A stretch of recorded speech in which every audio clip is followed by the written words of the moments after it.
welcome back to the GFG Invitational Tournament. It looks like they're going to use the portal.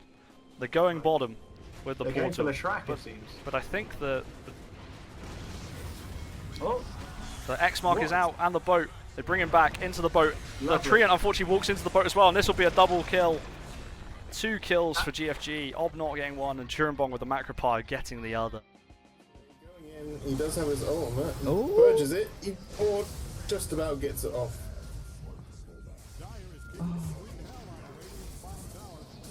Ranger Gets getting off. Chrono with the focus fire. Raxi pinned, finished off. That's away already running. back to full health too. Gets slowed. So I'm close. Oh, gonna Doom get finished doomed it off, here. but then he probably pays the TP's price. Oh, Cleese just misses it. Very fucking nice. All the tips coming out. Really good. That was And nothing will lovely. die back here, and that is GG GG. comes out. And that is the end of the GFG Invitational Tournament. Team Spherical are Congratulations. your champions. They take the finals 2-0.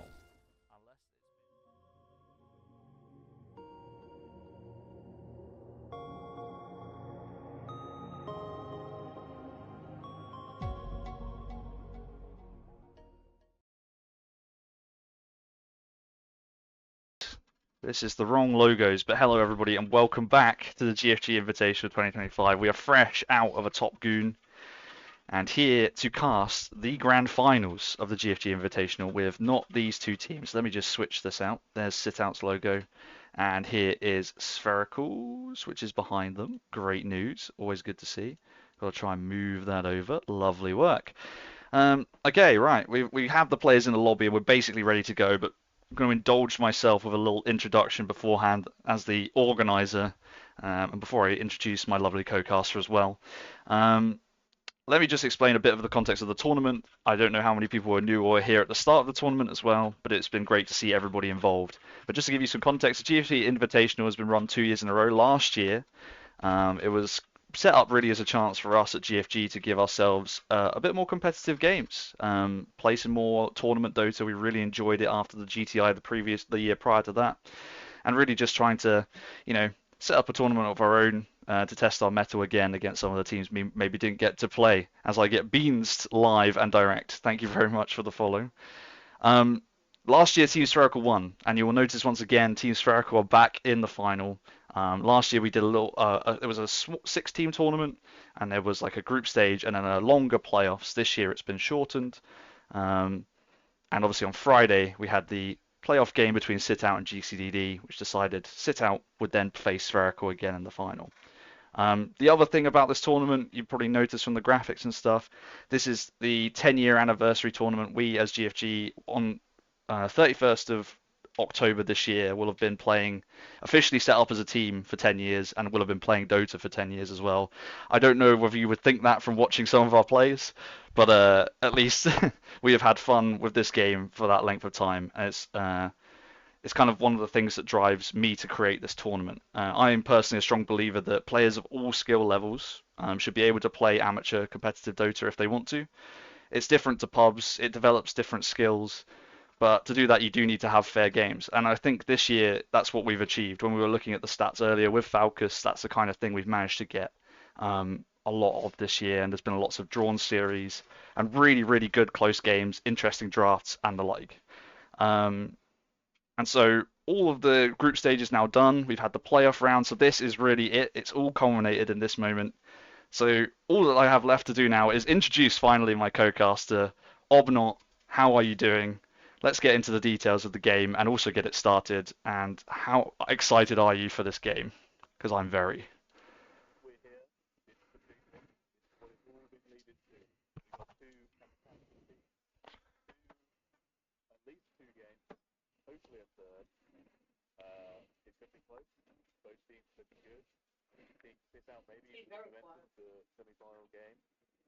Spherical dominant in the group stage. It's anybody's game.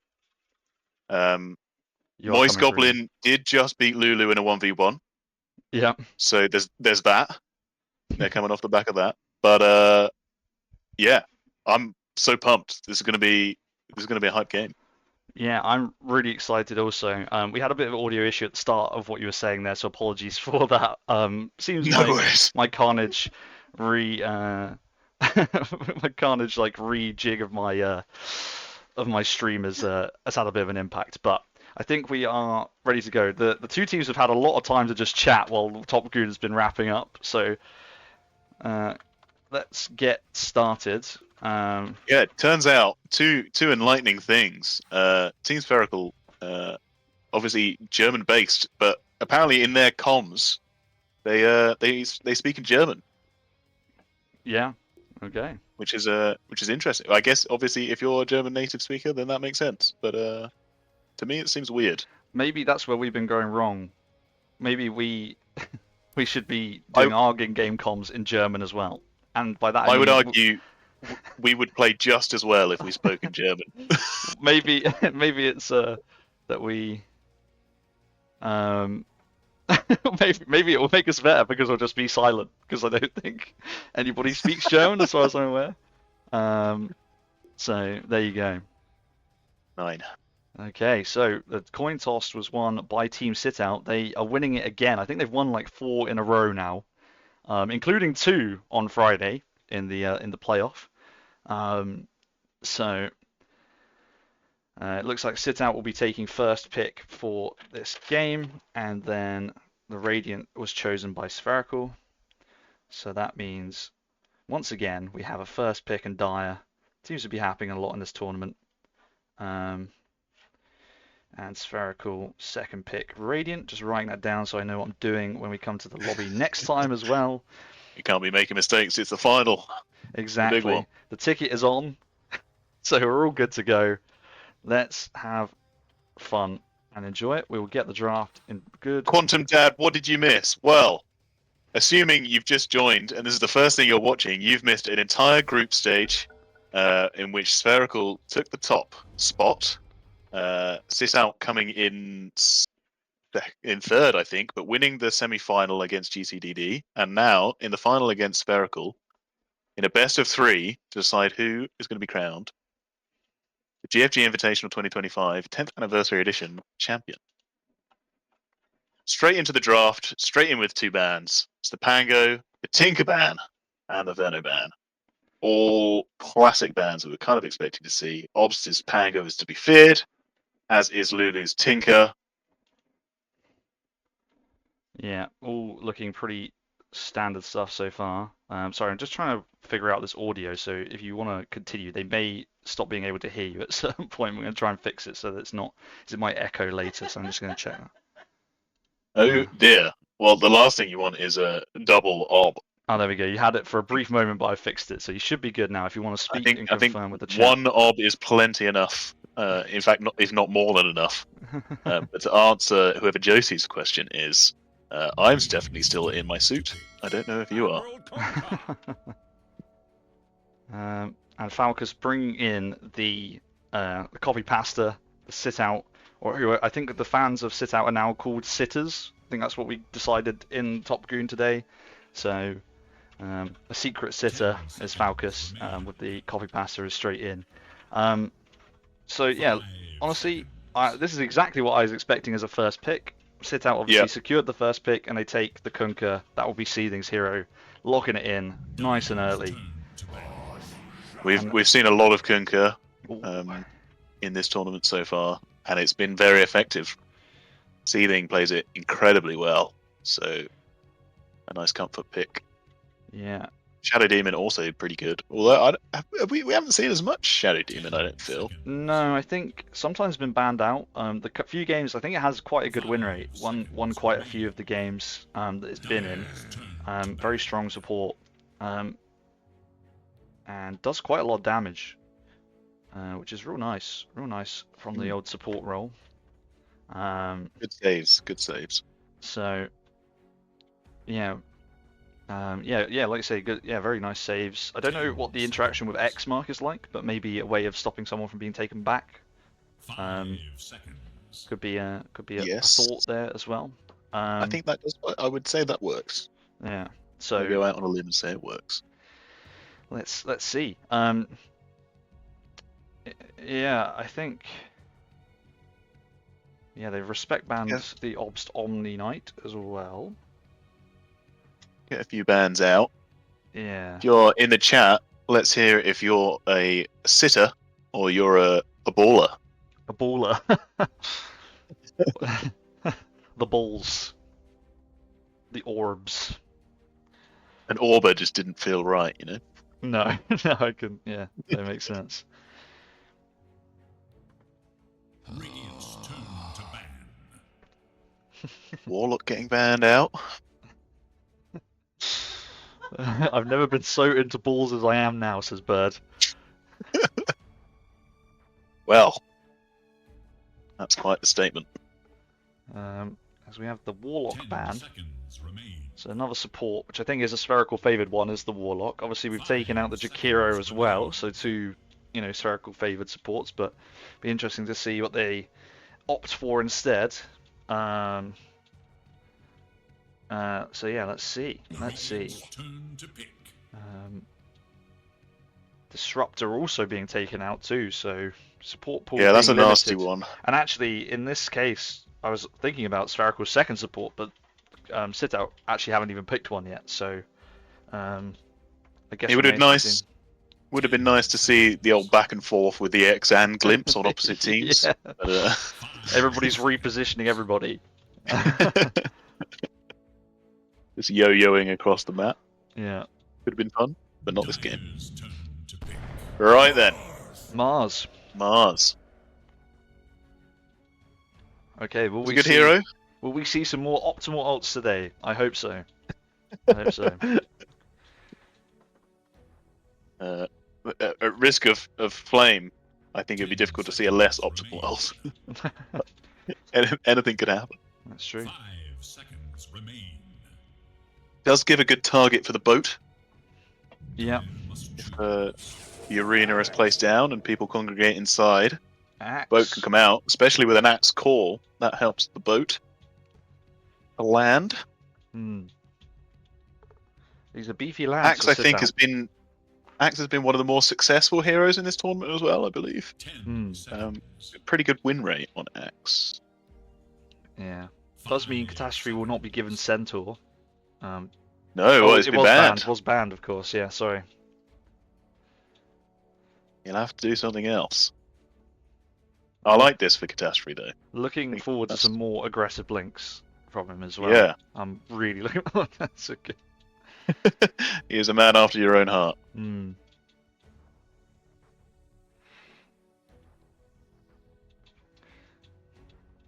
Falca's correctly pointing out in the chat there was no AA ban respecting the Moist Goblin mid lane apparition, so it's still on the table technically. He could take it mid. Sitout using quite a bit of their time here.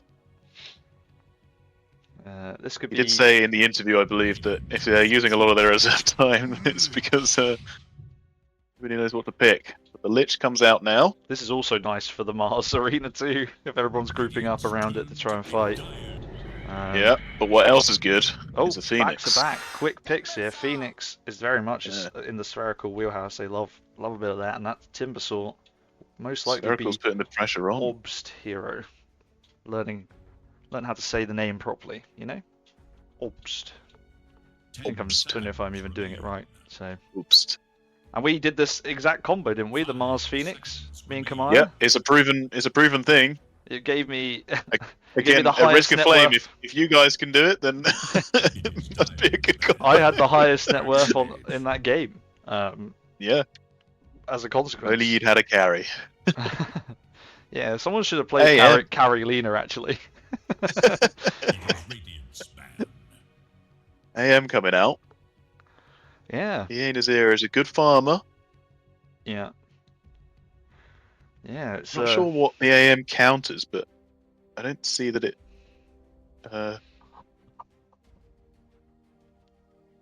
10 seconds. I don't see that it's for anything. But mm, I guess it's good against Timbersaw. Just get rid of the mana, and then he can't do anything. yeah, interesting one. I feel like it's like picked early when Sitout Oh no, they won't have last pick. So I guess this is kind of what we were talking about earlier. When it's between a support or the carry, all that's going to happen now is there's going to be two, like four carry bans, right? If you don't ban it. Do you think they're trying to bait out a Medusa pick? Like, you don't pick Medusa now, surely. No. I don't think Spherical. Sleepy. With the problem you have when you're drafting Spherical is that Sleepy plays basically everything. So you've got all the heroes on the table. There are obviously some preferences, like the Terrorblade that's been banned out. 5 seconds. I think the Razor is the only hero that Sleepy's played twice in the entire tournament. So every other one has been a different hero in the carry role every time. So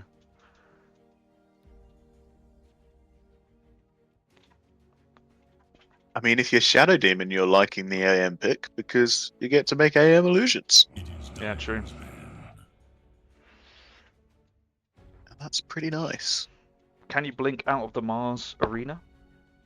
Yes. Don't see So why you wouldn't be able to. Maybe that's a part of it as well. Not if you're stunned against the wall, though. 10 seconds remain. Dire's turn to And they pick. take out Ursa as well. Let's sit out. So we'll see what they're going to complete their draft with. Probably looking for the Lulu hero here. So things like, well, obviously the Hoodwink actually getting late banned out, Silencer as well.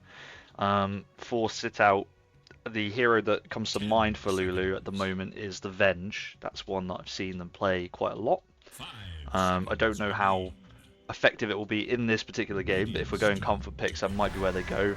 And look at that. We Look love at to you see go. it. We love to see it. I was It's about to almost- say, though, I'm not sure about Venge, because if Mars goes for the non-seeing in the arena talent, which he should, you can't swap someone out. No. But I think of the 10 Lulu heroes remaining, I think it's why it was screaming. It didn't feel like a good pick 5 either. But when everything else is banned, Yeah. and it's I game guess you one, can I still think- get Vision with the W, maybe. Yeah. Yeah, they do have a problem with the egg, I feel, as well. They're relying a bit on anti-mage. And there's a Sven. sleepy hero. Sven has been banned out against them a few times for that express purpose. I think the AM should be able to deal with the egg.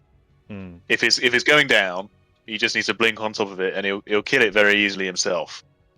Yeah. I think that's okay. The Sven, I think, has been not the best hero so far. I've seen it played quite a bit, and it not do too well, but Yeah. we'll see. Sleepy Moon is, as I've declared, the best carry, so Yeah. to be able to make something work. The predictions are open, so put your beans down. Who do you think is going to take down game one? 10 seconds. Yeah. Put your predictions in now. 5 Any seconds thoughts? remain. With just looking at the drafts on who you favour in this one. I think Spherical have the team fight, and they've got the damage. It seems more cohesive on Spherical's side. Just looking at the draft, if Sitout are managing to split them up and get the pickoffs, then it's Sitout every day. But as soon as it groups up, I think Spherical have the tools in their arsenal to win these team fights. The Lich ult from Wurzag is going to be crucial because they're going to group up. But as I say, if Wurzag, Catastrophe, and Seething can link things up, it's just going to open this game up for the anti-mage. That's what they need to do. But I'm gonna side with Spherical just based on the draft. Yeah. How about yourself? I'm feeling the same. I think what it will come down to a lot, and I think these two teams both have. We talked about it before. Obviously, it was the same mid matchup on Friday night as well, with Ob standing in. It's both these mids like to get stuff done, and that can really make or break the game because both teams have a bit of team fight. Obviously, Spherical a little bit more than Sitout, but I think this could be what decides the game. This not necessarily how the matchup mid goes, but then what they do with their respective gold after the fact. So remains to be seen. Indeed. Well, here we go then. This is game one of the Grand Final. We got Sitout versus Spherical. Why don't you run us down? Okay, team Sitout first then on the dire side for this one. The captain, Seething, is on the trademark Kunkka. We have Ian Nasir playing Anti-Mage. Catastrophe is on the Axe. Wurzag on Lich. And all the way up here, we have Lulu on Venge. Meanwhile, on the other side, it's Team Spherical. And Orbst is playing Timbersaw. Spartamat is on Mars. We have Sleepy Moon on Sven. Moist Goblin on the Shadow Demon. And of course, Clavikimball on the Phoenix. And both teams just chilling on their high grounds, not making any early moves yet, but we will see what happens. Hesitant start, I think. Both teams a little bit nervous by the looks of it. 30 seconds. I will say the results of the predictions are in terms of what people think is going to happen. Beans-wise, Sitout takes it 64%.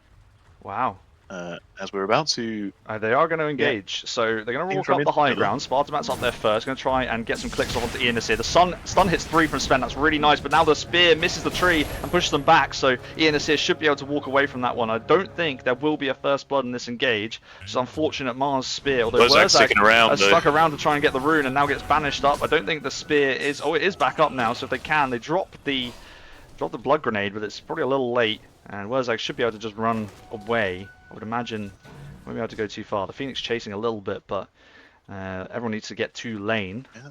And focus Spherical on that. definitely coming out on top of that. They got a lot of heroes low, so that's going to be some regen used up. But no first blood just yet. No. Yes, as I was saying, the beans are going the way of Sitout, but more people have voted for Spherical, but they're not as confident. So maybe some sleeper picks trying to get the little game in the system a bit. Either that, or there was quite a loss of beans on Friday night with people haven't got any beans people left. losing 2 games in a row with no winners. So there might be a distinct lack of beans available currently.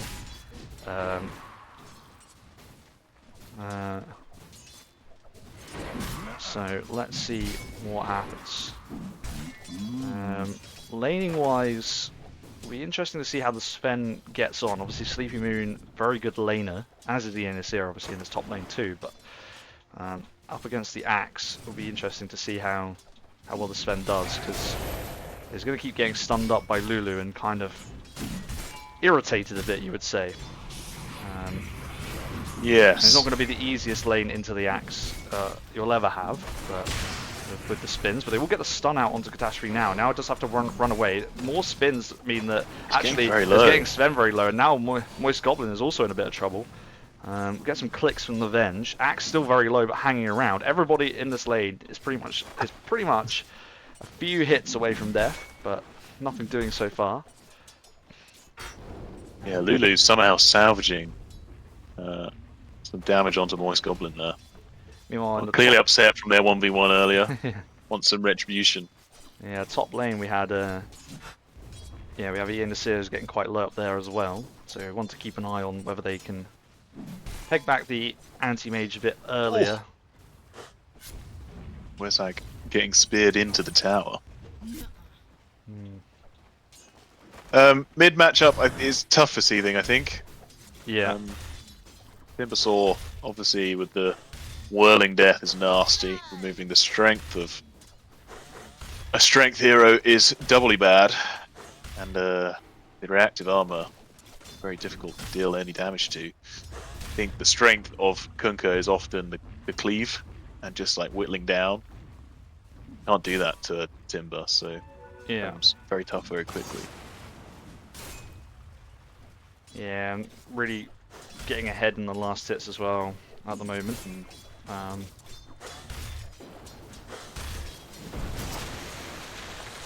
Okay, top lane. Was that getting a bit low, but nothing going on just yet. A steady start, I think. Steady start.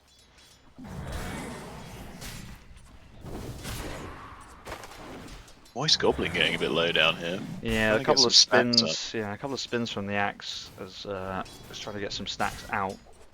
It's 100 damage a pop on those spins. Add up quickly. They're gonna stun up the Sven now. I think they see that. Yeah, once Catastrophe gets that call. could spell trouble for Sleepy.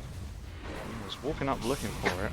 Astrophy's just running under tower, I think unnecessary, Yeah, not Sven's even gonna- getting the last hit, taking half his health and damage. Sven doesn't have stun, so yeah, no point in cool just yet. So there won't be any of that control coming out. Yeah, the build doesn't go it until level 4. Hmm. That's how you point in Battle Hunger is often pretty good. Yeah, Battle Hunger just in general quite a strong laning spell. Damage just adds up. Lasts for 12 seconds. Hmm. Pretty nasty.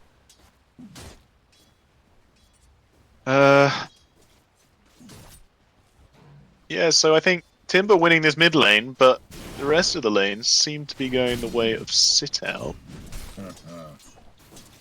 Ever so slightly. Yeah, it's It's not much in it so far. Not no, much in it. and I think As we were expecting. Lulu's Yeah. now in trouble, getting stunned up in the bot lane. we get the Returns fire onto Sleepy Moon. Yeah, with a few more spins. Oh, Whoa. big damage out. I think that's actually where the Shadow Demon illusions keep clicking the axe as well. Even if it's just auto-attacking, it's just giving the Yes. axe more chances to spin. It's not necessarily helpful, is it? No. And maybe that's something we failed to account for in the draft a little bit, because you kind of notice it when you see the interaction. You're like, oh yeah, because if they disrupt if they save with a disruption onto a friendly like an ally, then if the cool is there, then that's a free cool if you can walk up to it and trap them up. So as they pop out of the disruption. Obviously still not a point in it. He's gone 2 and 2 into the Battle Hunger spins as Moist Goblin will banish Lulu. He gets the stun back out. Sleepy I think is interested in doing something, but actually Moist Goblin has to be very careful because the Battle Hunger is doing a lot of damage and might actually tick down to it regardless of whether Catastrophe can get the kill, but does do so with the right click, and that is the first blood of the game. We waited 6 minutes. Very tentative start from both sides, but we're here. Well, you ban out his Centaur and he'll say, okay, I'll play Axe instead then. Yeah. Dyer's middle tower Normally he problem says here. thank you. I'll be more aggressive. I don't have to play Well, yeah. Centaur. I think the worry at the moment for me is the Timber. He is kind of running away with it in this mid lane, Yeah. denying a lot from Seething, and there's been no rotation. There's nothing. also the classic spherical stacks going on as well in the triangle, and you will know that Obs will go and farm these straight away, and Either that or Sleepy Moon's going to catch back up with them. and then get a huge advantage and go and make space, as we saw with the Kunkka before on Friday night as well in that first game. Just like when Obs has a lead, it is to be feared. Yes, and that's the biggest worry at the moment. Timber obviously a difficult hero to take down at the best times. Actually, still He's ahead, still no work. point in cool here for the Catastrophe. Timber going in deep in the mid lane. Seething gets the boat off, and Obs is running low. I think he went in because he had an AD rune, but he's got 12 armor stacks and will heal up, I guess, a little bit. Yeah, It's well played from Seething there just to stop that rundown, because it could have spelled disaster. Desperately need some backup. No rotations were coming. I think both Wurzag low on mana, and Lulu would have had enough to come in, maybe help as well. But You feel if there was a rotation there when he was diving on a tower, it could have been a kill. Lulu's now going to run up. for the dead. Looking to secure that 8-minute rune, sorry. But we'll head back now. Arcane power.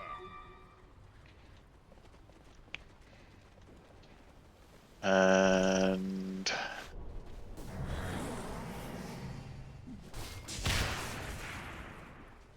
yeah, not much happening. Both teams content just to sit and farm. No rotations. oh, middle I say lane. that. There is little hope. Wow. I have to wait for the fight recap there, but I would love to see how that happened because he didn't have boat. yeah, just torrented up. Looks like Two torrents two torrents and for an the next X-Mark. one. Yeah, and probably the cleave, maybe. You'd imagine, right? You would have thought so. Well, that is a desperately needed kill from Seething there. Yeah, Fantastic. that will help him out no end. I wish I spotted it.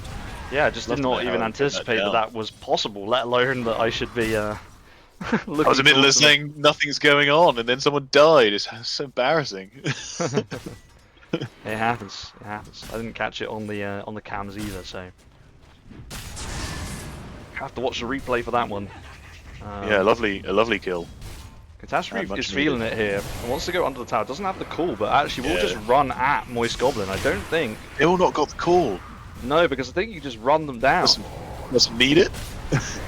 Yeah, Moist Goblin will go down here. Has Almost cast all spells on Catastrophe, but Lulu will now stun up the Sven and Now they're again, going on to Sleepy Moon. yeah, and it will TP should be coming able, in. might be able to get the dunk Catastrophe here. control himself.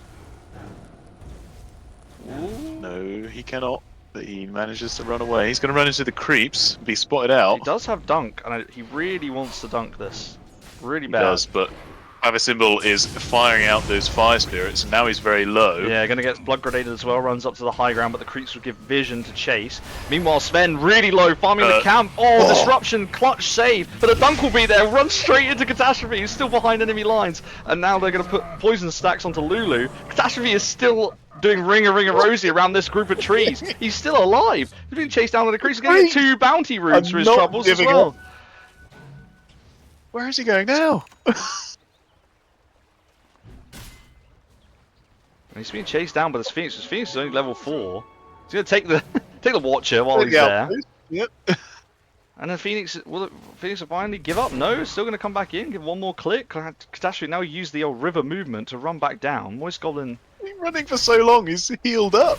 Moist Goblin's coming in now, and they've got 2. Catastrophe's just chilling, farming. They get Yeah, banished. Again, these And are... explode. Gets the ult up on him this time. Oh, will pop. And he There's pops. so much damage from that as well. Sleeping Moon not even time to get over there to get involved in that kill.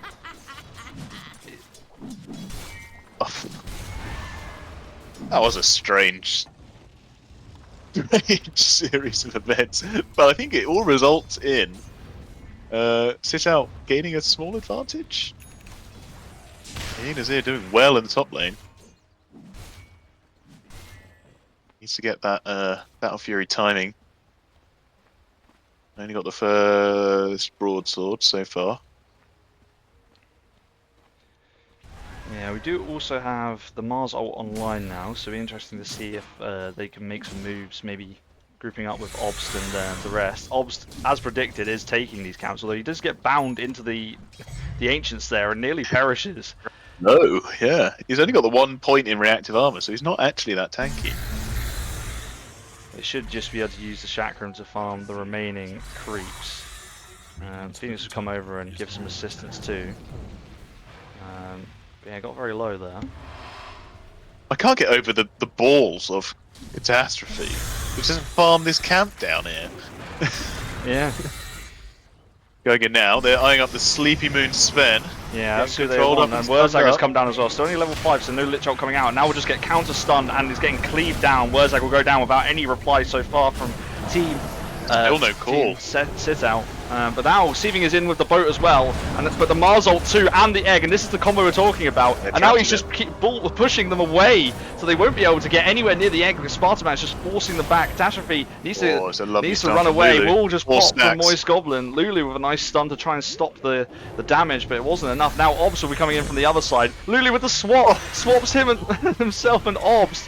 And although That's a Seething fantastic tries to swap. throw the torrent out, it doesn't quite work out. Now Wurzag is back in because he's back alive, and they're going to keep trying to go for more, but it looks like with the frost armor and everything else, Sitout will make it out. And Spherical, a nice fight for them, but they kept running and running and running as the Lich maybe looking for some more, pulling creep. Yeah, it's what we've seen from out to the high Spherical ground, but- before. The rotations in, they see their lad getting gone on, and they just send everyone, and look, it's gone well for them. Yeah, It's gone really well for Sleepy. them. Sven now dies to Catastrophe. I've missed that one as well. Is that included in this? Well, No. There is a point in Berserker's call now, and I wonder if that had something to do with it. It was a long time coming, but it's happened. There's just a bit of Grand Finals all chat going on. Indeed. You'll have to see. But yeah, so Catastrophe having a game so far. He's feeling very confident. He is having a game. He's 4-2 so far. 4 of their 5 kills on Sitout. I mean, that fight illustrated it all with the team fight that Spherical have. When they do 5v5, could be the issue. The Mars ult with the egg, and the Mars just pushing back any advance on the egg as well. Yeah, you saw the panic as they didn't know whether to run in, whereas now Catastrophe is getting trolled up. Sven will pop the ult as He's well. got Timbersaw is in too. He's taunted up, so he'll get the extra armor, but it will not be enough. Timbersaw He will... said you can't leave the Sleepy down. Moon unattended, but they're not going to leave him unattended either.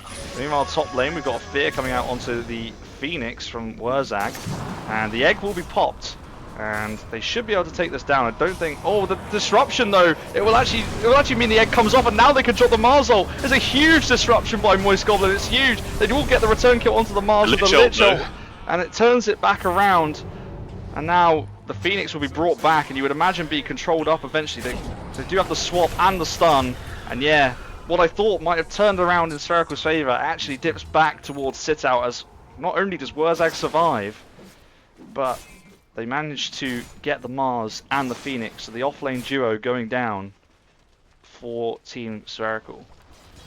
But in all of this, I don't know if you just spotted that, Ian as is finished up that Battle Fury. So that's a 15-minute Battle Fury. That's a pretty decent timing. Yeah, pretty good. Pretty good. And that's going to accelerate the farm drastically. Seething top of the net worth ahead of Obst as well, despite the lane difficulties. Yeah, for and the Koga. stacks. Yeah, and the stacks. Seething very good at finding farm on the map. This is a close one. This is a close one. Yeah, only a little 2k lead to start, but going the way of Sitout at the moment. Yeah, I'm surprised to see Sitout with the advantage. I feel like they've lost a few fights, but they're getting the pickoffs here and there. And we're going to have a 1v1 again in the bot lane. Sleepy Moon versus Catastrophe. Yeah, we'll call up the Sven once again. Sven this Blade time Mail will online. not keep hitting into the axe, so... Both of them run away. No one else anywhere nearby. Lulu is the closest, but they are busy deboarding. So item-wise, we already have a Akaya and Sanj out on Obst. Seething And with look the at this, Radiance. Spherical now eyeing up this anti-mage in the top lane. They realise he's been unchecked for a while. Need to get on top of that. Yeah, the problem is how do Hiding you... in the jungle at the moment. How do you lock him down long enough without your Sven? You need to like, you need to like disrupt him, like pin him against the tree, and then like Sven stun him. It's doable. Because he can blink out of the Mars arena, right? So you can't just drop that to try and like... Well, you can drop it on a stunned up AM and then spear him up. That's true.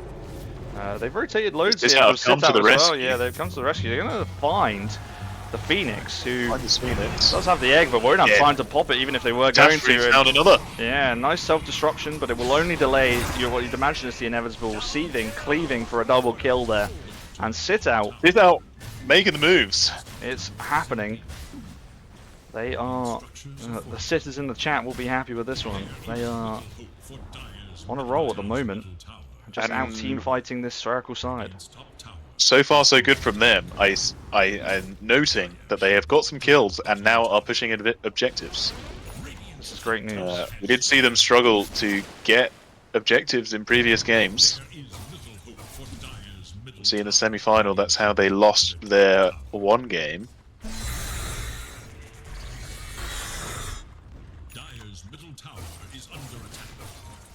Is what I would say is one of their weaknesses, but they've obviously made it this far. Ob's catching up a little bit here. There is nothing separating the top three. There really isn't. And Catastrophe and Sven are not that far behind either. No. Oh, as Although bottom lane, so Catastrophe there's might be been a a little further Mars behind now. and Catastrophe's in big trouble, but actually with the damage it hasn't quite materialized just yet, and he's juking and running through the trees. Yeah. He got Yeah. swapped out by Lulu. It was a fantastic swap. Willa 100% saved his life. And I don't know Lulu's managed to TP out as well. Just got How out the there. Venge had vision. Yeah, that's nice. Great saves. That is time wasted. That is a Mars ult wasted. More time for your AM to farm.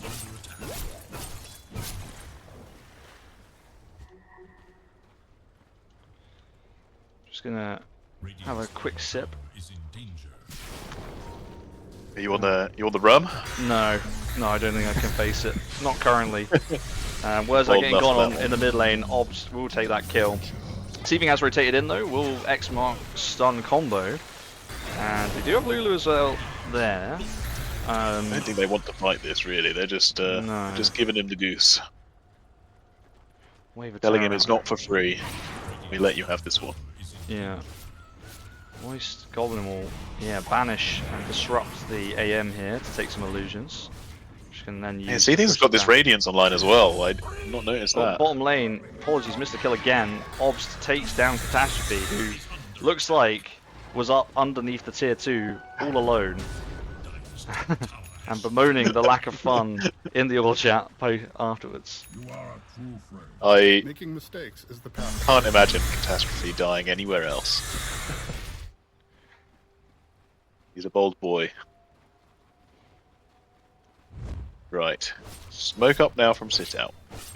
Yeah, looking to find Sleepy Moon, I think. Yeah, Obst has the blink now as well for Yeah. Spherical, so one to look out for there. Obviously, probably revealed to Catastrophe. Yeah, As does Sleepy Moon. Dyer's bottom tower going for the is under BKB attack. next. They're trying to find where he is. Wrapping around. Oh, Get they're the gonna, wisdom room. or are they going to wait for someone to come and contest? Moist Goblin's going to walk into 3 of them and he's not going to know what's happened to and him. the shard coming out as well, and that is Seething picking up the kill on a mega kill streak now on the Kunkka. 5-0 from what was a tough lane. And meanwhile, bottom tower goes down the Radiant. Just the creeps pushing that one in, I feel. Spherical will probably see that, you know, Catastrophe is on his own over there. Yeah, Spherical are dealing with this well. They're about to take the enemy ancient stack, Yeah. which is lovely for Sleepy Moon. Gets that back in the game.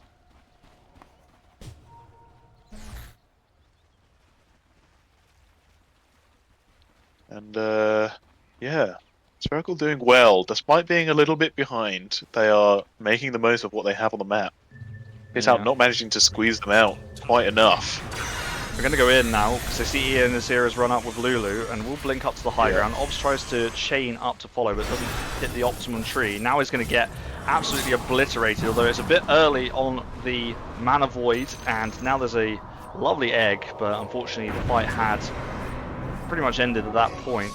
The egg's gonna come off. But there was Yeah, it's not nobody gonna do around. Meanwhile, bottom lane, that was a Mars ult. Was it? Did it do anything? I saw the end of it. I think Catastrophe and Smartamout were having a 1v1, and the Mars ult was dropped because it's on cooldown. But I think they've Of course, then had to Catastrophe is blink away. under tier 2 right now. Yeah, he's trying to cut these waves and push these towers in. He's put some pressure on. I like this from him. He's an objective-based gaming. Yeah, is forcing the lovely. map pressure as well. They're going to get Sleepy Moon trapped up in this middle lane, and they're going to tidal wave him back. The boat will hit as well. The Sleepy Moon is going to take a lot of damage. Now Pop's Rage to see if he can get away, and also the Phoenix Beam is coming out, but now there's going to be another torrent there's and a- X mark, and that's that is right. Sleepy Moon down. Clapping Symbol will follow, and there's 4 kills, a triple kill for the AM, and Seething picks up the other. Sitout are doing it. They're out Forget fighting. farming fast. Just kill fast. That's what AM does, apparently. Radiant's bottom tower They're just is under out fighting this team fight draft from Spherical currently, and Catastrophe's nearly taken that bottom tier 2. They should take the one mid as well, you would think, although low respawn Yeah, timers on Spherical, but that will be a tier 2 at least from that engagement. I don't think Spherical were ready for that. They had some heroes there, but Sitout kind of, despite being, I think, more split at the start, managed to reconvene and group up together. Just the numbers in the end was too much. Yeah, they won't have the egg for 11 seconds, but you'd think with the Mars ult and the egg back up, they would try and engage onto this in a second. Yeah. They're going to pop the ult on the Sven. Full strength. Now the counter initiation takes Spartamat away, so that's stopped any potential blink Mars ult, although they're still all quite grouped up. But now Steeving's out with the boat as well. They're going to fear up the Moist Goblin and bring it back, but the egg is really nicely placed, although AM is on top of it, so the egg won't come off. There's 3 dead from Circle already. Just it's going to be Sleepy 4. Moon and Ob. Sleepy Moon is dead. What can Obs do on his own? Doing a lot of damage, does pick up 1 kill onto the AM, which is a very value kill, and actually the Tidal Wave will bring Obs back past Seeding as well, and just allow him to pick up another kill. This man is still alive. Catastrophe's going to control him up, but he has so much damage. You need to be really, really careful they don't feed away this great fight that they've had. It's Lulu with the swap, which gives the extra shield as well. Misses the Timber Chain up to the high ground, but that's not the way that Catastrophe had gone anyway. And Obs will now blink in aggressively, try and take Lulu down. He's going to TP out and should complete That's it. a lovely TP. Yeah, lovely That's a TP. But Obs has completely turned that fight for Spherical. It was looking completely dire, and one man has just absolutely turned it on. Incredible. That fight was over, as far as I'm concerned. They got 4 kills. They left the one man alive. That could kill Look at the them damage all. in the fight recap. That's what Look he at Obs' did. damage and the rest of the team, because they're all dead 5k before they could damage. even do anything. The poor egg was so, like, I thought it was well placed, but actually the AM found like the sweet spot in the Mars ult where he couldn't quite hit the, he could hit the egg, but he couldn't quite, he wasn't getting hit back by the wall. So it was like the one sweet spot where I thought, I couldn't quite see it initially, but yeah, it worked out in the end. And obviously with the run buff and the boat and everything, I think Sitout just not respecting this damage that can be output from the Timber, especially into the beefy cores that they have. It's the sustain. Without the AM burning the mana of Obst. Sorry, Obs. Yeah, he's just free, and he can do whatever he wants, and a lot of damage, as it turns out. He has the Shivas online, so he's a tanky boy. Takes a lot to take down, and if you lose your 2 cores, you're not taking him down. Yeah. Catastrophe in deep again. Gonna get speared up, you would have thought. Yeah, there it is. And now the bash. Although Sitout Sitout are nearby, but now they're going to X mark to stop the chase rather than actually initiate anything.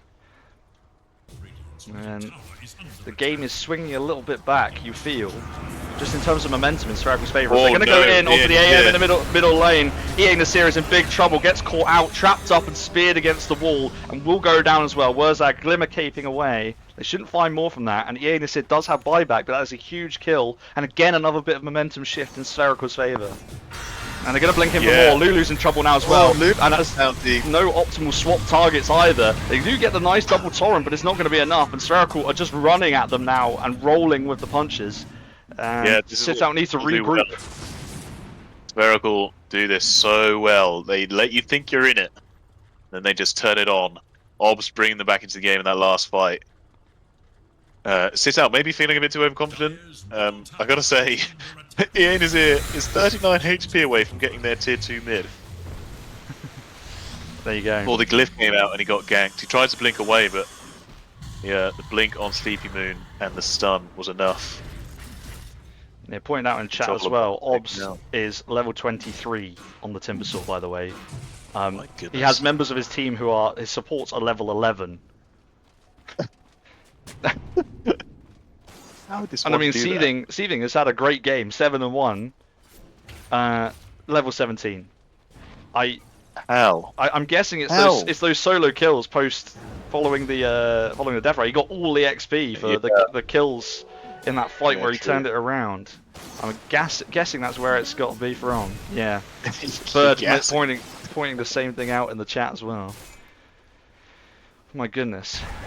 And now we have a game back again. It's less than 1k advantage. For a second, I thought Sitout were gonna, use that momentum and run away with it, and they'd have the AM in the background as well. They were so in control. They let it slip away. As I say, this is I feel like we've seen this from Sitout before. They get themselves in these games and they are confident, and then they just, I don't know if it's overextending, not being disciplined enough, not getting enough objectives. As Ian is here, could be in trouble here. Sees Obs and goes in on him. Moist Goblin is there behind. But I think Ian is here is blinked away now. I'm surprised to see him blink aggressively. Axe Call comes out. I'm not sure if they want this fight. Yeah, no, the AM is already really low at the start of the fight. Going to be able to blink away, but now Catastrophe could be in trouble. And Sven has ulted and popped out. And oh my god, the damage. Obs will take the kill, but Sven, well, he's only he's basically two-shot him. Meanwhile, down bottom, Lulu gets Spartomat on the other side. So the Mars is down. And the Axe is down. Both offlaners go down. What are they? Just like to point out in the chat that I credited Bird for talking about the XP, but actually Tom said it first, and there may have been someone else beforehand. So apologies. Roche is going to move over. Credit not given. So yeah, Roche is moving. And Seething is actually smoked up, and I think they want to contest this. Sorry, Obst is killing Ian Nasir Solo kill. here. He's behind enemy lines, I'm guessing farming, and Obs has picked up the kill, and now that will be the Roche, you would think. I don't know if they would want to contest without it. I mean, I guess they have the boat and the swaps, but I don't see what else they're going to really do. And now Radiance for Timbersaw as well. Steven's got the shield rune as well, so I don't know if you can do anything about this. I'm going to try and torrent to stun them up, but they do swap. Try to steal the Aegis, but Sleepy Moon actually snatches it technically because they got the kill. Now it's a big fight, and they're taking the Phoenix down, so we no egg. Now the Mars ult comes out, who's back alive. Lulu is in the mixer here, but this is lovely from Seething. The boats were slapping away, and now the Tidal Wave 2. They're trying to stun away to save Sleepy Moon's life. He does not want to burn the Aegis that quickly, but Catastrophe will pick up that kill. Spartamat in trouble now, gets stunned up as well. Sleepy Moon's still now back alive, but it's him, Moist Goblin, and Obs is around the back. Catastrophe is not done. He wants more. Yeah, Sleepy Moon has the god strength back up. But he's going to cleave himself to death. Catastrophe gets the kill on the other side. Obs in big trouble. Or is he getting stunned up? He has the Radiance, so it's a Radiance on Radiance action, and does actually pick up the kill on Seething on the other side. So it's 3 kills apiece, unless I'm missing one where people have respawned. And Catastrophe's still in here, and we'll get going. Sorry, 4 to 3 now. As Catastrophe hangs around and gets killed and picked up by Obst as well. Obst 13-1 currently in this game. Making it happen. A lot just happened, but I think for a 4v5 that was fantastic from Sitout. I don't know how they've come out worse off with that. I guess they lost an extra hero, but goodness gracious me, that was some great plays. The amount of damage coming out from Seething. It's insane. Insane. Doing the most damage in that fight. And to be fair to him, Axe doing a lot as well. I wonder how much of that was the blade mail. Sleepy Moon just absolutely annihilated themselves on blade mail. Yeah, it was brutal. Ian is here trying to push the towers now on top.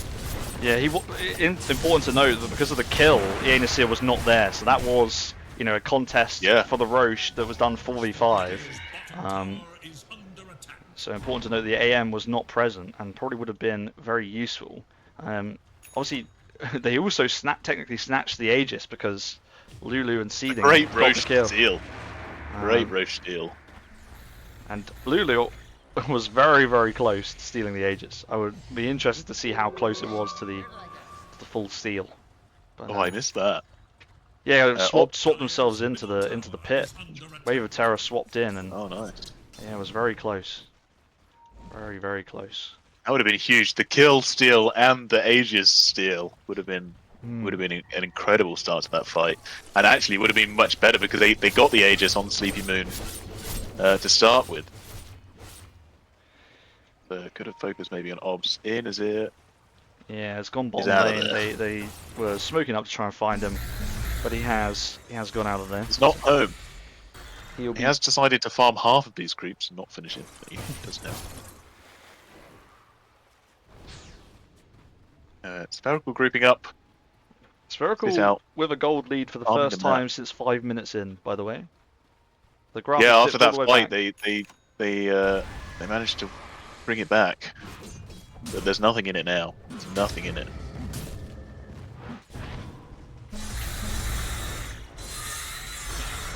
Tower is Ob's under level 27. What are the other levels looking like, actually? He's We got a 27. 21 on in Azir, It's like, so that's the next one. Ob's just going to be level 30 before I think, like, his Just Phoenix don't might get, like, level 3 egg, even. Just don't get it. It's Just just, don't understand. It's the guy that used to be Archon 3 as well, same as us. yeah, although, as we revealed yesterday, I'm now Crusader 5 when I recalibrated, so I've got worse at the game. This whole tournament's designed to, like, get everybody to be better, and here I am, getting worse. So, the Scotty retirement joke that's been in GFG maybe more real than we realise. So, We've got a bit of a lull now. Yeah. I think both teams are rightly hesitant about fighting. It's gone poorly for both of them in different ways. Yeah, I think it's one of those things as well where you're kind of happy for a bit of a breather within the game too. As they So if anyone's going to get caught out, speaking of which, Catastrophe is in trouble, walks too far up to try and farm the creep wave, and that is where Spherical were. BKB was dropped from Sven, so that is down, but otherwise still ready to go. And obviously they did actually get the Aegis as well on the Sven in that previous fight for Sitout. So yeah, there's no Aegis, but they will get this tier 2, and then they will immediately TP back because they think Yennefer is still around here, and if they can catch him on the exit, they would like to do so. Blinks up, Obs will find him. Oh, blink away from the AM. Yennefer doesn't get out of there. yeah, unfortunately, Obs has no lockdown as such for the AM, so it's tricky. He needs to rely on his team to get that Sleepy kill. had gone mid instead, and now Sleepy will get caught up in this middle lane and torrented up, get a cleave for good measure. Doesn't really tickle the HP of the Sven, but it's a nice little sentiment, like a little slap from the Kunkka, remind you that he's still there. Yeah, Sven doing super well. Sleepy is bringing it back up into third now on the net worth charts. He's got the refresher orb on seeding as well. I just have a look at the items while we have a little bit of a lull. Yeah, there's been some nice boats from seeding, especially into that Roche pit. The double boat with the Ags it landed on at least two twice, I think. So it's lovely. Yeah, Radiance, Ags, refresher. So lots of spells being cast from the Admiral. Obviously the Timbersaw we spoke about before with the Shiva's Guard. I think going for that's a scythe that might actually already be picked up for the Timbersaw. So that would be pretty tasty.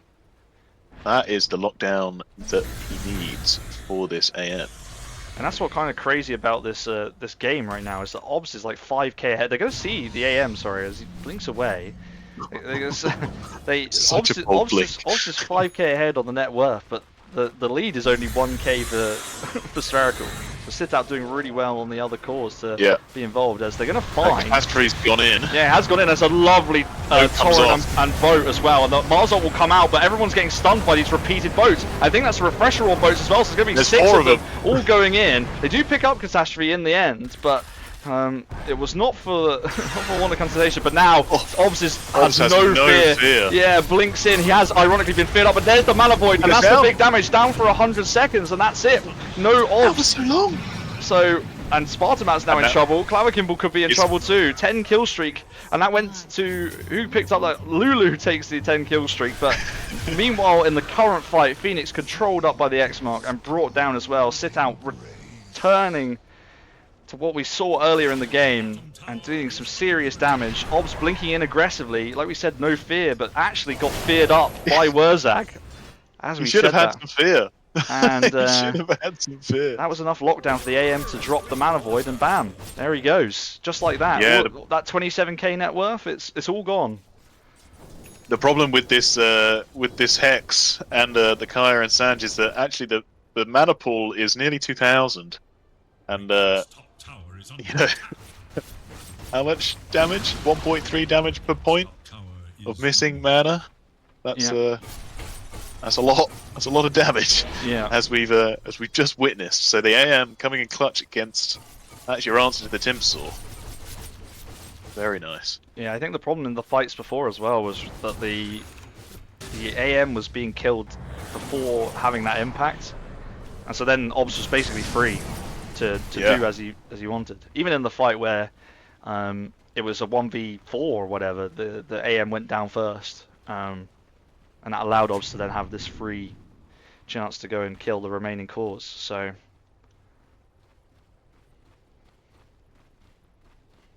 Yeah, Sitout. Getting the job done there. Getting the job done. Eager to know Dire's Classic Sitout though. No objectives have been taken in that 100 seconds without the... they did take this top tier one. Tier 2, Oh, did sorry. they? Okay. Ian Asir pushed in the remaining damage on there, so they have taken all the outer towers now. And you would think they would I'll take probably them wait. back. This Roche has actually respawned relatively quickly. Yeah, he's so up. you'd think if they can secure that, that's when they'll go high ground. I don't think, in He's the grand waiting with that finals, banner. and with the game this close as well, that you would risk it without it. Yeah, the Just for your nerves. difference between these two teams at the moment is nothing. It's no. They might find the AM. No, It's they're smoked so up. close. Only a couple smoked. Both teams, merry-go-round. I don't know if even all four of these heroes can take down Obst without the AM. The AM is there.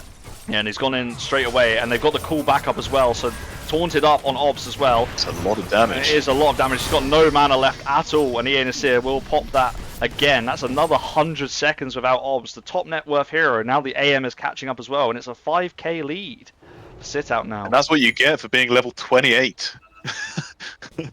So high up in terms of experience. And the AM's level 26 now as well.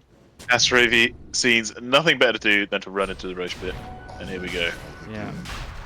And Put that'll this be on their the AM, objective. right? Or you assume your catastrophe is going to jump in and you give it to him so he can live twice. Yeah, one of the two. I mean, it depends what slot you're going to put it on the AM as well. He's got quite a few items, obviously, there. Yeah, we'll got take the it. AM. I think that's sensible, because he is your Obs killer, and Obs will kill the rest of the team if he goes unchecked. So, Yeah. important to have 2 lives on your AM. Yeah, for sure. We've been treated to a great game, it has to be said, so Yeah, far. And this we're 40 minutes in, it's flown by, it has to be said. 26 kills to 21, and a 6k lead for a Sitout who have just picked up the Aegis. Will they be able to breach the high ground this time? Still 30 Very seconds cool. without Obs. They won't know he doesn't have buyback, but they will at least try and force it. Spear the AM back down the high ground, and now Sven goes in. He gets stunned up and controlled by the Kunga. Has to pop BKB, but it's really late, and now the disruption comes out whilst his BKB is on. So that might ruin some of the duration, and it has to run away. It's a lovely egg Mars ult combo, but they don't really get to get anything from it. And all of It's Sitout nothing.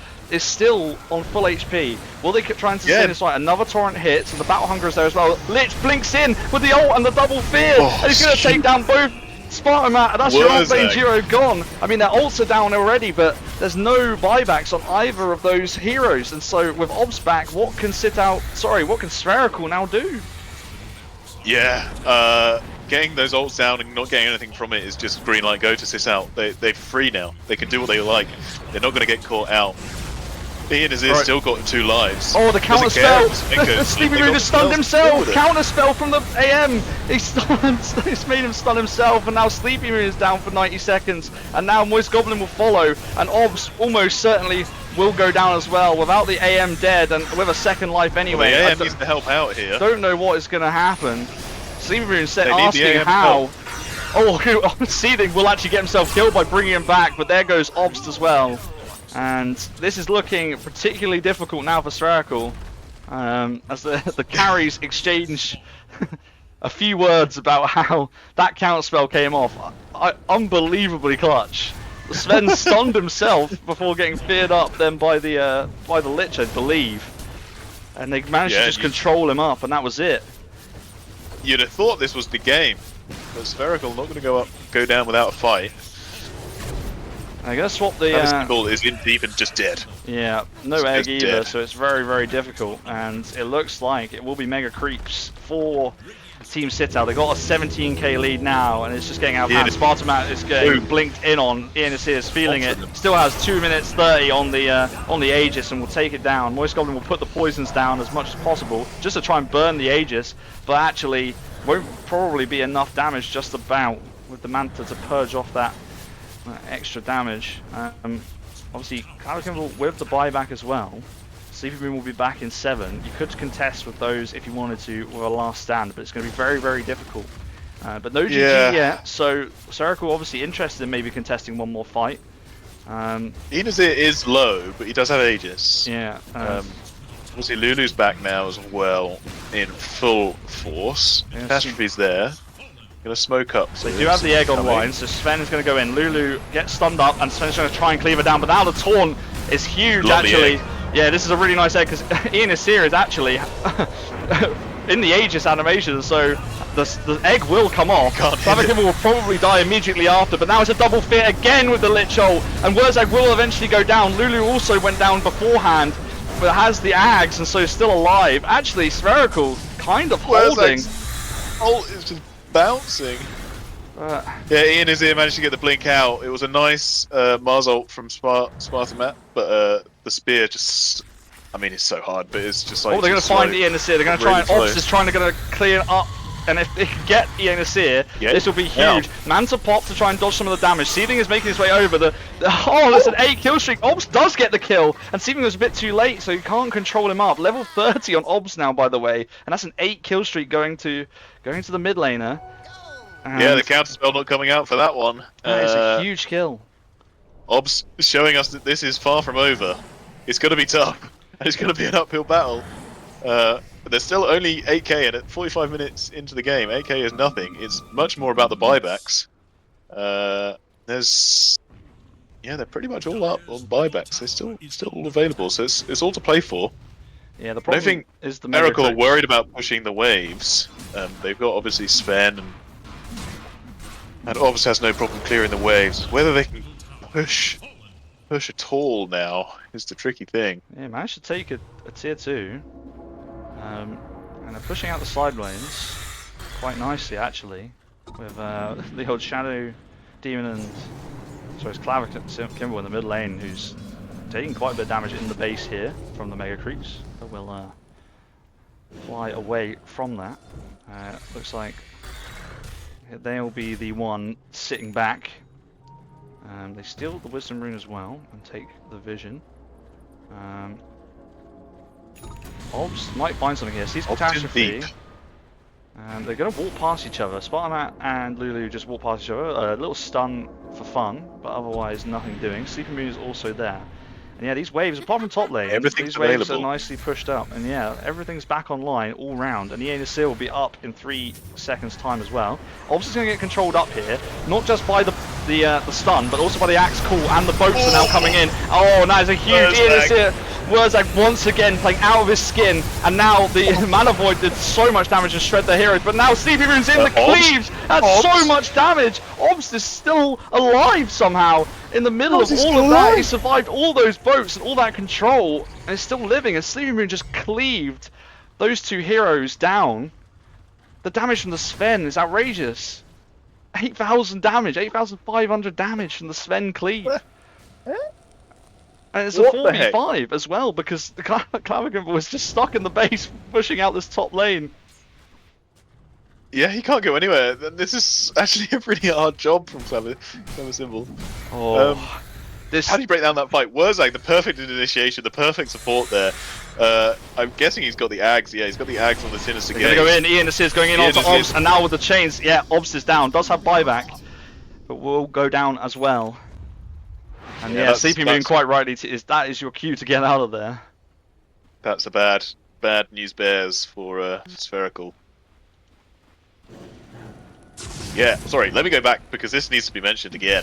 Wurzag with the Sinister Gaze onto 3, was it? I honestly don't know. With the Chain Frost coming out as well, it was a lovely initiation. Somehow, through all of that, Obs survives and just stands and beefs up. He manages to remove a lot of the strength from these heroes, while Sleepy Moon bashes and, rundles down. Yeah. Insane amounts of damage. Arrived late to the fight, and that really helped actually, because Obs could wear them down a bit before the cleaves came out. Yeah. And then it was just finishing off those 2 heroes. with a shocking amount of damage, if I'm honest. That surprised me. I mean, it is a Sven, Yeah. but it's still, to see someone's health who's like that tanky, their health go down like that, it's not... I don't know if they got lucky with a couple of crits, but with God Strength and Cleave, this is the damage is there on Sven. It's all about just getting it out. Mm. And what Obs did well is he grouped them up so they all took all the damage, rather than it being split onto individual heroes. Unfortunately now, Spherical, its back's against the wall. They're kind of stuck in their base. They can't go anywhere. If they lose this fight, it's going to be game over because the Ancient is exposed. Yeah. Sleepy not with buyback either, and Catastrophe obviously bought back previously, so has no buyback either. So one player on each side without the buyback, so though Sleepy is not that far away, and you'd think with the waves pushing in would be able to get there. It could be critical. The buybacks could be pretty critical in this next fight. Yeah, it's all going to happen very quickly on Spherical's side, because if AM decides just to hit the Ancient, it's not going to last long. It's only got 4,500 HP, and I'm sure they can make light work of that if they need to. There's Or just indeed, a if they little want smoke to. up. I'm going to try and get some vision out on the map here by smoking up. They see the Lich, I think. I don't think they want to engage with that, but they're having a little scout. It's just got to be no errors from Spherical now. Clavisymbol cannot get caught before the egg. The Mars arena has to go with the egg.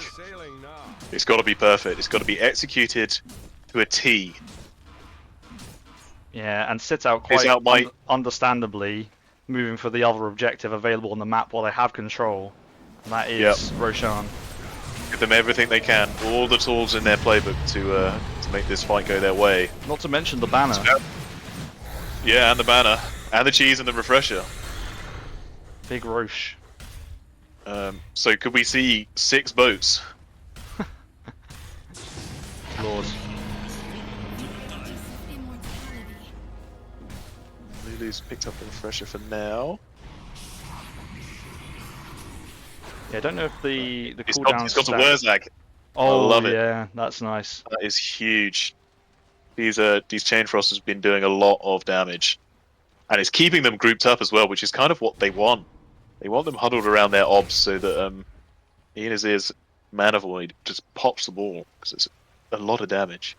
If anyone stood near him when it goes, Sitout will now smoke up. it's lights out. Who will they be able to catch? Here we go then. Sitout lining up. They got a smoke. They're waiting for someone to come out. Spherical, as I say, cannot put a foot wrong. They cannot whiff.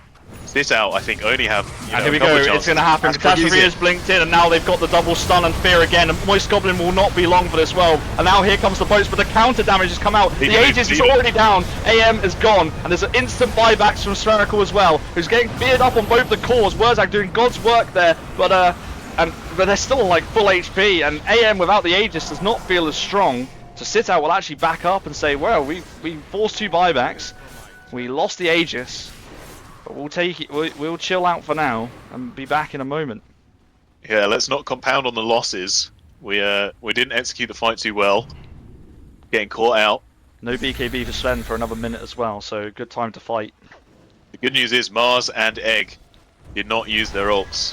Yeah. And now they're going to go in again. That's it again. Yeah, he's trying to bring the Phoenix out of the base. We saw this in their game against us, actually, against Spherical's game, I think, maybe.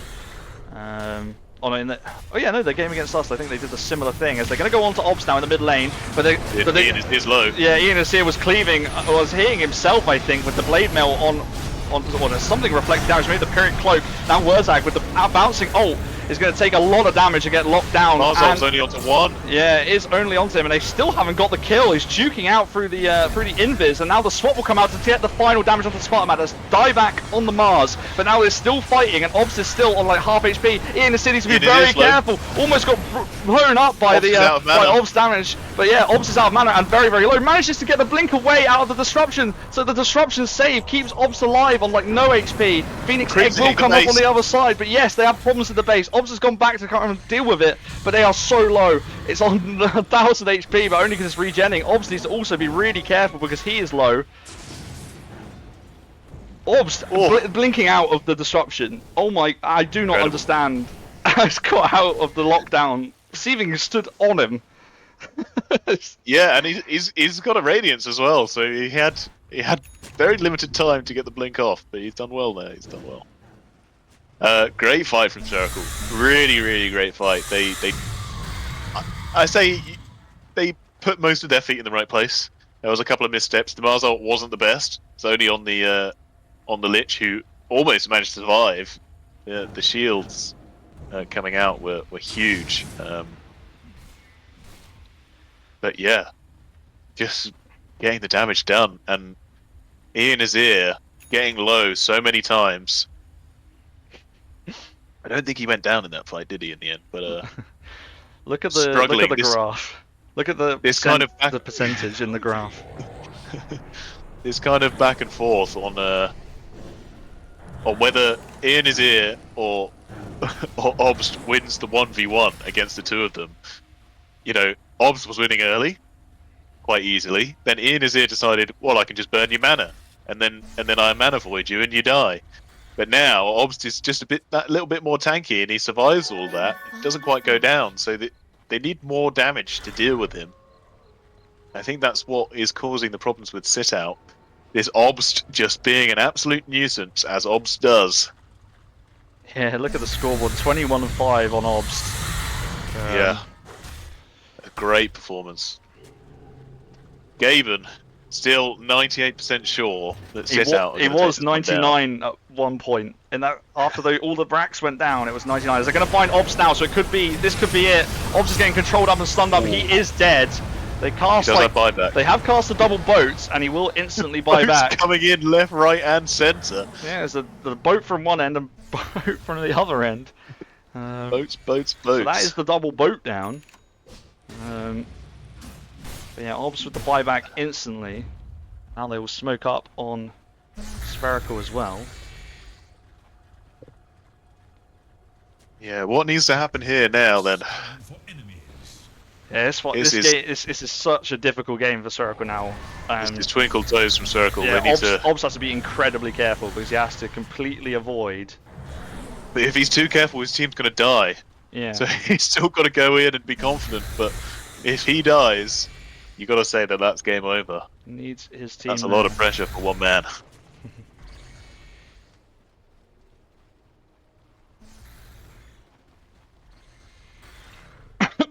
Right. Oh, sorry, round coughing 2. in everyone's ear there. Catastrophe's up on the high ground. He's in the base. Yeah. He's got the blink available. Oh, not anymore. It's been cancelled. Right, they're gonna try and I think Sven anticipating the initiation from. Catastrophe minion needs to not go too deep here. They're letting the creeps hit the Asian currently because they're worried about the counter initiation of Catastrophe. They're gonna go onto him on the side. Obs is in, pops the Shivas as well, and now the egg will come out on top of Catastrophe, and no one really is close to be able to do anything about this. So the Phoenix egg will come off, and now on the other side the AM is broken, but there's a lovely fear once again from Wurzag, and now comes the ult. The AM manages to blink out because he survives, and the Lich ult is still bouncing around. The Phoenix will take it away. Catastrophe's still the only one gone down so far. Yeah, and I was instantly brought back and come back in. They're still alive. Yeah, and actually Seething wants to force them back into the base. Seething doesn't want to fight right now. He's in big trouble. Yeah. Lovely torrent. I mean, I'm not sure how that's actually caught him because it's not on his hero, but there we go. Now we'll Wind Waker away, and we got the channel again. So another fear coming out from Wurzag. We pop the Shivas once again. The axe is in the middle, but on the back lines, Ian is serious in. Moist Goblin is down, no buyback. And Spartamat and Sleepy Moon are also in trouble. Oh, they're going to cleave back! And Ian Nasir has gone down instead. Tharakin was giving everything to stop the Ancient from being attacked. He's on really low life on the other side. Meanwhile, Obs is basically zoning the rest of Sitout out.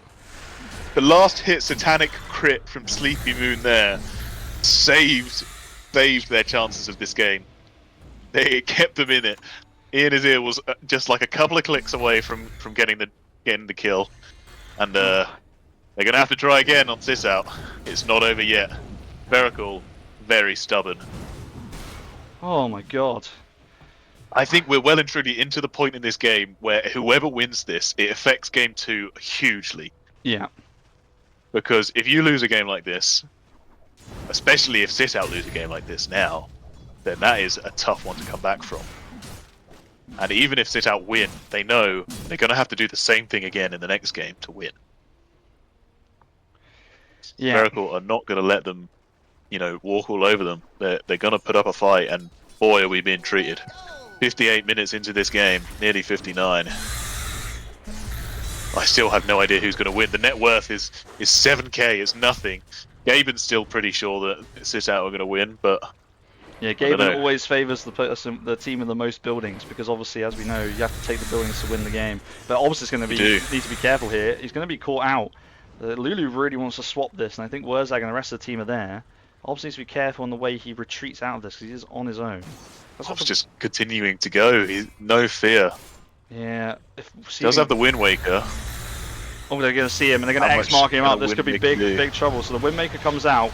He's blinked himself towards the rest of the heroes, and now he's going to be feared up as well. The boat is coming out, so that will be trapping out. And now the Lich ult comes out, and it's going to bounce between that and the Spire. And that's Obs dead for 125. Spherical in big trouble now without their big core. For all the good things that Obs has done in this game, I think he's let himself down there. He's pushed too far out. He's got caught out. And this is a really tricky fight now for Spherical without him. It's a golden opportunity for Sitout to come in and finish this thing off. As we hit 60 minutes, they don't care about the tier 5s, they're just going. Oh, the smoke breaks instantly mid lane. They want to try and burst down this anti-mage because it's their route back in. Or Wurzag would be another great pickup because he's been doing so much work. Wurzag goes down and will have to buy back if he wants to contest. There are still creeps in the base, remember. Clavakimbo is doing a god's work pushing out. Oh, so he swap back in? He got swapped back in and went down. Moist Goblin down, no buyback. Spartamat will probably, I think buyback is back off cooldown, and this egg will come off just about. And now Sven comes in, launches himself in like fucking Superman. He's going to come in and try and cleave. They have problems in the base still with the creeps, but Sven is being controlled up. That's 125 seconds without him. They've still got 60 seconds without Obs. It's a triple kill for EA Nasir, who ultimately survived. Sleepy Moon and Obs will call GG. And 60 minutes into the game, Team Sitout take game 1 of the Grand Final Best-of-3, and what a game it was. Boy, did Spherical make the work for it. Oh my goodness. There was a point about 20 minutes ago where I said, that's got to be it. That's got to be game over. And Spherical, I think, even though they lost, they won there in that extra time, just forcing Sitout to make the difference and finish it off properly. I don't know how they've kept themselves in this. Yeah, Gaben was at 99% at about, what is that, 45, 44 minutes in, and the game went to 60. So for 15, 20 minutes, they stuck it out, and I think that will make a difference in the next game, regardless of whether it made a difference in that game or not. Okay. Huge game 1. Oh my goodness. Let's look at some damage stats first. I know we're going to get into MVPs. I just want to look at like the damage output of particularly the cores on both sides, because if you look at the Sven actually overall not doing as much damage as the AM in the end, obviously helped out by having Obst on massive health and low mana. But like even Seething on the Kunkka with the 56k damage, Timber 66k, and like look how much they received on Spherical. The damage received stats of the 3 cores is unbelievable. Ob's taking the best part of 200,000 damage in that game. It's obscene. Absolutely obscene. Oh, I don't have to guess the time anymore. Oh yeah, it is 44 minutes. I guessed it pretty accurately though, to be fair. I guessed it pretty accurately, but that is a neat feature. You're right. Noted in the chat as well before, again, Catastrophe dead for 12 minutes of that game, nearly beating the personal best that you had in the in your awards earlier. So, good shout that by the chat. MVP, I think I know where it might go. I have my own personal shout, but who would you like to favour for game 1 of this best of 3? It's got to be Wurzag, hasn't it? Yep, that is exactly what I was going to say. The man cannot be stopped. So many big sinister gazes. Picking up the axe was fantastic, worked out brilliantly for them. I don't know how much damage he did with his ult, but he's up there with he's done the least on this team apparently. But Oh no, sorry, I'm 24k, looking at the wrong 24, number. 24k damage done with the. Yeah, he ended up doing Chain more push. damage than Catastrophe did on the axe, which is a mean achievement because that axe wasn't. The axe was not ineffective in that game. Did a lot of damage, especially early on. Yeah, huge stuff from Wurzag. Huge stuff. Yeah, GG's. Okay, well, we need a big old breather after that game one, as I'm sure the teams did as well, to set up the lobby, refresh beverages. I encourage you to do so at home as well. So don't go anywhere, because game two is going to be right around the corner. We're just going to have a short break, and we'll be back with the second game, where we'll see if Spherical can return fire against Team Sitout, who are 1-0 up. See you in a minute.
Okay, I still think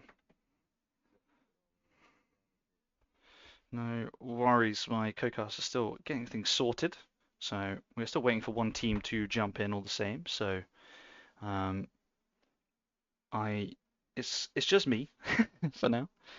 But what a game one we just had! Incredible work from both teams. Went back and forth, and Sitout had taken basically all the buildings. In fact, they had taken all the buildings apart from the one that they need to take to win the game. And then eventually it gets over the line.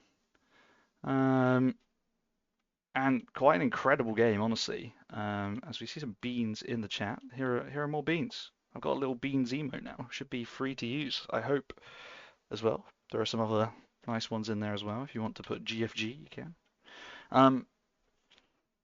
And Spherical just held on. I thought they were GG out, but I guess they believed in the wave D push that they had. It was pretty nice.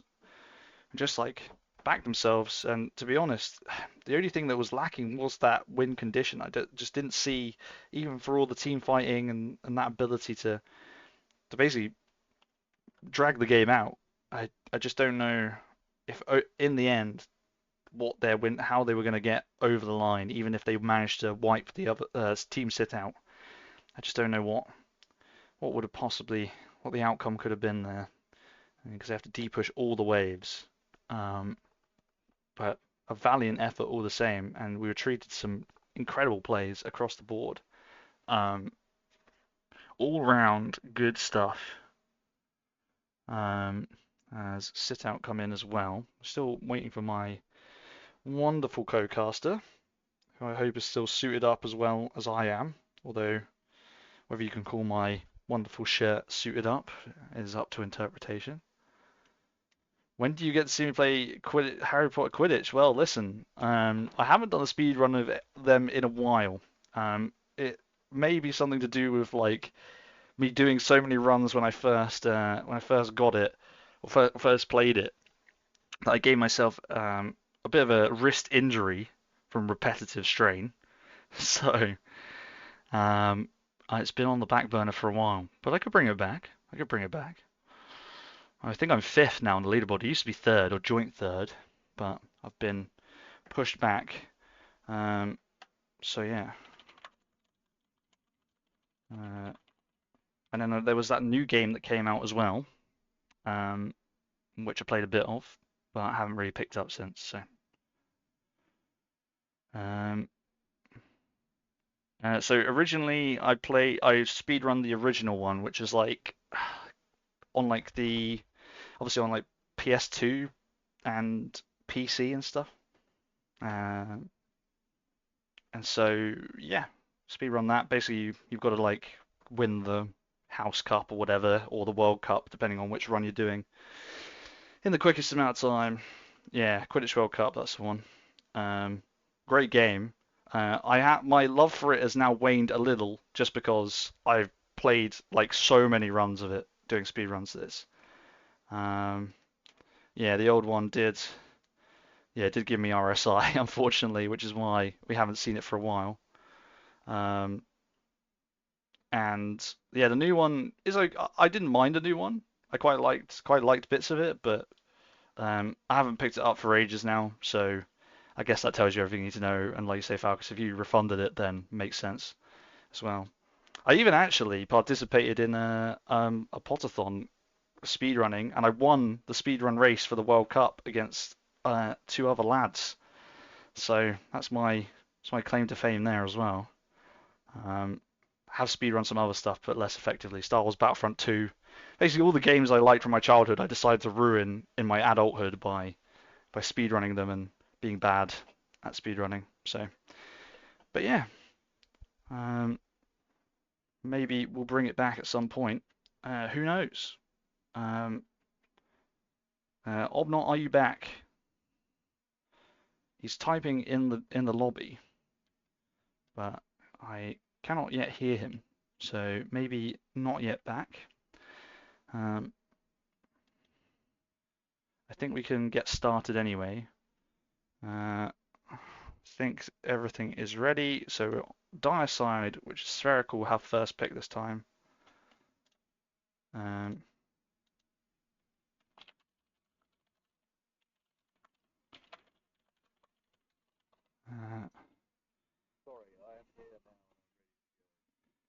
Cool. I had a I've bit of a unmuted you now. disaster upstairs. Oh no. Yeah. What's happened?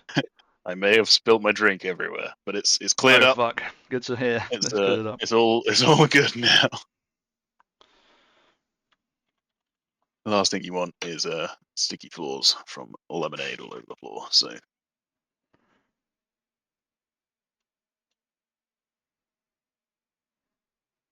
Okay, we're getting into the draft for game 2. So let's we go. begin. After our little Quidditch World Cup tangent we were going on there, that was lovely stuff. Oh, yeah, you are coming through, so that's all good. All the Wonderful. audio seems to be working fine. Just every now and then it's a bit temperamental for some reason. Okay, Sitout took game 1, of course. Went for an hour. They did. So anything you think from game 1 that needs to be respect banned, dare I say potentially Lich? The Lich did work. I fear that Wurzak has a few of those heroes in his tool bag though. So Yes. I'm not sure if it's worth necessarily banning out as opposed to dealing with in some way, whether that's with a hero pick or with a slight gameplay change, or like your style of play change. I think more importantly, Sitout, respect the Ob's timber. That was pretty scary. Yeah. I think for Spherical as well, maybe just a different carry on Sven than Sven. Sorry, I don't know. It didn't feel like a typical Sleeping Moon carry. I don't know if I've seen that. I've seen Sleeping Moon play that this tournament. Correct me if I'm wrong. I've definitely not seen much Sven. Not sure if it's particularly great at the moment. So something maybe a bit more comfortable, a bit more meta. Yeah, I on think it Sleeping is a would be beneficial. sleepy hero in terms of like I feel like from Dota buff, from what I could tell, one of the most played heroes for Sleepy Moon, and obviously comfortable. They banned the Kunkka on Sitout this time, presumably because they don't want Obs to pick it up now that they have first pick on Spherical, so they rather ban it out, as the Necro was banned, which is, you know, Sitout's or Seeding's counter to the Kunkka. So, which we saw from them on Friday, obviously in the second game. Took the Necro to counter Obs Kunkka in game 2. Yeah, Seeding not fancying the Kunkka either, so... No, but they would have first picked it on Spherical, probably. Oh, yes, okay, sorry. I think that's what it was denying the first pick. And so Centaur gets picked up. Obviously, another hero that might be contested between Catastrophe. It's not been banned out by Spherical this time when it was last time. And that means Wurzag's Disruptor is in the pool, and they will take it first up this time anyway. As for the bans, it was the same first 3 bans for Sitout, but then they've changed and gone for the Kunkka, obviously, ahead of time. The Quap being taken out was the same as last time. They've respect banned the Axe this time as well. Issues for Catastrophe here. I don't know what his hero puddle is like. But Centaur's out, Axe is out. Yeah. Only so many other heroes that you can go in deep and get away with it. Yeah. It'll be interesting to see where they go. I don't know whether Wraith King is in his sort of pool. I think he's played it before, but I don't know how effective that was. And so yeah, it's hard to say now. Like you say, where you go. But I guess Seeding will have the plan. I think of like other offlane heroes at the moment. Well, yeah, with the Axe banned, it's a bit of a tricky one. Slark taken out as well. Yeah, Slark can be nasty. Although you would have thought with Disruptor there's enough kind of lockdown and catch I feel for him. like it's never enough against the Slark. There's always one bit where he can like wriggle away out of it. You know, this feels like that kind of hero sometimes when you're on the receiving end, particularly in like pub games where it's like you can't keep doing it. Things that are still in the pool that were prioritized towards the start of the tournament but have been less so is Underlord, which could be mid or off lane, presumably for Sitout. the other thing in the chat was Death Prophet as well, Zali suggesting for seeding, but they will pick up Lulu's Hoodwink instead. So they got their supports on 2 heroes that are pretty trademark for them. Obviously, Yeah, they're looking we've to seen lock some down the nasty 2-0. things. Seen some nasty things from the Lulu Hoodwink. Yeah. So remains to be seen whether that works out. Now I'm seeing a call out for DP from Seething in the chat. Yeah.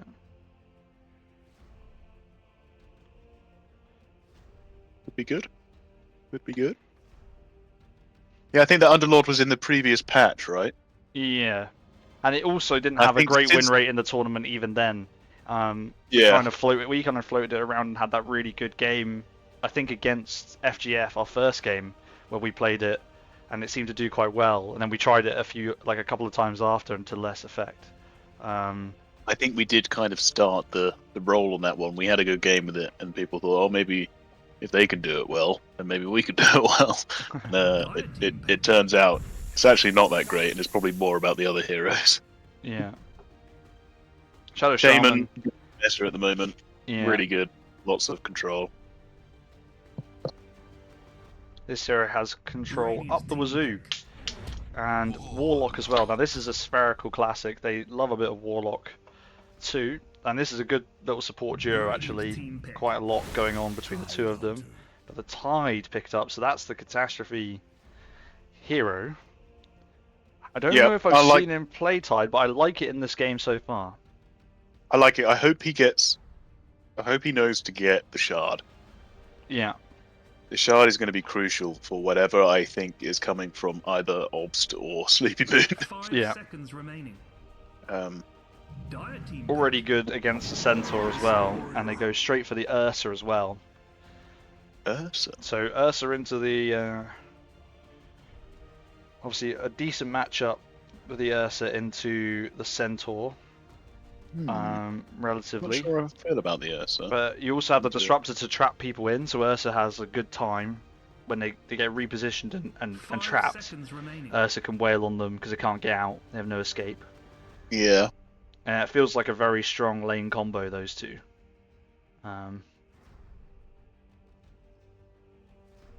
Yeah, the Warlock's slow, and the amount of lockdown from Shaman is nasty until Ursa gets BKB.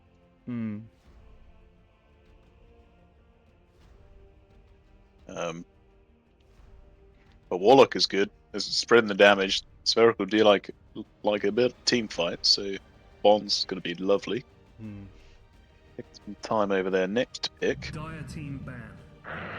They go for the Sleepy Moon Troll Warlord. This is, so if we want to throw back to the final last year, it was a double dose of Sleepy Moon Troll Warlord, and it was a swift 2-0 for Spherical in that game against the International All-Stars, because he is... you can't kill the guy that doesn't die. He is very good on this hero. I don't know how this hero is in the meta right now, but this is a staple I've not for Sleepy seen Moon. much of it, so I don't know. Radiant team ban.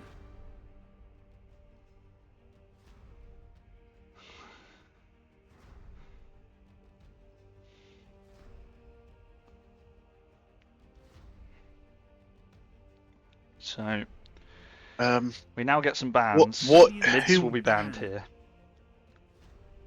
Troll wins in a head-to-head versus Ursa, right?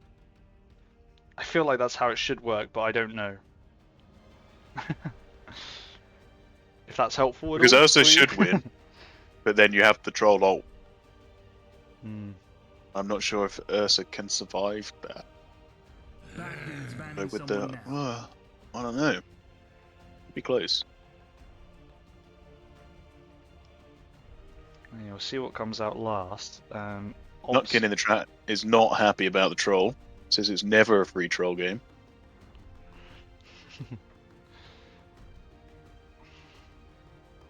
And it's just the 2 mids left to go. 5 seconds remaining. Yeah, interesting. Seeding not got many of the staple, or in fact, the Necro, Kunkka, and Quap being banned. Those being the staple heroes. The Underlord obviously still in the pool, but like we were saying earlier, not currently favoured. I think Obs really kind of has a pick of what.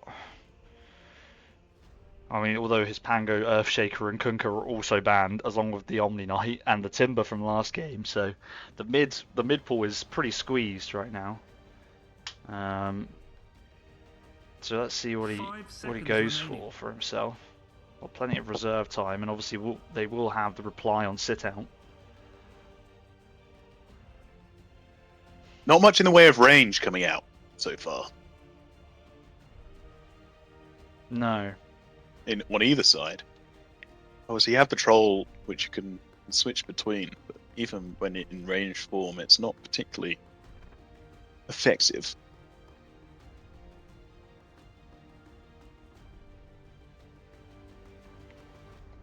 Digging into that reserve time, I want to try and make sure they get the right pick because the Grand Finals is on the line in this game. They need to win to be They've able got to win this. Stay in and stop Sitout from taking the crown. Time is there to be used. Yeah. I'm wondering, Squelch has just suggested, I was thinking maybe Doom as well, but it depends. But they go for Marcy, which I think was something that... Marcy? Yeah, Squelch also suggested. So the Marcy mid for Obst.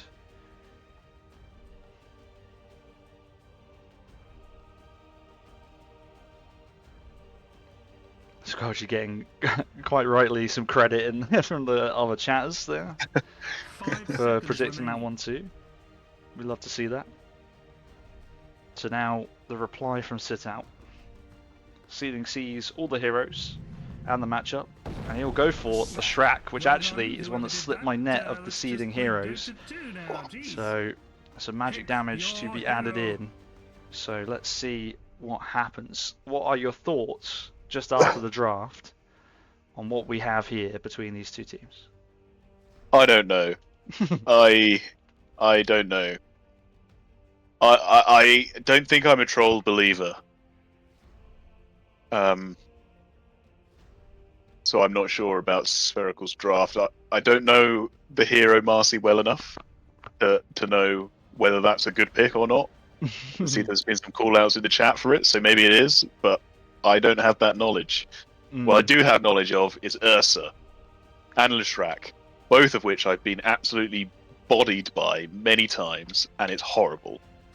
Now with two support heroes on very comfortable heroes, which I've seen them do massive work with a Disruptor and a Hoodwink, I think I'm favouring Sitout, but Spherical have proved me wrong many times in the past, so we'll see. We'll see. The predictions are open, so put your money where your mouth is.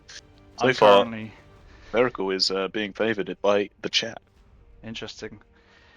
I'm kind of leaning towards Sitout of the two drafts at the moment, but yeah, I mean, Sleepy Moon Troll Warlord is to be feared. So it remains to be seen. Like you said about the Marcy, is kind of a bit of a rogue pick in terms of like, but then a lot of mids were banned, and so we're interesting to see what Obs can do with the hero. Already had a great game on Timbersaw in the game one, obviously on the losing side. So let's see what can happen. Kamaya, lots of people going. Lots of their all-ins beans going on.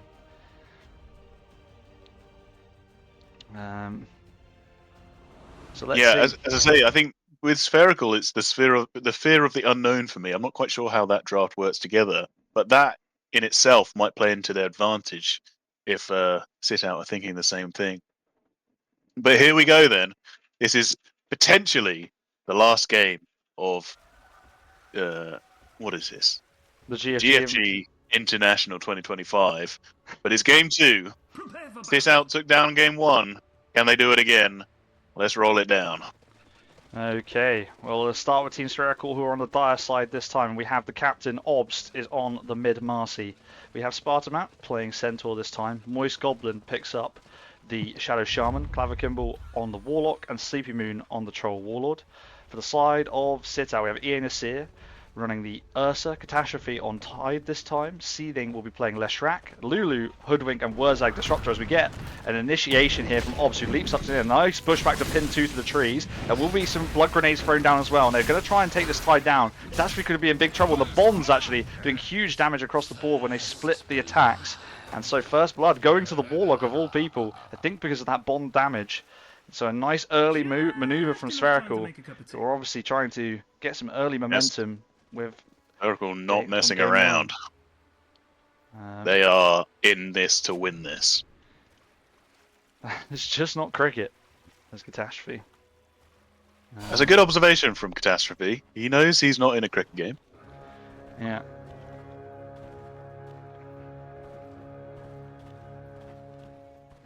Okay, for the casters, Sleepy Moon giving us a stat. Okay then. Okay. Well, that does tell a story. Go on, creeps. Maybe Hit some those other confidence there from Spherical. Well, Sleepy Moon has been playing lots of different heroes within the tournament. The only one played twice, I believe, is Razor. And so...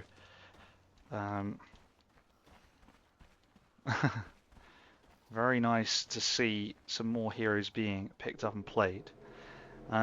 Right, let's have a look. Just going to check audio is all okay. Yes, it is. I'm being haunted by it. Bottom lane, I feel like the Ursa with the Disruptor should be having a good time against this duo. The only thing is the control from the Shaman, like so. Right on cue, actually. Yeah. Thank you very much, Moist Goblin, for illustrating my point. Will You look real good there. be able to help defensively, and is actually out clicking the Disruptor currently. Yeah, the Shaman 70 damage at level 1 is pretty crazy. Yeah, top lane. Be hard pressed to find someone that outclicks. Bit of an early issue for the Warlock, who will be Lulu. bushwhacked up to the trees there. Will walk away, very low on life. And will live for now. Troll also needs to be a bit careful. As bottom lane. Lulu's just getting away with murder down here, though. He's getting clicks off up the wazoo. Lovely Getting bushwhack. chased down by Sleepy Moon, who had clearly had enough of it. No more.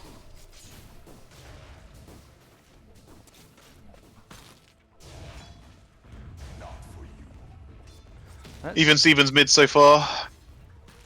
Yeah, it'll be interesting to see how this Marcy Yeah, the call performs. waves. Very interesting.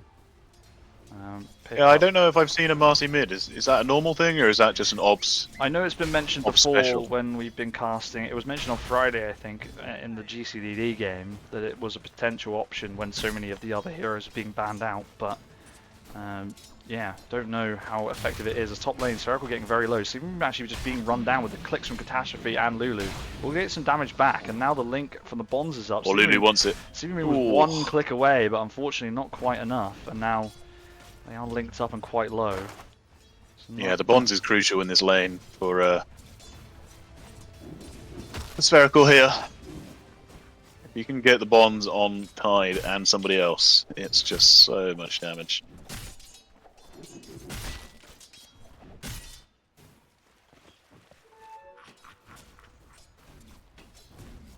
Ursa getting a good start. Yeah, It's you going to be needed. would expect that in this particular lane as well. Chicken fingers up, but won't be for any good reason. Just a nice little right click from the Shaman. And farming well under the tower here. Yeah, Sleepy Moon by comparison struggling a bit more. Just the damage in the lane. See the Tide having a bit of a better time. Yeah, some fabulous last hitting from ANSE. Actually, just watched it for a couple of seconds there. Yeah, really nice. Got almost all of those. Only missing a couple under tower. Clever Symbol getting very low, managing to escape under tower in the top lane. Oh, stunned up by the creeps. Catastrophe gets stunned by the creeps, and now the bonds are out, and now the axes as well. They're going to try and farm all these creeps, that those will spawn those little golem lads. Chase after Catastrophe and deal some damage. But it will get quite low. Lacking mana as well, but does have the stick available.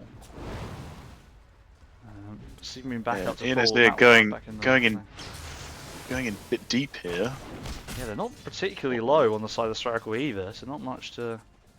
Yeah, I'm not quite sure how this happened, because they definitely were. That's why they were chasing them down. But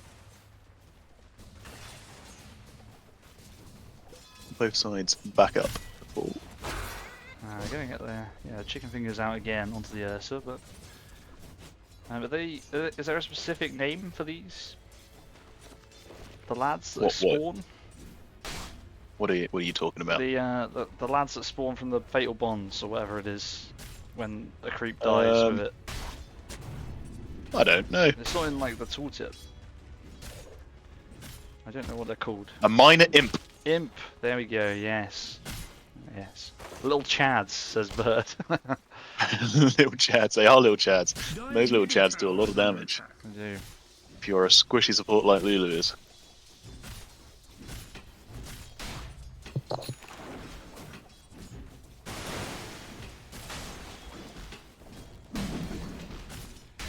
So Sleepy, despite having a bit of a struggle at the start, still managed to get level 4 ahead of Catastrophe and Lulu. So obviously farming the waves well, despite the damage. Getting quite low now as well. However, Kimbo needs to be careful. Probably drop the heal onto his core, and will do so. I feel like every time I look in this lane, Sleeping Moon is low. But no kills converted yet. Still just that first blood, and we're coming up to 6 minutes into the game. Same as last game. Without a death in the lane.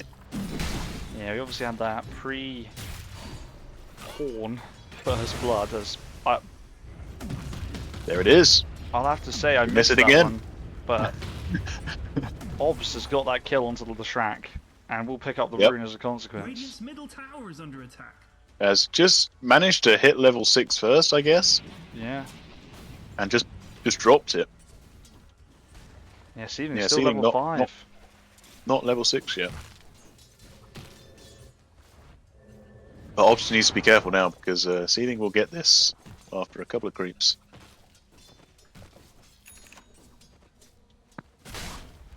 And then it could be trouble. Like, there it is.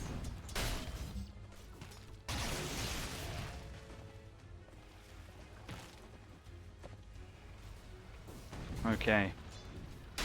Yes, in fact, in both games, the mid who was slightly behind, getting the first kill. Hmm. I don't know if there's something to be said for that, but that is also what happened in our 1v1 in the Yeah. mid lane earlier. Very true.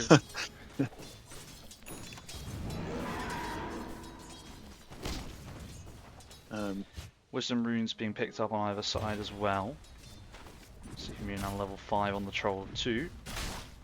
It's a very similar story to the last game in terms of, you know, where the last hits are sitting in the CS charts. You got Obs at the top, and you got the 3 cores of Sitout following it closely up the rear. Yeah. It's all very close again, like you say. As middle lane, I missed it again, but they've rotated around. They rotated around Moist Goblin, and Obs has picked up another kill onto Seething. We got 2 double down on the T-Tors moments there. Apologies for that. Busy watching this top lane when nothing was happening. Now, Ian has tried to go in onto Sparta map in the bot lane, obviously knowing that the rotation has come from the Shaman, but nothing doing there. Meanwhile, top lane, where I said nothing was happening, oh, the Tide nearly gets the kill onto Sleepy, but will just survive on low HP, and the Tide actually gets very low themselves too. Sleepy will have to back out of the lane now, or Lulu will be all over that with the bushwhack. Yeah, gonna get the heal up from Warlock. Get back in there. And now Obs is going in mid lane again. Moist Goblin is still there. Seething has popped the ult, and Obs might have Rotation's to coming out this time. pop the Invis rune to get away. Wurzag is in, but I don't think he'll bring anybody back. So looks like they'll agree to walk away. As top lane, the bushwhack comes out onto Sleepy, who's getting very, very low. Is not actually quite close to level 6, but Obs has come up, and now he sees the low Tide, and I think that's who they want to get. That brings him back. Lulu will teleport out and abandon Catastrophe, who tries to come around and get the gush onto Sleepy Moon, who quite rightly walks away before copping any more damage that might bring him down. And so it's all Spherical at the start of this game, 4-0 at the moment. And they're making moves around the map, and Sitout currently can't keep up with these rotations. Yeah, great play from Obs there, seeing that the rotations came mid, so he just went top instead. Although it goes in deep this time. Yeah, and we'll pick up the Gets kill a kill on again. Seething. Be another one onto Wurzag. Yeah, so interesting, Seething has gone for the Diabolic Edict will do damage to towers in this with the Leshrac facet. I believe he's gone for the one that the attacks restore mana rather than the one where you do more damage with the Edict. If that's still the facet, again, haven't really looked at the less changes. Interestingly, fun fact for you, my only win, our only win, Tit Warblers and GTI, was when I was playing Lesh. And I hadn't played it in like years before that game. So Was that against us by any chance? no, we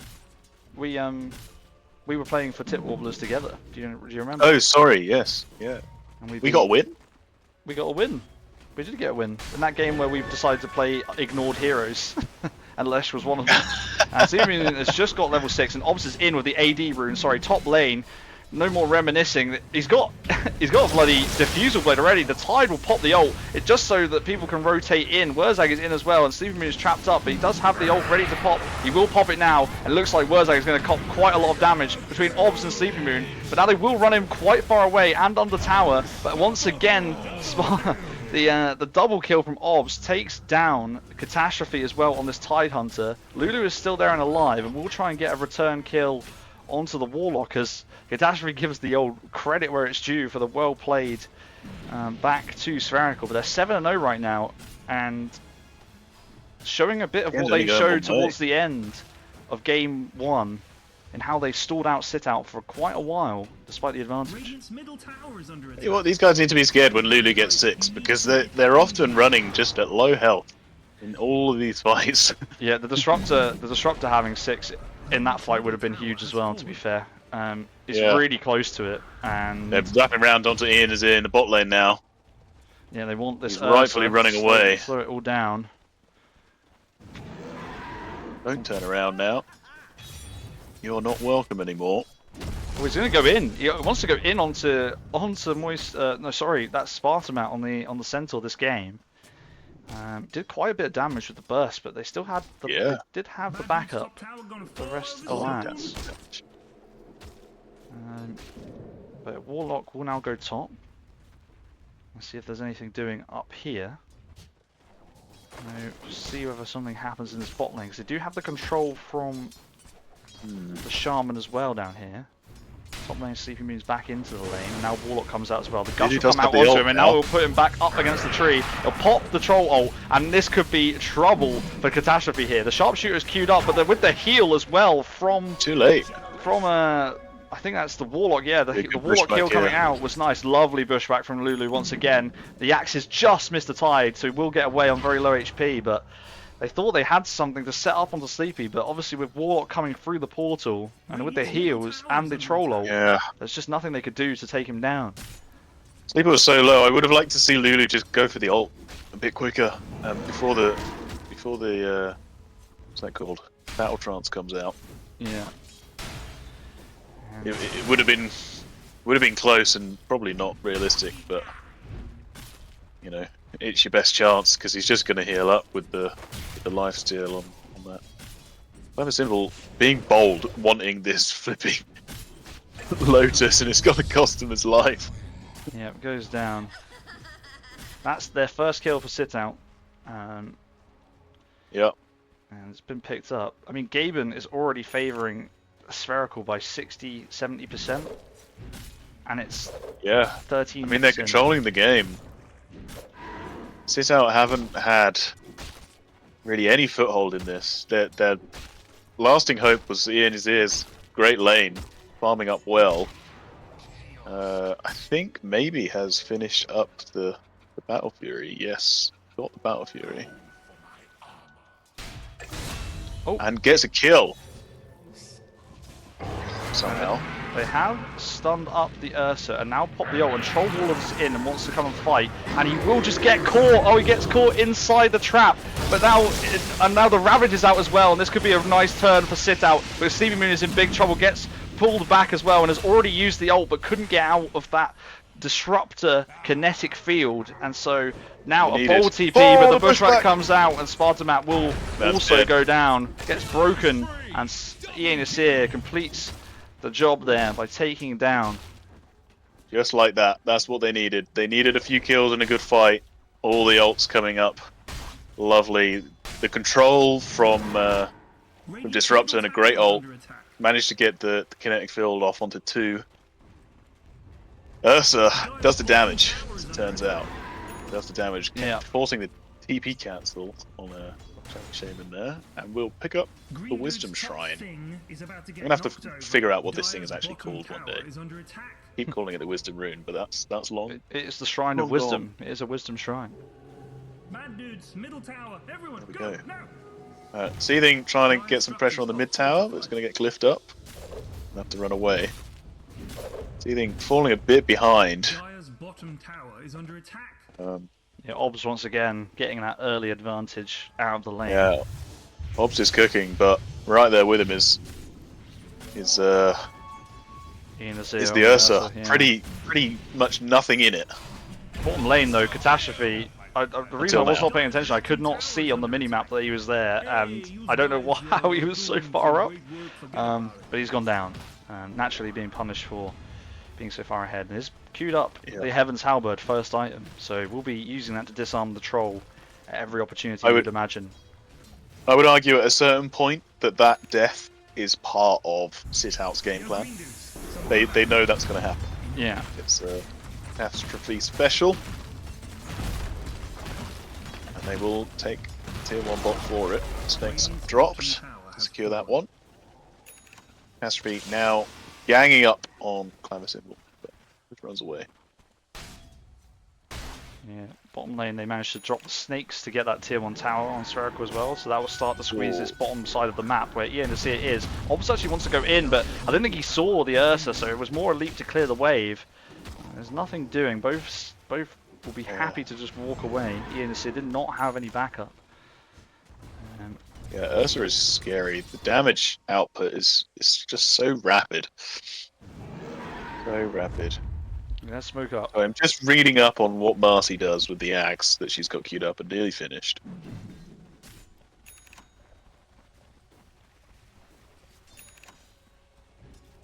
They have smoked up on Sitout. They're looking like they're going to try and wrap up into the triangle, but they're going to run into at least 2, and Seaman is not that far away as well. Spartaman is going to cop some damage here, gets stunned up, and I think even attacked by the Ancient Troops. They drop. He drops the ult, and Ursa is really fucking low. Very he low. goes down, and that is not a good trade for Sitout at the current moment, because Ursa is where lots of their damage is coming from. Catastrophe will go down as well, and they do get Clavy on the other side, but now Seething should be in trouble, although this bushwhack was lovely, and the damage from the Leshrac was not quite enough. The 2 supports retreat on very low HP, but a nice turnaround from Spherical in that fight, and they could have lost more if Seething had got a couple more ticks in that ult off. Yeah, Ursa dying with the range still up feels bad a bit. I'm not quite sure why that wasn't popped, or whether the Ursa was just low going into the fight. I think the Ursa was full HP, but what happened, I see in chat as well, the Centaur managed to get the stun off before death. Like, despite being controlled up and like attacked by the neutrals and like the Ancients, got the stun off, which allowed the damage to come out onto the Ursa ahead of that time. Yeah, it was nice. The leap from Marcy landing on top of the Ursa as well, and that finishes up the Ags, which provides the silence on the AoE silence on her ult, the upleash, which I think into this lineup is going to be. Yeah, here it is already. They're going to bring Seething back. He gets disarmed by Catastrophe, so we'll have no damage here. That's a huge kill. And we'll go down. That's a 10 kill streak. Obs has gone down. It's just the supports here, so he needs to be careful. Seething did survive. Seething got the 10 kill streak, which is huge. Yeah, Climber now Symbol's going to die Clavicil is again. in big trouble. Bushwhack's up and Ian killed. is And now in deep. it's falling apart a bit in this particular fight for Spherical. Moist Goblin is in big trouble. Catastrophe will not stop. Does have the gush up. We'll use it. Slow him down, but he jukes through the trees and should be okay.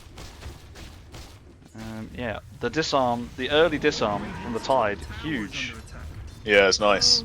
I don't know whether... Got the E-Blade on Leshrac as well. Well, yeah, just the Ghost Scepter for the moment. Sorry, yeah. The Ghost Scepter. God, he had a full E-Blade. I was like, holy fuck. That That would be Fair insane. enough. Fair enough. Fucking hell. He's like got no other no other items. He's just got E-blade. Yeah, that's it. Yeah, imagine. Yeah, Obst, not as tanky as he was in the previous game by a long stretch. Also finding out the cost of not being able to hit the Radiant heroes when he's being Yes. disarmed. That's what. And a lot less tanky if he can't lifesteal as well. Great itemization for Catastrophe there, really good. Do you think that's his own decision, or do you think one of his team has told him, you need to buy Halberd as a priority number one? Ob's now going to rotate up top. The smoke will break, so they will see the heroes were there. They're not going to actually contest it. Tower goes down, they're going to get them on the they way are. out. At least Canvas Symbol's going to link them quite up. far up. He actually gets sent back because of the nature of where he was, and Wurzag will get blown up for his troubles. The Tide is now disarming the Marcy, but it might be a little too late because everybody from Spherical is here. Sleepy Moon even coming in through the portal late, and Ursa has used the rage, but now will just get stunned up and controlled, and brings Huge back. bushwhack! Yeah, nearly saves the Ursa's life. Well, kind of. But it nearly killed Obst, Nearly got the actually. kill on Ob. Yeah, but eventually will survive, and now we're chasing more. Diffusal Blade dropped down as well. Bushwhack does stun him up again. Obst so low, needs to walk away surely. They don't have the Warlock heal currently. Great play from Seething there to get the stun off. Yeah. Split Earth coming out onto 3, I think it was. But will be just in time for the XP Shrine to be up. They smoke up immediately on Sitout and want to chase. The smoke breaks, so Seething knows they're up on that high ground. Marcy would be a good pickup here. Nice use of the what's that? The old Rod of Atos. Then they bring Obst back and it's huge from Wurzag. Brings them both in, traps them both up, and they both go down. It's a fantastic glimpse Catastrophe into takes this one, Seething fantastic takes the build. other, and Obst racked up another 3 kill streak in that time and goes down. Boy, boy, boy. Yeah, Gaiman's not sure what to do either. He's floating towards the middle line. This is going to be another close one, folks.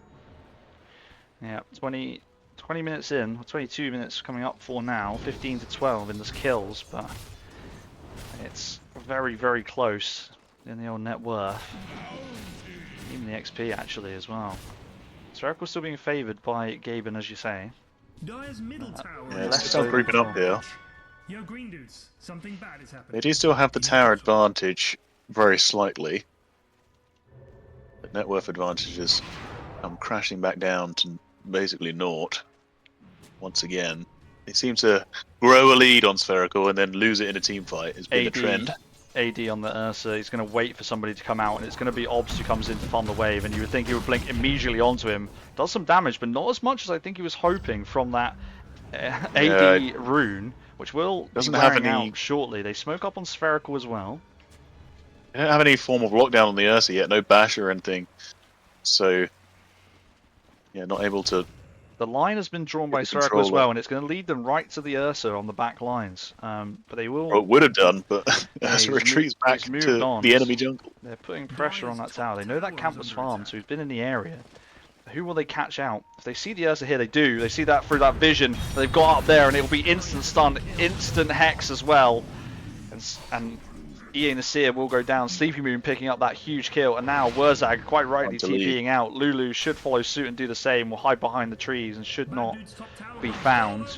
And even Catastrophe will get out of there as well. That is what you call a mass exodus. Yeah. Nicely done from Sitout. Seeing their carry is gone. Get out of there. Delta split. TP out.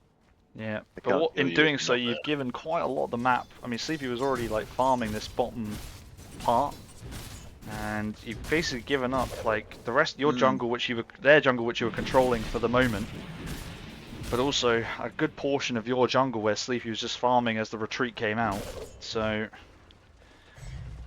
it will allow some more space, and it's very close between the top 4 cores, and even the POS 3s are both, you know, within like 400 gold difference, so all to play for. I mean, Yeah, 3k advantage, it's very minor at the moment. It's not an item's worth, that's for sure, so. what can Sitout do? They seem to be going behind and then coming back and forth, back and forth. Yeah. But it has to be said, Obs once again having a game on this Marcy. Is there anything that this man cannot play that is a melee mid? I mean, I'm sure, like he said in the interview, he plays range. He's gone in deep leaps now. in aggressively, but he's going to try and get Lulu down, but he's now like trapped up. Nice hex onto the tide because they want to stop, I imagine, the Ravage, but now Obs will pull back and it will be straight into the Disruptor. Oh, that's for 50 seconds without your Obs, who's carrying the team currently. And that's a really nice Ravage as they try to Delta split. It will get both supports. They come down seeding with a double kill on that one, so they will be brought down. And Spherical, Obs even getting a bit too aggressive, it seems like, and getting punished by the Disruptor. I don't even know if... Well, yeah, I guess diving in a bit deep, but the Disruptor, Wurzag, yeah, playing it perfectly there, got a kinetic field out, which kept her there for a little while, made her kind of panic and start to run away. I was like, why are you not glimpsing earlier? But they got the glimpse out later and landed the static storm to keep her there. This game just feels like if you kill the one hero on the enemy team, then you get something. Yeah. And that's how it's gone so far. The thing I would say is that the troll is just farming. Indeed, at some point, Spherical will bring all 5 heroes. And then we'll have to see who is going to... And then you might have to get 2 of their heroes rather than the 1. Yeah. Got the BKB getting nullified by the looks of it as well. It's out much better at getting more than 1 as well. Spherical seem to be getting these one hero pickoffs. And then the rest are quite good at Sitout, quite good at getting away. Got a halberd on the Centaur as well, which will be nice for the Ursa too. Yep. Taking inspiration from your enemy. Yeah, I like it. That is a good idea, guys. Thank you. They smoke up on Spherical again. What can they find? Sitout get a gold advantage, I think, for the first time in the game. They have a gold advantage. Yeah, Wurzag's in trouble here. He's he going is to be way behind enemy lines. He's getting caught up, hexed up, and killed instantly.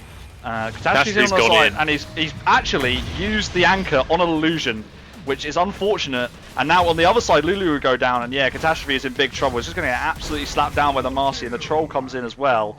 So picking up 3 kills for Spherical this time around. That's unfortunate with the anchor onto the illusion. And now they will drop the snakes for this tier 2, which is completely fair. They should push it pretty fast with the Troll Warlord all the same anyway. And it looks like Ursa and of course the Leshrac will not contest this. They have to let it go and try and get some trades by getting the bottom tower in exchange. And yeah, an effective smoke from Spherical. Spherical paid now, off that one. Yeah. You feel Spherical now will go for the Roshan, and that is where exactly where they make their way over. Great in. Sleepy Moon. Would love to have this. Gonna finish up this nullifier as well. Yeah.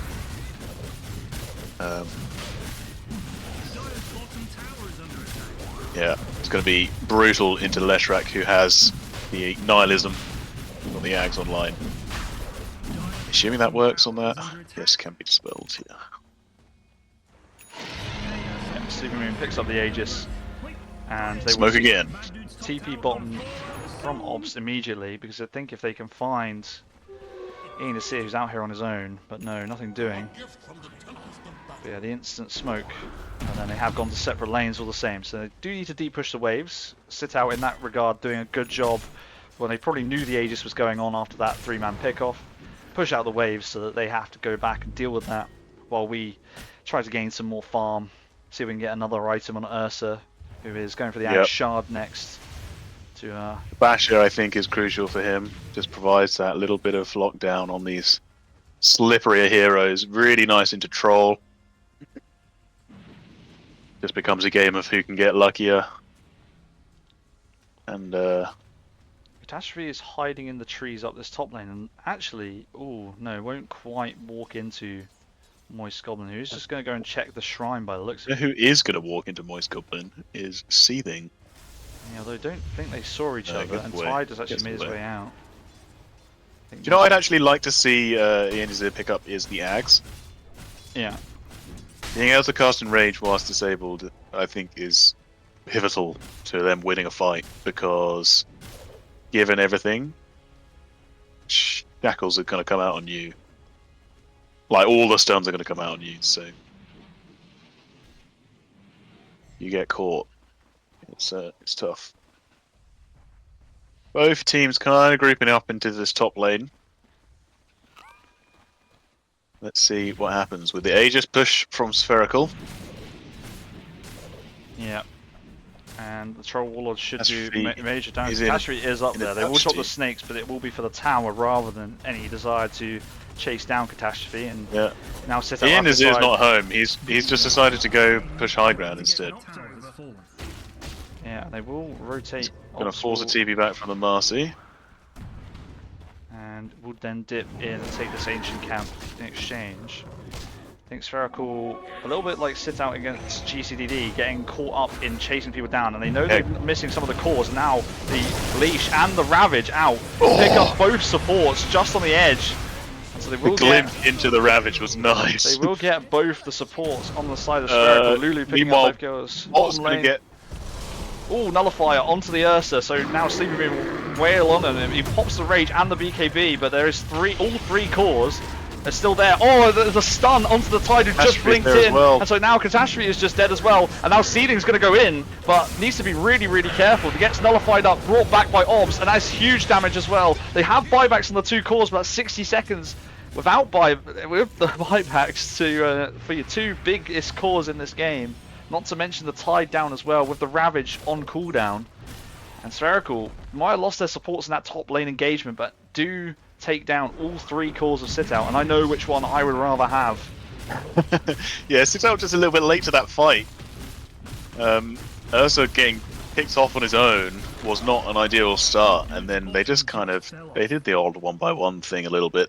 Yeah, the Tide blinking in as the Centaur stun was just unfortunate timing for Catastrophe. It caught him out.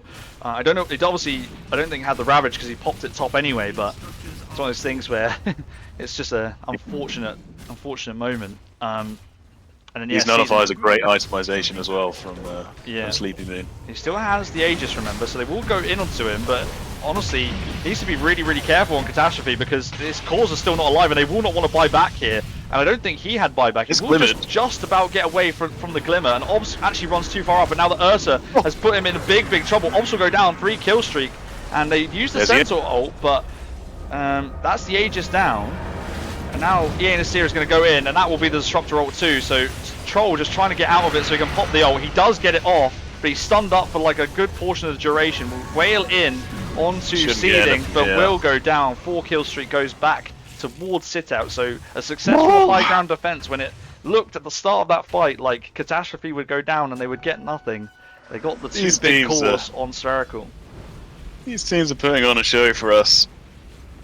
I don't know if that's Spherical just staying slightly too long, or really good play from Sitout just to tease them in.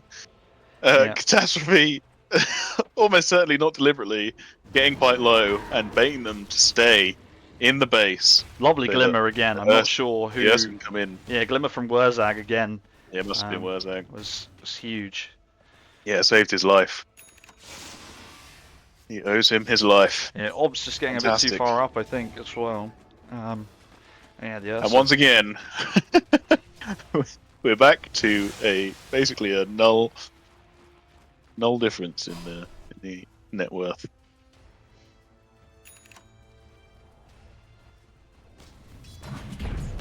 My goodness, these teams are so closely matched. There's nothing to separate them. Warlock and Tide having a bit of a moment down here as well. Warlock will glimmer up now as well. Yeah, Sitout being quite aggressive after that fight. Probably feeling a bit of confidence as well from the hold. And proof that Sleepy Moon can be taken down as well, given the right conditions. I mean, the lack of it. Yeah. The rest of the team had kind of abandoned after Obs went down.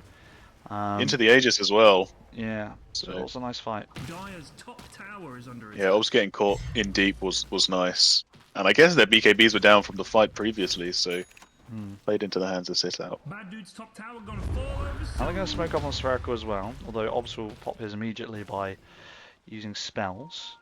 An illusion room bottom lane, and yeah, Sitout just sitting on this high ground. I think Spherical do want to move that see- way. Oh. They do see catastrophe up here because they have the vision. I think from the ward spot reaches just to the edge where catastrophe was stood. But And they're going to maybe they smoke know up on more. Sitout now as well, and the Warlock could be the one caught out on the backlines, although he's walking Dire's away, top so they tower are is looking under to attack. push and sitting behind the know Marcy. they're there. Centaur's going to be found out straight away, blinks away, so that, oh, that's lovely, the Gleipnir misses because of the blink away from Spartamat. And now All the but two Bushwhack- of the smokes have popped. Nobody knows where anyone is still. Yeah, the nice Bushwhack was thrown up there, but just dodged by Sleepy on the top as well. Yeah, only seedings, one remains. And I think- they've switched back to their their side of the map. Both teams very cautious. This next fight is vital, I think. Yeah, it's pretty critical. We got a minute or so for Roshan before it can potentially respawn. So let's Shout out see. to how nicely the net worth curve kind of goes down the order. It's almost alternate. It's alternate.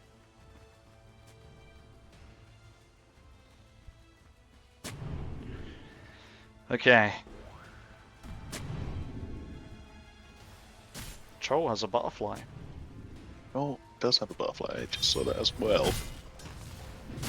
Is that for the I don't Ursa? like As they it. blink in onto Clavy Catastrophe's on the in. background, Catastrophe has gone Catastrophe in. He is does have in. the Ravage up, but it is all 5 of Spherical are there, Oh, and he wants to it's gonna walk be in a and take it, but huge pushback he gets stunned up for it. It will drop the 3, but now the 2 big cores, oh sorry, the Shaman and Sleepy are on in the backlines, but will get sharp shot down. Ursa's But Ursa and Tide are already down, and so they're going to run down the nullified seeding, and I don't see what he can do there. He does not have buyback either. That's 70 seconds without your Leshrac, and all 3 cores once again perish. Ooh.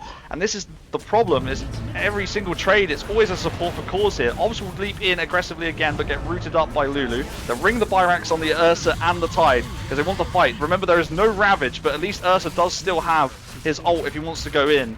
And he does still have BKB. He gets disarmed immediately. BKB's off. Now will nullify up. He's going to try and target the Centaur, but he's popped the Blade Mail, sorry, so now he's just reflecting the damage back. The Tide is in again at the front. Will leash up Golems the are just Marcy, and they'll doing trap nothing. the 2 big cores in there, but I don't think they can actually do that much. They have to focus as Golem because it's doing so much damage. And I think Spherical, although they bring back Obs, and now they blink in aggressively. The Tide goes in, but he doesn't cast any spells once he does so. So The blinky and run away is fantastic. has no Ravage, of course. And so you've got on Spherical have picked up two buildings there as well. All because seeding is just not back yet. And they can't really, with the Ursa buyback, they're now really at risk if they lose the next fight, and they lose the 3 cores again. They might only be seeding Yeah. with buyback. He obviously Spherical doesn't have it fully at the in moment. control of this game at this point. It's their game to lose, I dare say. They have the items, they have the ability, they have the skill, And the net worth they advantage, have the advantage. is really accelerating now with that lane of, like, part lane of racks at least, Yeah, contributing a They've little got- bit. they've got the buybacks as well. In the same vein as I said in the last game, Sitout need to not put a foot wrong now. Yeah. Any mistake is going to be curtains. The speed of which the Spherical push. Enasir is going to absolutely destroy the Warlock, who just wandered too far up, and they were waiting for that kind of pick, and that will slow That's a up. free one. That will slow up the Dire's push from Spherical, not least because they Nice. also have to go back to deal with their waves. What it might do actually is open up Sitout for the Roche. They've rotated bottom Yep. to have to clear that out, and if they can sneak this Roshan and give it to the Ursa, that'll be huge. Yeah. So they're going to need it Feel in like the if next fight. Ursa just goes in there now, blinks in. He takes it quite quick. Yeah, I think that's what they're looking to do. Yeah, Tide will check that it's up, and I think they need to go sooner rather than later if they want to contest it. I think the problem Yeah, is they, Spherical are nowhere near. yeah, they don't. They know that these 2 cores are bot, but I don't think they know where else everybody else is. Now they will go in, so Ursa and Tide are going to do this. Hopefully, for Sitout's sake, they can take it quite quickly, and that gives them the opportunity to, have the 2 lives on the Ursa that he's burnt, obviously without having buyback. They will smoke up as well, so they're going to sit around the pit smoked up. It's not as quick as I thought it would be, but it's getting No, there. I thought it'd be much quicker. Spherical must know something's up. Yeah, they scan now. The Dire know that that's where it is. I don't think Need they're to going to get finish up there in quickly. time. But even if they do, Sleepy Moon, the Ursa is on half HP, so Being out. yeah, we'll TP out instantly. So yeah, Spherical will not contest this. Instead, they will wander back to bot lane, which they had pushed in so aggressively anyway. So now they have the Aegis on the Ursa. So let's see what Sitout can That's do. a good objective stolen there from Sitout. I don't think they had any business taking that. Spherical dropping the ball there, or maybe just not scouting it out, or scouting out before it came back alive. A consequence of the map control, though, isn't it? Because they forced out this bottom wave. This bottom wave pushed in all that way round. Yeah. It made Spherical have to deal with it and go back. And obviously the hold with the buybacks was enough for Spherical to say, okay, we can go back and farm now. Presumably just missing the fact that the Aegis was available. And so yeah, nice play from Sitout to sneak that. All set up by de-pushing the waves. Oh no, what's he in his ear queuing up here? He's hiding in the trees. I think he's waiting for a similar thing to the Warlock coming up again. Yeah, wants a pick. Looking for Clavisymbol to just be out of position once more. Yeah, I think Clavisymbol might have learned the lesson though from the previous one, not to walk up to the wave without the They lads do have behind him. vision. They see these lads grouping up. It's a Yeah. lovely little wall placement, gotta say. Lovely. And yeah, here we go. 5v5. AD on the troll. AD on the troll. We're alert. They are going to go high ground. Surely with the AD. Nino. This man has extra damage. Well, they're not. Yeah, it's gonna run out They've TP'd before I Obs think now. they do anything. Ops is TP'd away. He is not there. Yeah, like, you know how these waves are pushing out so far. Almost getting the tier 2 top. He's only got 93 health left. He's gonna get denied. Bad dudes did something really evil and owned their own top tower. There If we they go. catch somebody And on the now, exit here, they're going to This find. out see this. They're gonna chase. Oh, nice blink away from the Shaman as well. Because Astrophy really wants something, but his blink is on cooldown currently. Yeah, and now Marcy's Obs, back with them will now, have made so- its way back in. So if they have a smoke maybe on Spherical, I think like they use one to cover their retreat there. But if they have another, Yeah. it could have been a good time now to go in. But they actually Great Dota from Sitout there. The awareness to see that the main damage, one of the main damage threats is left. Time to go. Yeah, Ags correctly identified by the chat. Ags is there for Disruptor now. So items Ooh. muted as well inside the Static Storm, which could be That's a huge pickup. absolutely That's huge. Once huge. again, Wurzag with the Ags, like in game 1, could be the difference maker in the next fight that comes up. So watch out for that. Yeah, so Circle will look to push again. How long left on Aegis? We've got 2 minutes left. So I think Circle not sure whether they want to currently fight into that. Obviously they're controlling the game at the present moment, but yeah, remains to be seen. Kind of happy to. Yeah, I don't think farm they the need to map. force anything just now. They've got map control. I don't think they're making particularly the most of it, but definitely making more of it than Sitout are. Yeah, I'm just thinking back now to that previous fight. The Marcy did get glimpsed into the static storm, but BKB just walked out through the kinetic field. So if a similar situation happens again, that's obviously not going to happen, and is lovely. The BKB also on the troll. Yeah. So who knows? Who knows what damage this Wurzag can do in this game? 25 on the Marcy as well now. CP will not be far behind either. Well, I say that half a level, 25. but it's got time to do that. Yeah, the Marcy picking up the leash. Where does duration Obs get all extended. these levels from? Really? It's just good at the game. It's just bloody good at the game. Dire's Wonder what that's bottom like. tower is under attack. I don't know. I don't think I'll ever know. Radiant's top I tower don't think I'll ever know.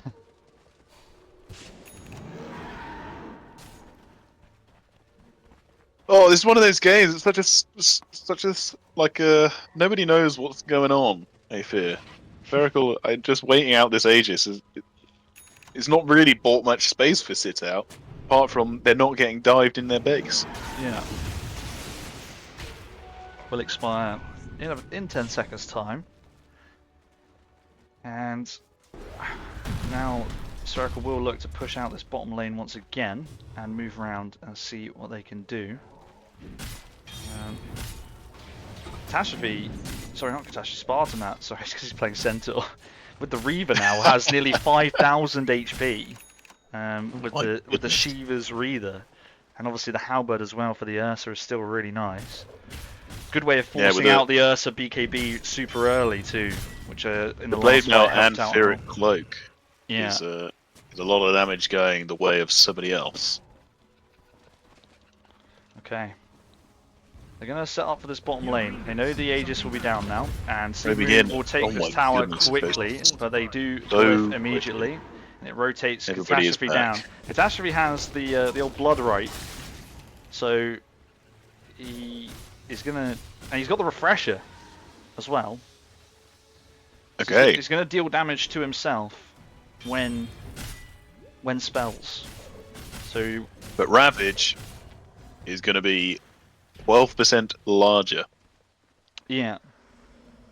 which I think is pretty huge. Yeah, he's got enough life to really sustain that and the Refresher, hasn't he? I'm just thinking, is there a world in which the Refresher, or because it also deals damage to your health, like deals damage Ravage, to... right, is now the whole screen. I don't know if you can hover over it. Yeah. Is it normally that big? Where is he? It's the whole screen. It's huge. I mean, he's in range You're there. on Ops- his screen Ops when was he in range. clicks that button. You're being stunned. Unless you BKB. Good me. And the anchor smash is pretty massive as well. Yeah. Yeah, let's look at the other... Where has he gone again? Yeah, where's that gets the old magnifying monocle, which is quite nice too. Yeah, so cast range on Disruptor is massive. That is a large ravage. Roshan is dead, still not going to be up. So this game also being drawn out. We're up to 46 minutes. It's game 2, remember. This can go to a third because it is the grand final. And so we could be on for like 2-hour-long games, which might impact the outcome of the third game should it happen, or indeed the end of this one. So It's going to impact my day at work tomorrow, that's for sure. yeah, same here. I'm already in my head writing the team's message to my boss to ask to work from home, if I'm honest. I'm Just smoke up from processing Sitout. that right now. They want to contest this Roche, but it's not up yet. Not going to be up for another 15 seconds at least.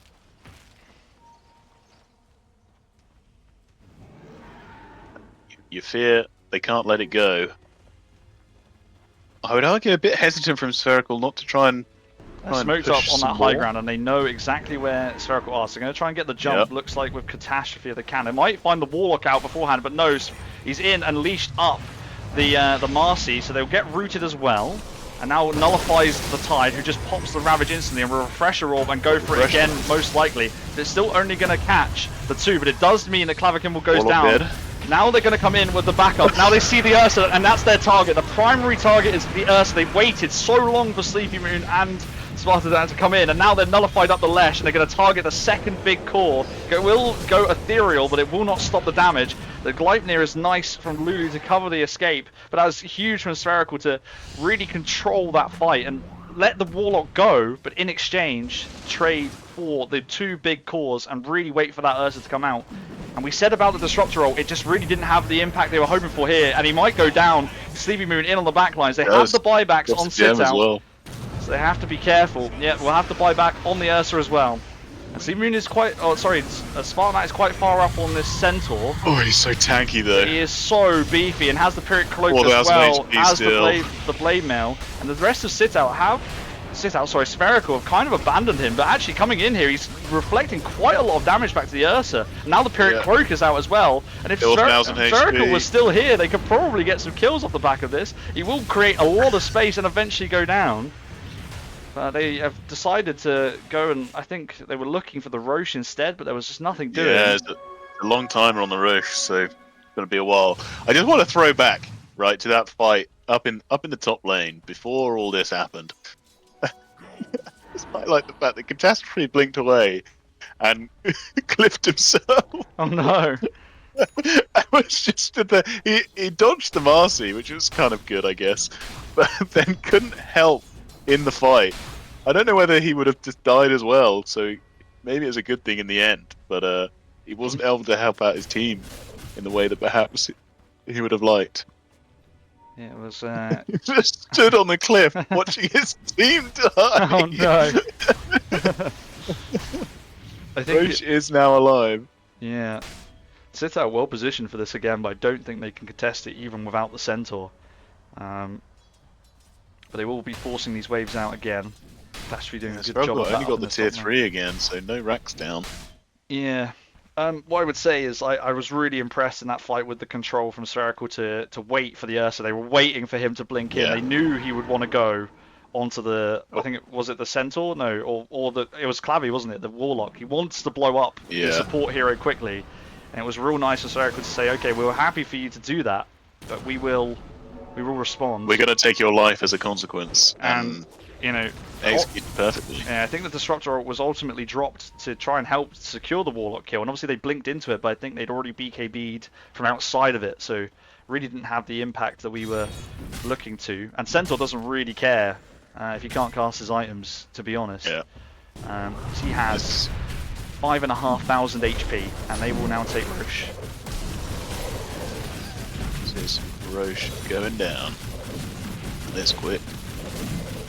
Yeah, I don't think they even let Roche get into the door.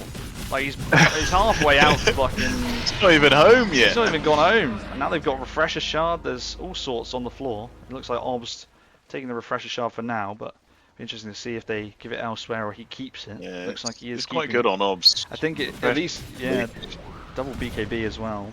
Damage potential is huge. So now they will have Cheese as well.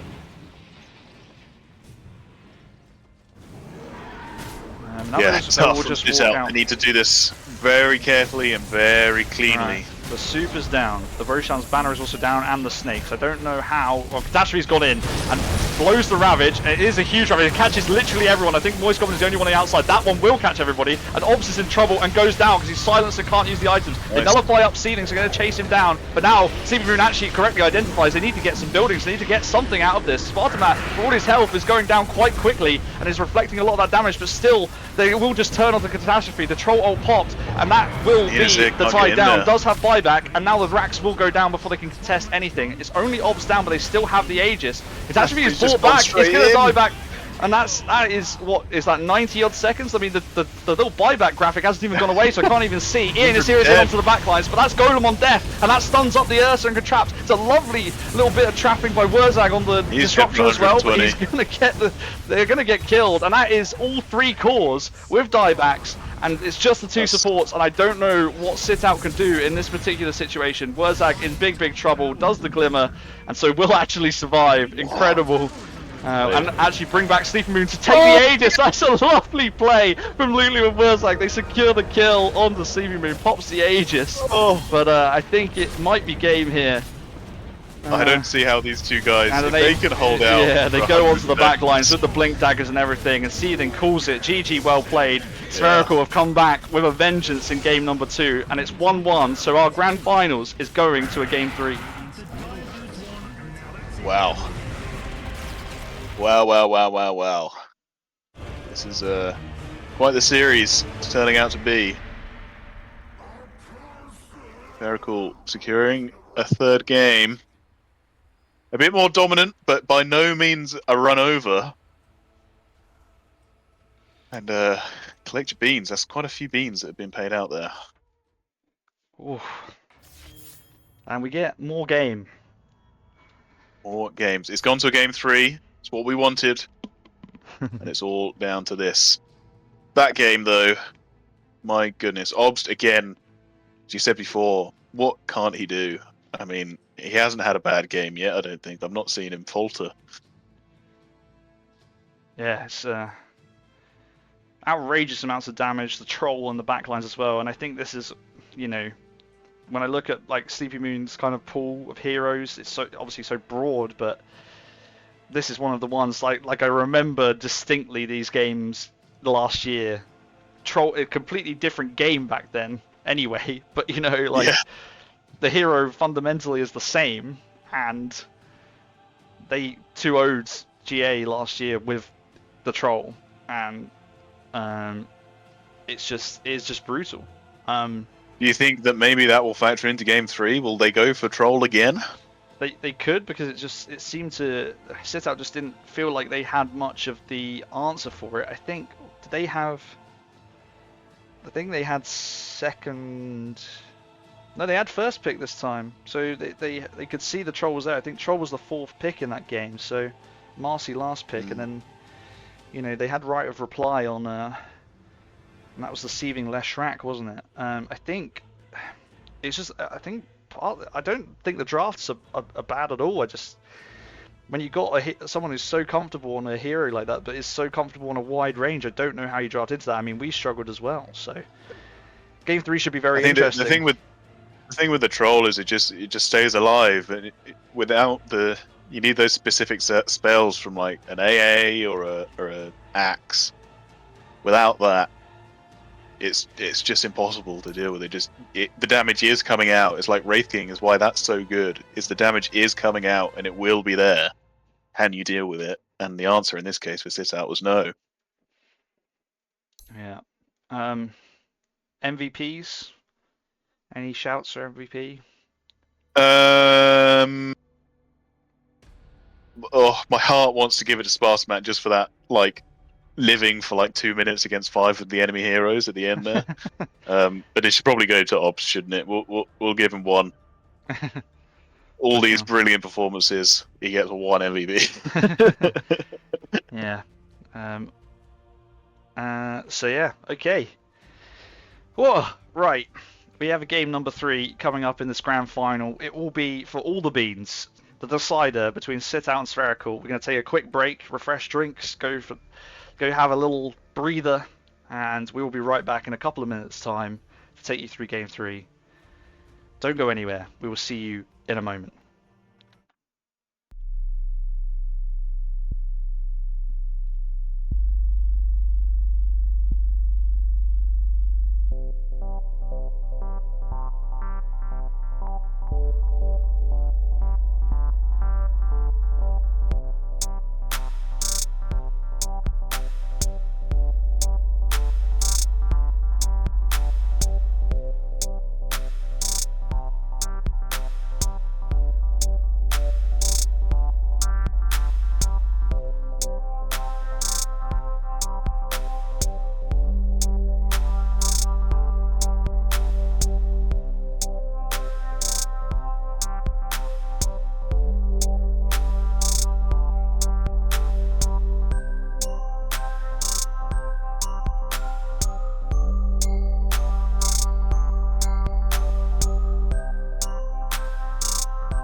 do some yapping. All right, welcome back, everybody. We'll have game 3 very shortly while we just decompress and understand what happened in game 2.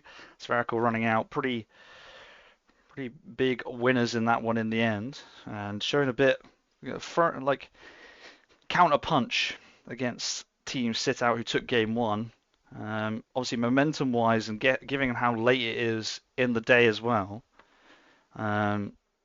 It could all have impacts on this game number 3.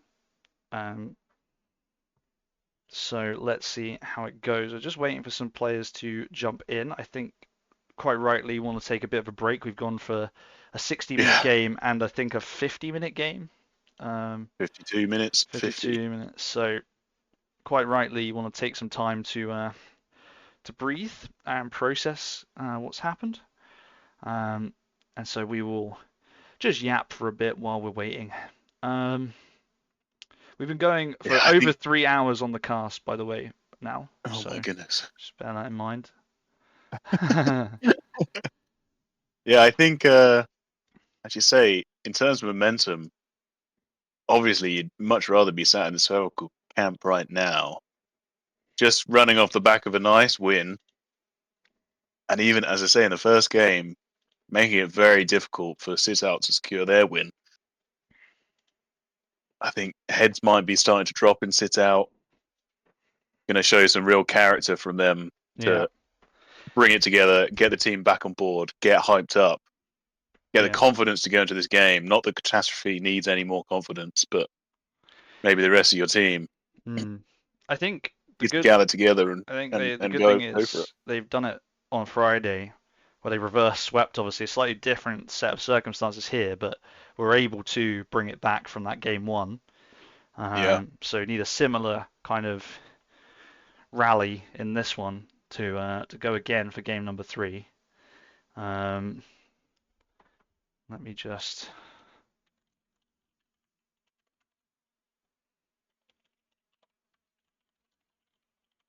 Yeah, they definitely have the facilities. I'm just glad we get to see more of Lulu and Wurzag do their thing. That combo at the end was crazy. That kill. Yeah, they got no business getting that kill.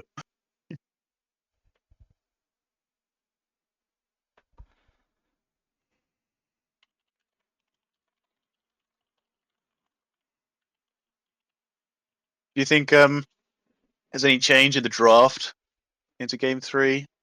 Either team going to mix it up, do something unexpected, or do you think they're going to sit with the more comfortable heroes as they have done? Although I suppose Spherical, very different drafts in both games.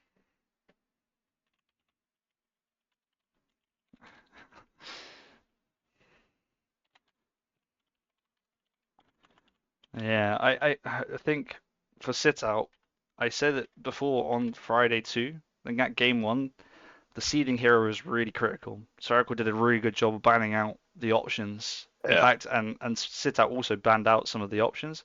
I think Obst in that regard, because it's like this Marcy is obviously there, the Timbersaw is there. This track, I feel like, whilst I know seeding can play really well on it, didn't feel like it fit as nicely as any of the other ones we've seen, even like the Quap or something like that, which obviously always gets banned out. If you can get one of those heroes, if it slips through, then I think that's what can be the difference maker, like with the Kunker in the first game as well. With that in mind, does that mean that a lot of this game rests on the coin flip? It could do. It could do. See who gets the first But it's also about the draft, right? Because you could. I mean, it depends if they want to respect any of the other things. They banned like things like Venno every time, and obviously the Tinker, so they want to take those 2 out as well. But yeah, it remains to be seen. I think we're waiting for one Spherical player currently, and then we will be able to get going. But yeah, I think that could be the difference. The problem I think you always have is it has always seemed impossible to ban out Sleepy Moon. It also feels now impossible to ban out Obst, and Obst and Seething share a couple of heroes in the pool as well. So it's like if you're banning out him, then it might be banning out yourself as well. So we'll see what happens. Obviously, we're talking hypothetical draft right now because we're still waiting for our last player to come in. Really appreciate everybody who's tuning in this late as well. Could be quite a late finish to the old tourney, so I appreciate that there's a good few of you still hanging about. So thank you very much for sticking with us. I've been awake since 5 in the morning. Oh no, went to bed at 5 in the morning. Sorry, the opposite of that. I had like 5.5 hours sleep, and I feel so alive watching these games. We literally just after we went for the break there, we were talking and saying I was asking if you were all right because you've been going for so long and you felt so bad this morning. But what I love and what is fantastic to see is that you instantly said no because the thrill of these games is keeping you going and spurring you on. And yeah, shout out to both these teams for providing such entertainment. Been fantastic. This is the grand final, and we're going into a game 3. It's what everybody wanted. It's what we wanted. Yeah. Yes.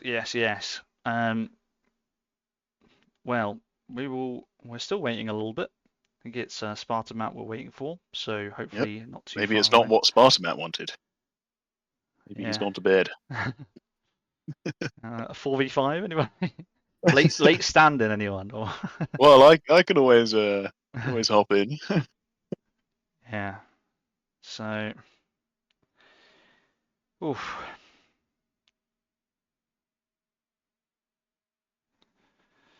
Oh yeah, get Larry, Falcus says, for the standing. Actually, he needs to get that 20th game.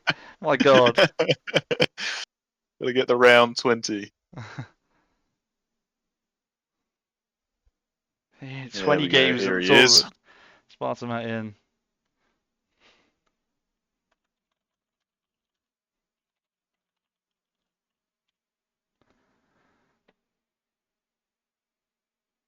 Right. Well, let's get this show on the road. We just check that everything is as it should be. The pips are in. We've got the ticket on. Most importantly, everything is good to go. 1 sec from Obs, so a little delay again. We need to flip the coin again for game 3 anyway, so that's yes. Fine. We do need to flip the coin. So I may wait for. I will wait for Obst just to make sure everybody's happy, as I'm sure if they win the coin toss, he'll be the one picking anyway. So we may just have to wait later anyway. So yes. Oh, I feel on edge. It occurs to me that I've drunk a lot of Pepsi, like quite a lot. That's not necessarily the best. So Obst is ready. We can flip the coin. Do we need to send in an emergency Gavi for you? No, I've got some on my desk right here already. Spherical win this coin toss. So maybe at the critical moment they will have the choice of what they would like to take. What are they going to pick? First pick? Well, this is second. So first pick was taken by Sitout originally, which gave them that advantage in the game. In the first game, we are waiting for them to choose. They're thinking about it.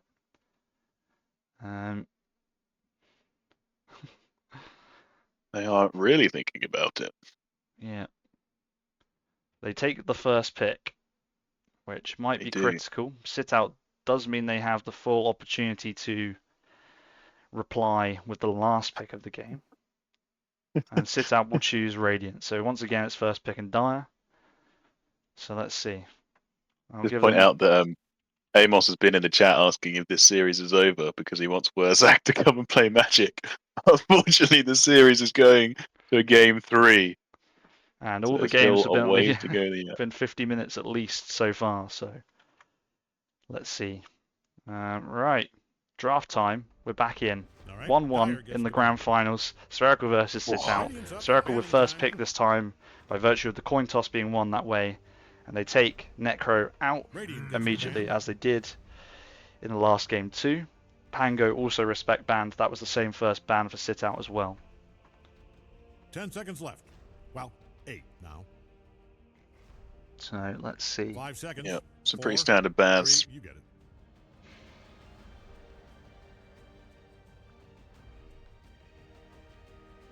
Dire gets the ban. And now the Shadow Shaman taken out, so that was causing them some issues in the last game. A little respect down there. And a good 10 good seconds. support pick, so Radiant's up, ban taking that one down. out. They take the Venom out as they did in the previous game. I would be very surprised if the last ban was not also the Tinker from Spherical, but we've got 10 two seconds. bans from Sitout before then as well. Previously they 5 banned Shaker and Jakiro, and they also Radiant gets the ban. took out Kunkka, which they have done again, fearing the Obs to first pick Kunkka. So Shaker, there is one 10 of seconds. Shaker or Jakiro going to be in the pool for this 5 game, seconds. which was not let through before. I don't know whether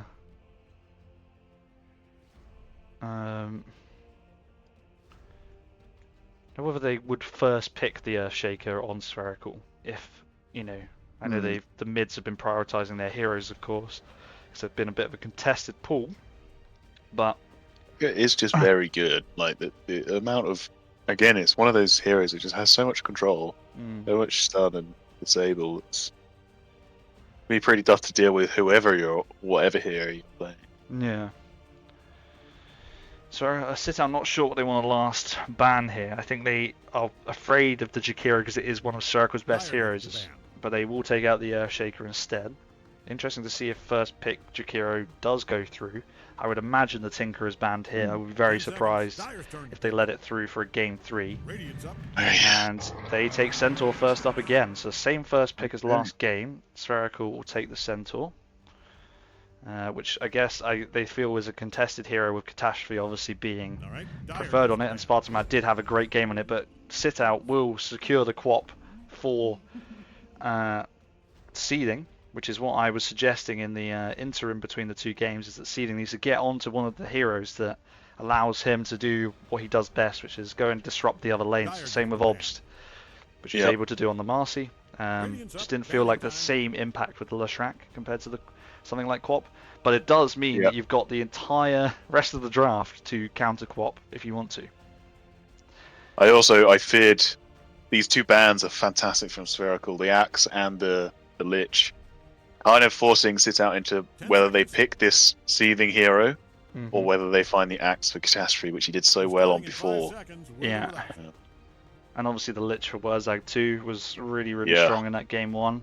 Trying Radiant's to Yeah, up. avoid that massively feint again. They take out the Doom, so they're still banning the Obst mid heroes currently. That wasn't banned last time. It was potentially an option instead of the Marcy, but they went with Marcy instead. It was very Dire's turn effective. to pick. They will take the Clockwork. This is a Wurzag classic. It's been surprisingly uncontested in these two drafts so far. In fact, not banned or picked at all Dire's in turn. this series so far, so good to see it's back. But there's the Jakiro in return, as it was let through, and they go for the Warlock once again. Had a lot of joy with it, and the Jackie replaces the Shaman as the support hero for Spherical. I don't know if this is some kind of mind games as well. Spherical not used any of their reserve time yet, just straight out with these picks. They know 10 what they're seconds. doing, they know what they want to play, they know how they want to take this game 3 on. 5 seconds. Just displaying pure confidence as far as I'm concerned so far. I don't And know, if you're Sitout, they took a lot of time over these bans, and now they're taking a lot of time over these picks. putting maybe that more time pressure considered. on. Yeah, exactly. And maybe, if you go into the game in this situation, you kind of go in thinking maybe you're behind already, even though nothing's happened yet.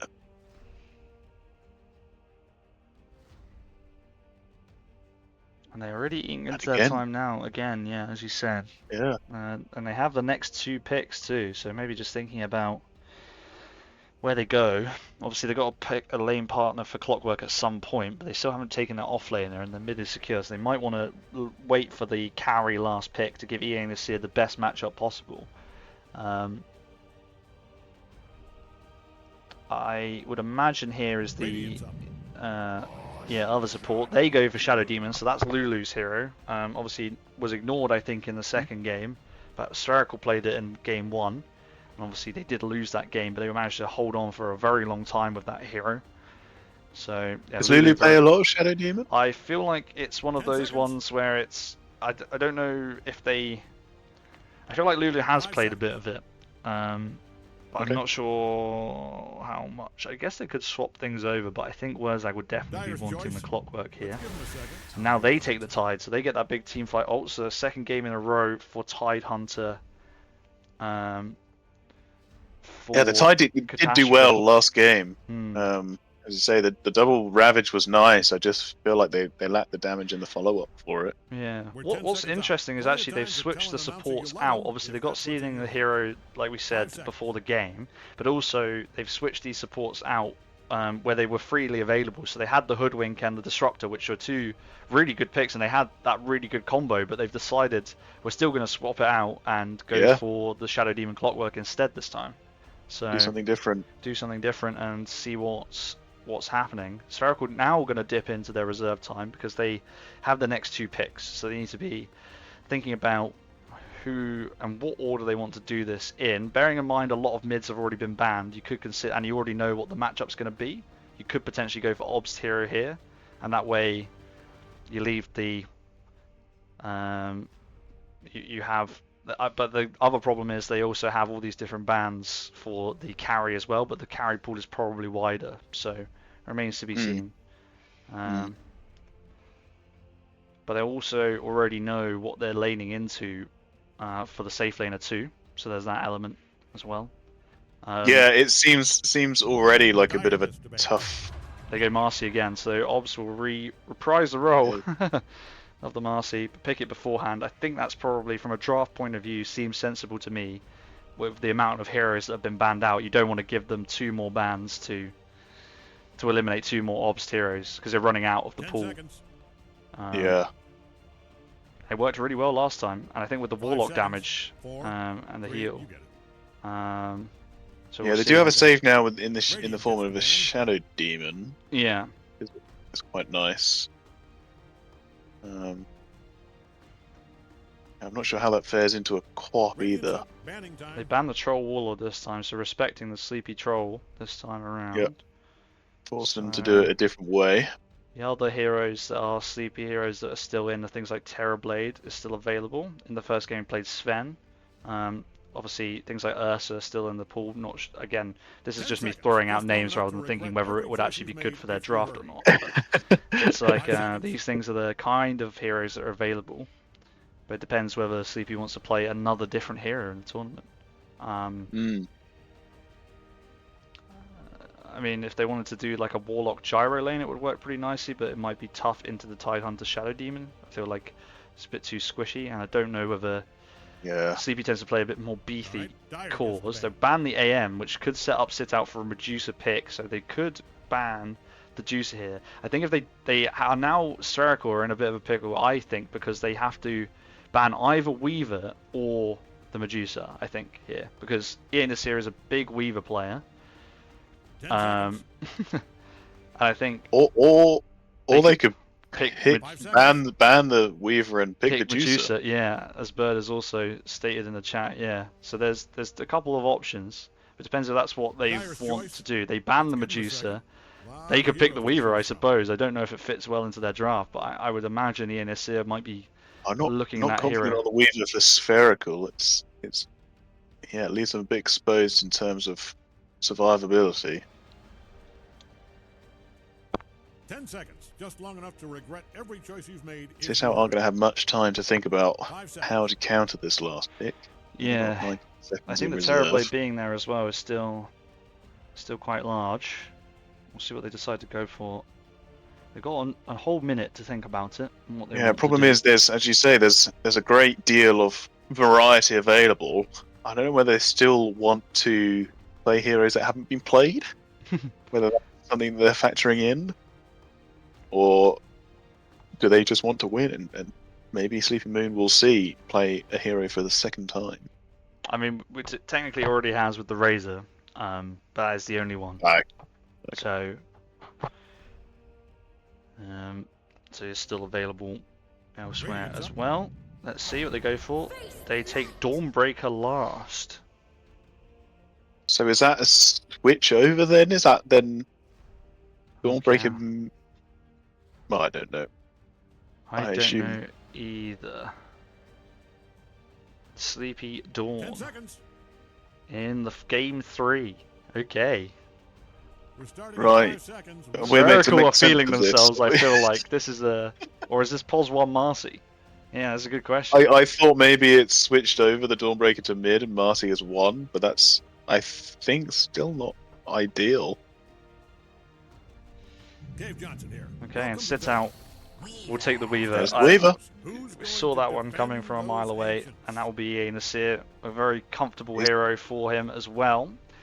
It is Sleepy Moon Okay. on the Dawnbreaker. Yeah, so Whether they're still going safe lane, I don't know. But, I think they will be. I think they will be. I feel like this I'm going to is ask you the quite good. critical question now: is which team are you favouring? As I ask it to all of chat as well. Place your beans where your mouth are. I'm giving Scotteh some time to think about what he might say. Poll is open. How are you feeling about it?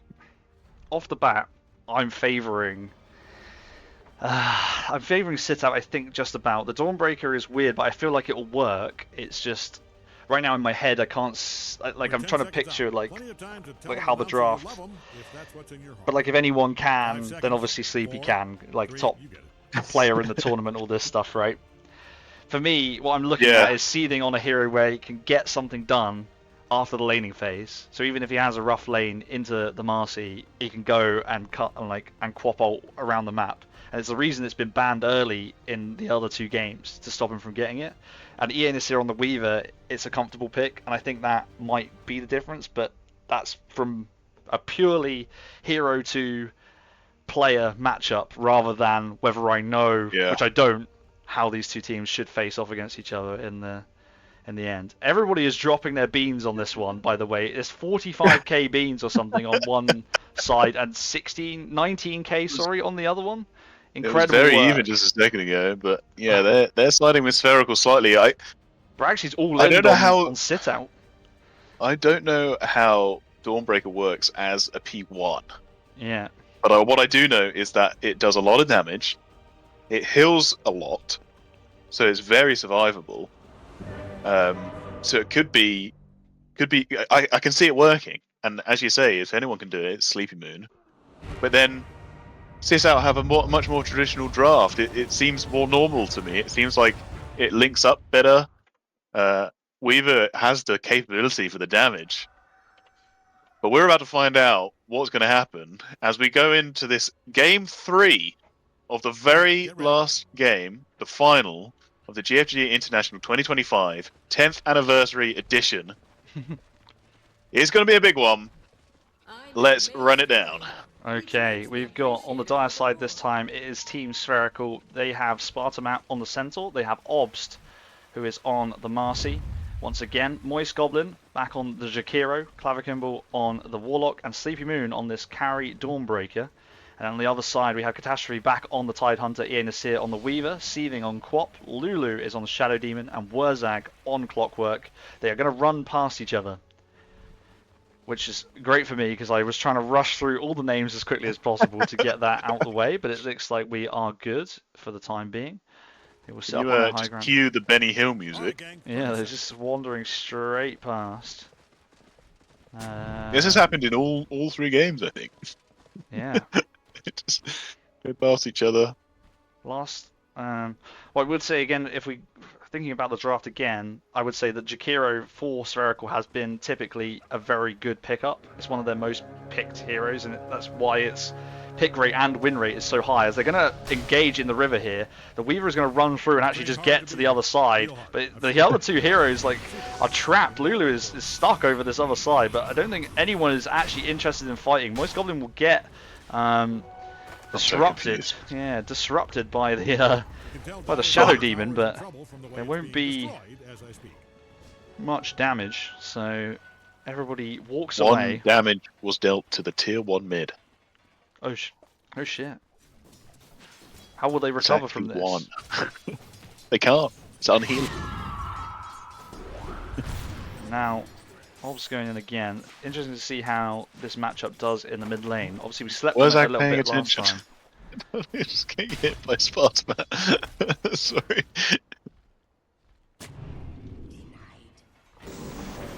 Drop the cogs down. Now Wurzag will get this cogs hitting out and about.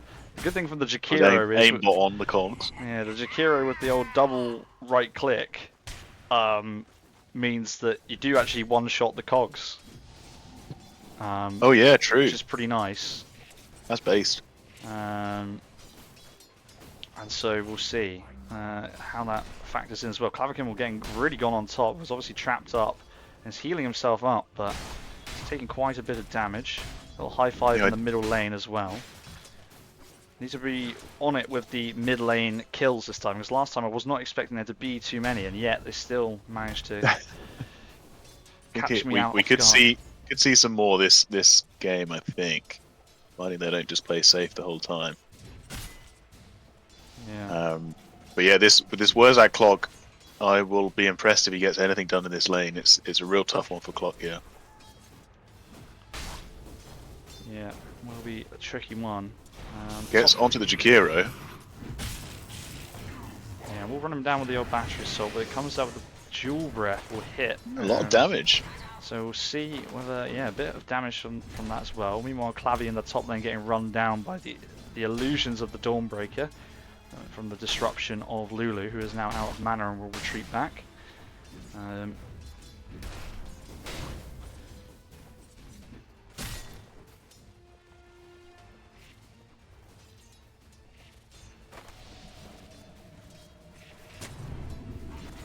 Moist Goblin going to be in a bit of trouble here. Copying some damage from Aenisir. We'll get the slow out onto the Weaver, but nothing doing so far. As we have some interesting chat and knowing how much the cogs give in gold when you kill them, so I'll try and see.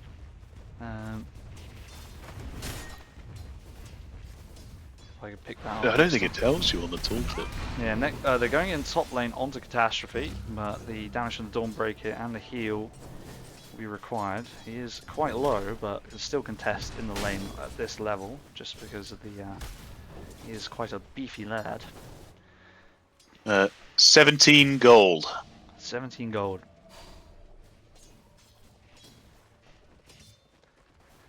Okay, 17 gold. 17 gold. Wow. So not much. He's going to disrupt up Seeker Moon again. He's going to get slapped by his own illusions. Will get healed by Clavy as well. So tough start to the lane for Seeker Moon again, as we saw in the last game. And Obs is obviously quite far ahead against Seething in the mid lane.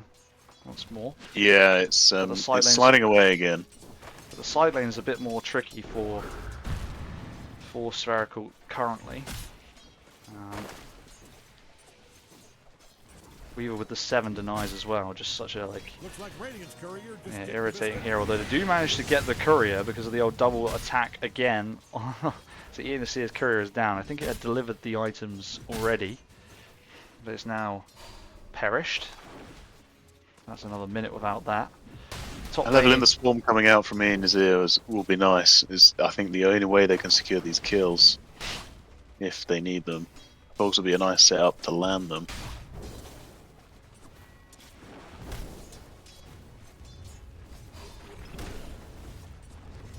How's this Dawnbreaker doing? Doing pretty well. Even Stevens up here.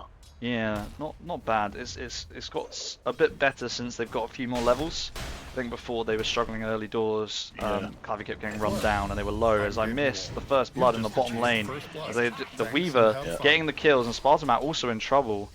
Aenisir will back off though as he gets back under tower vision. But yeah, the Jackie getting caught out. And yeah. One day we'll see first blood. For sure, one day. Maybe next year. Maybe next year. A whole year to go. But yeah, that's I'm guessing the swarm came out and was enough with the cogs to up Jackie to take it down.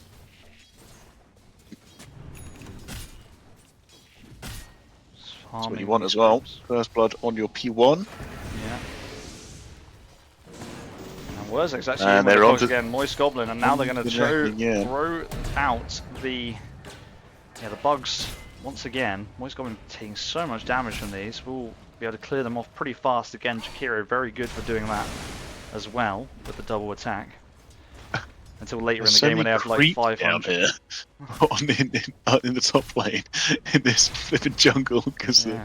the Dark Troll Summoner has summoned like 3 lot. Gonna banish up Sleepy Moon again. He's on about half HP, but should be okay. As Obs bottles up the AD. So eyes to the mid lane in case there's a jump onto the quap there. Both mid laners have their ults available now. But Sleepy Moon getting really low. Yeah, really, really low. And they're turning onto Catastrophe, but misses the stun. And now with a few more hits, we'll actually do it. And now the Blood Grenade comes out as well. Although Catastrophe is duking through the trees, but now runs back in, trying to bait in, I think, for the Shadow Demon poison. Because I think he's got 3 stacks on Sleepy Moon. Stacks. The Warlock One does more and he's eventually dead. get the kill. I think with Obs rotating in, they might be able to get Lulu as well, but the 3 stacks, now the heal comes out, and so the damage will not be there. Obs absolutely obliterates Lulu, just deleted with a couple of clicks. Yeah, good rotation from Mob. So Yeah. I think they would have maybe got the kill anyway, but just securing it there. Yeah, I think it was No a bad bit thing. more touch and go for the Dire's Dawn, middle tower is insured. but nice heals from the Warlock and kept alive in the end. Yeah, maybe this is what they were looking for their P1. Just something a bit more survival. I mean, I don't know. The Troll lived quite handily Yeah. once he got to critical mass, I suppose. But in the laning phase, Dawn is surviving. It's the 1 point in luminosity, but it's enough.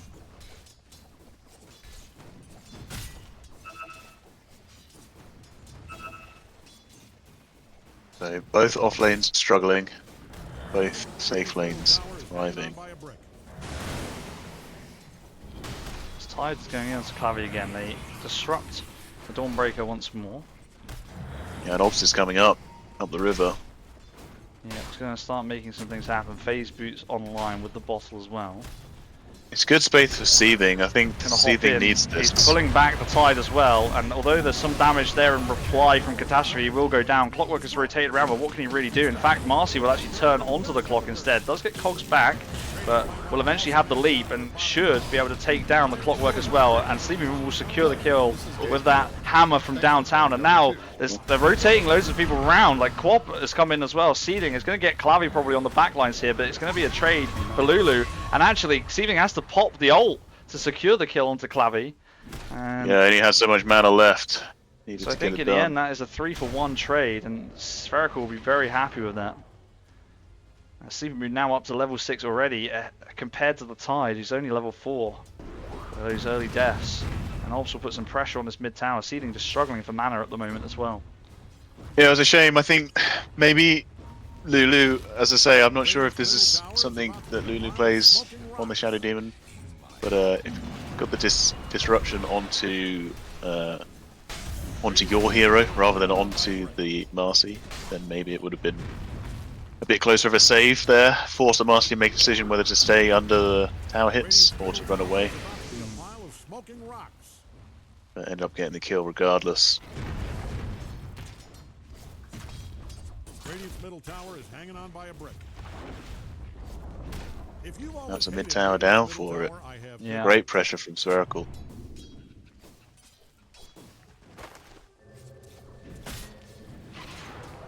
Alright, Shadow Demon It is coming bottom gone. lane. A bot. Might be trying to set up onto the Centaur as he gets the banish out. Wurzag Will went also- in too. Yeah, but it's one of the world's longest TPs for Wurzag. It's very frustrating when that happens, and Radiant's courier Not 6 yet either. yeah, despite lots being committed, nothing happens. The Sleepy Moon is going to get Catastrophe in this top lane. We've missed that kill again. We've got the Courier and the kill, and with all the support Well, I feel rotating like back we've seen it bottom, all before, haven't we? Obs rotates up. They control him up on the Tide and drops down. Seething not making the same kind of rotations as Obs at this stage in the game. Maybe just being that slight bit behind is all they've got is Dire's costing bottom him here. Looks like Radiant's top tower is getting torn down. Probably asbestos. yeah, and that will be top tier 1, and they put some pressure. Looks like the Seething Dire putting have pressure on figured this out mid Radiant's tier 1 as well. Radiant's top tower For has Sitout, bit the big biscuit. dealing some damage with the Carty wave and cutting the wave as well with the Quap. So remains to be seen. Centaur being chased down by his own illusions. we'll just waddle away. No ult for a little while as well. Dawnbreaker top of the network, top of the last hits, but with the 22 denies from the Weaver, Yenisir doing pretty well out of the lane, but still the same level as Spartamat anyhow on the Centaur. Yeah, 2 cores from Spherical, definitely top of the net worth as well. Yeah. Yeah, it's a rough one. They do see Clever Symbol here. Surprised they're not being more aggressive on him. They've got 4 heroes behind, here. and now Yenisir will go in. Clever Symbol does have it. Oh, that ult does just about hit the Marcy because of the leap in, but doesn't hit the intended target, which was the Warlock. So Seething will have to wander back as he has very little mana. Kind of a lucky one there. We got a 4v3 in the bot lane here.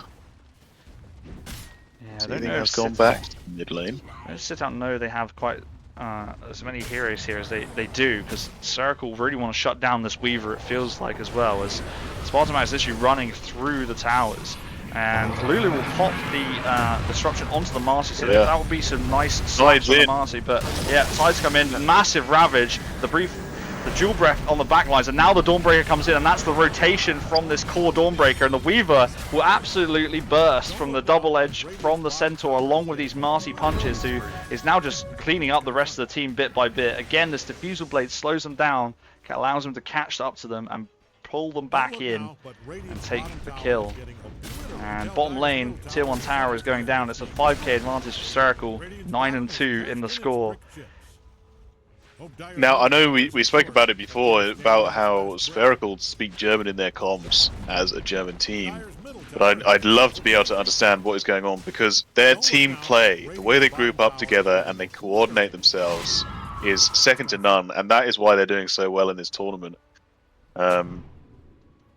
Yeah, just grouping up, getting the kills done in a way that Sitout aren't ready for. They didn't respond appropriately. They either needed to have everyone there and fight it as an honest 5v5, or not engage with Spherical, but instead they chose this 3 heroes trying to, you know, get them to fuck off, but they didn't manage to, and they lost them all as a result. Yeah, and with the Dawn you have this hero who, when Marcy jumps someone, can keep her alive by casting the ult to come in, and also bring themselves into the fight at a moment's notice.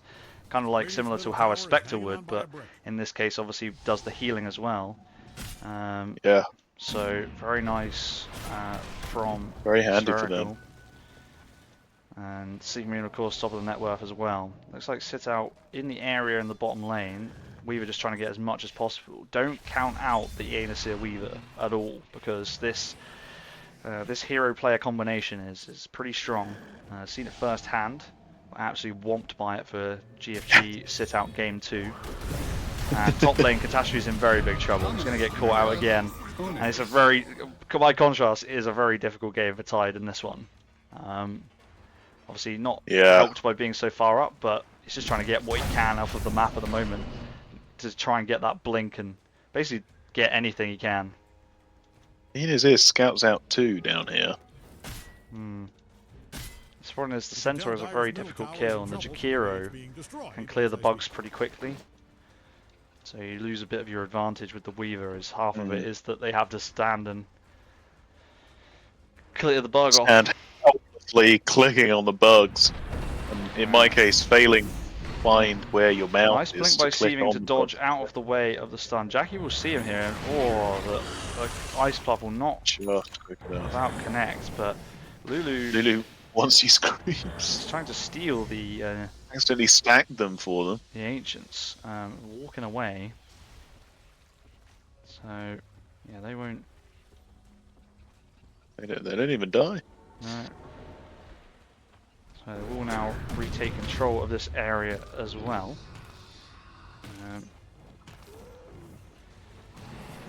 So yeah, early lead for Spherical, as it was in the second game, but we know Sitout have it in them to bring back, but it does feel like the momentum is with Spherical currently. It's as sizable as it's been at this stage in the game. 5k advantage. But we haven't yet seen Sitout group up and fight together. And we know they can execute this very well. I think more from like the support side of things. Their supports are just so on it. Yeah. With the saves, Lulu with this perfect disruption as well. Yeah, definitely a lot they can do in this game still, and don't discount the Seething Quap, don't discount the EA Nasir Weaver either. Catastrophe, obviously, it will be a difficult game on the tide, but still has utility regardless of how far behind you have, because you have Ravage.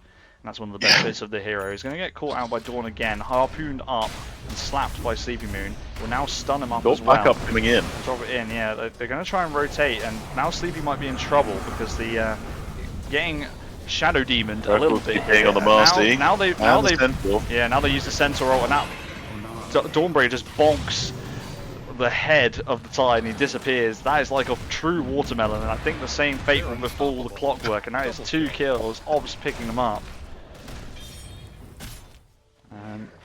Yeah, and that's again the rotations from Spherical, understanding, and that's what the danger is of being underneath or close to that tier 1 tower, as they can rotate. These objectives have not been going down on Spherical's side, so they still are able to rotate all their heroes in and secure the team fight dub. Yeah.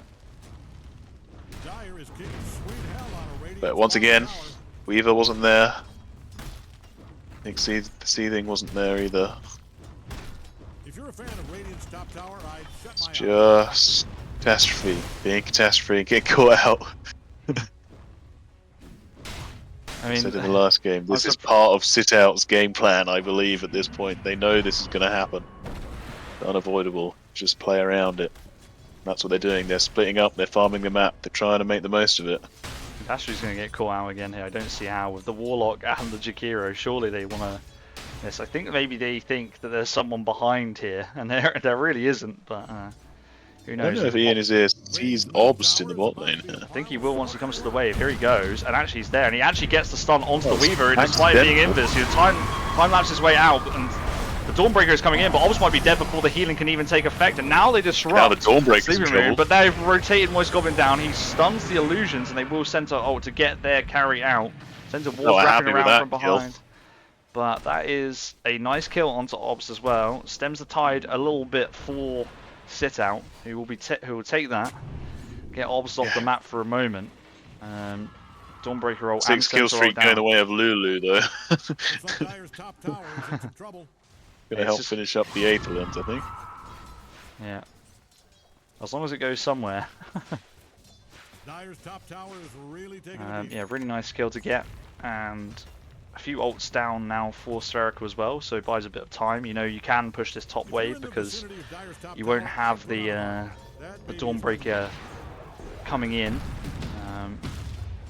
And it looks like they see Obs just TP'd here. I feel like if they can get onto him, I feel like the 2 supports, Clockwork really wants to have a look at this.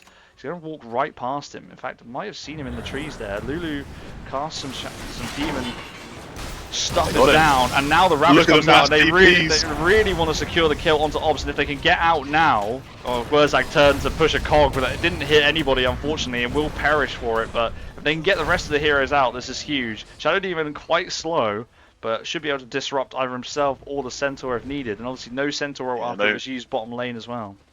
They blink on the Centaur yet too, so we'll get out this time. Another good kill. It's still definitely worth it. You just lose your Wurzag. Yeah. Bringing themselves back into this game, all the while Seething and EA Nasir farming up. Bottom lane, the there. Jakiro is like cutting the waves. EA Nasir now in trouble, in deep.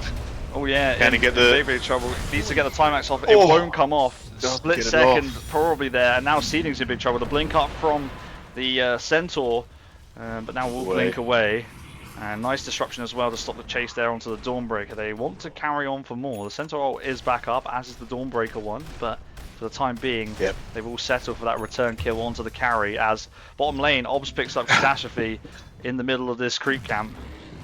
And so takes him down.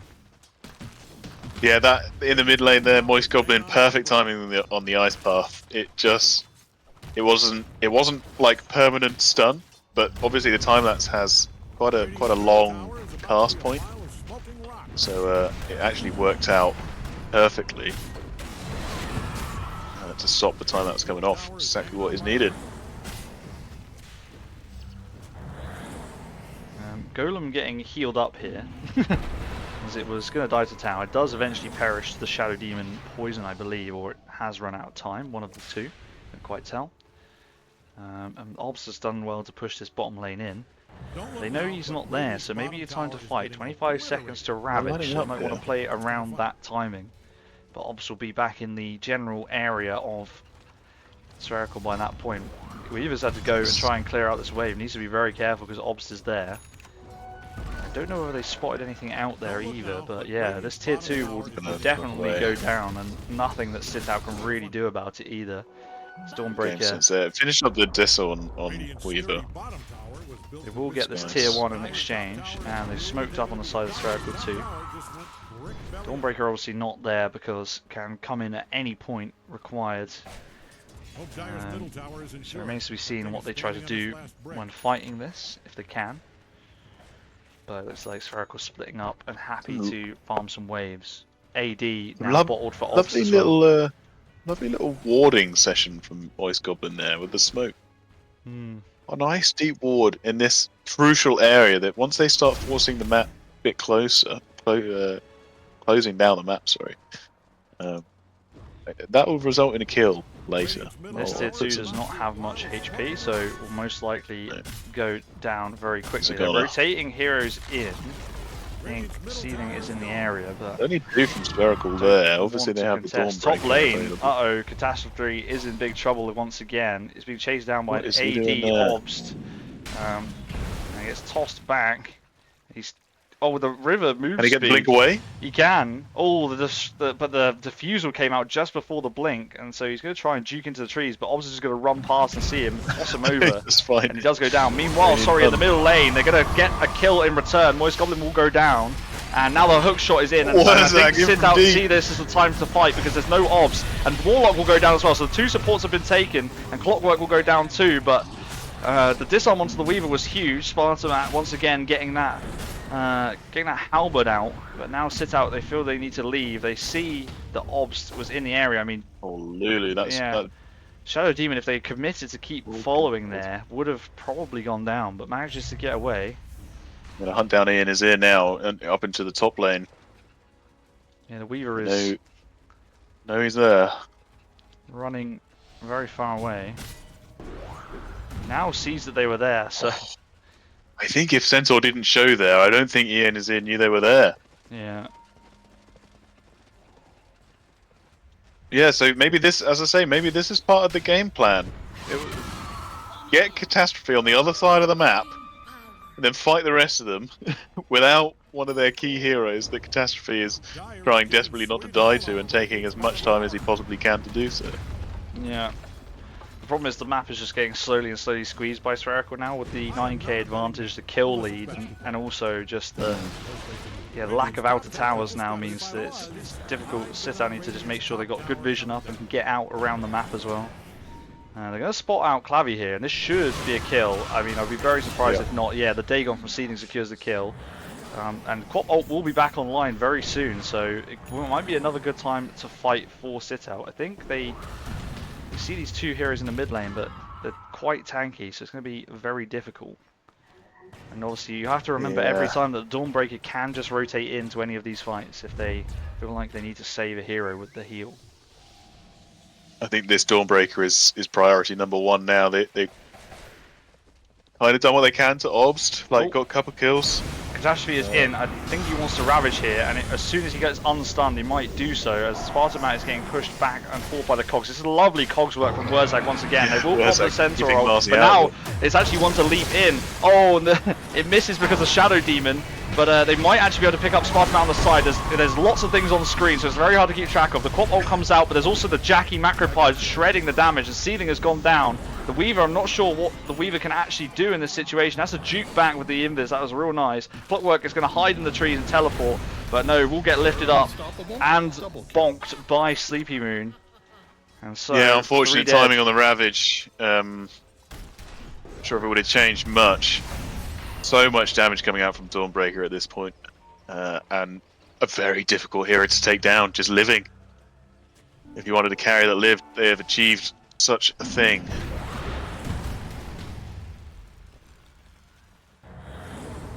It was a nice setup. It will hit some Well, buildings just now. took The glyph a will bit come out. too long to take down the Sentinel. That's why this hero is so good. A golden thread. Ian is here struggling for damage, I felt in that. Not able to take these heroes down. Gonna run into the Warlock here. Or not. Somehow they've not spotted each other. Oh no. Okay, what do you do for Sitout now? In the cities, do they you keep do? doing exactly what it was doing, but maybe a bit further away on the map, but not in and around all the other heroes. Because you're going to get stunned up here. Just He runs. is obviously a slippery Ozzy's- customer, so hopefully can get out. But you need to be maximising whatever you can on the map now, as we know he will do and can do.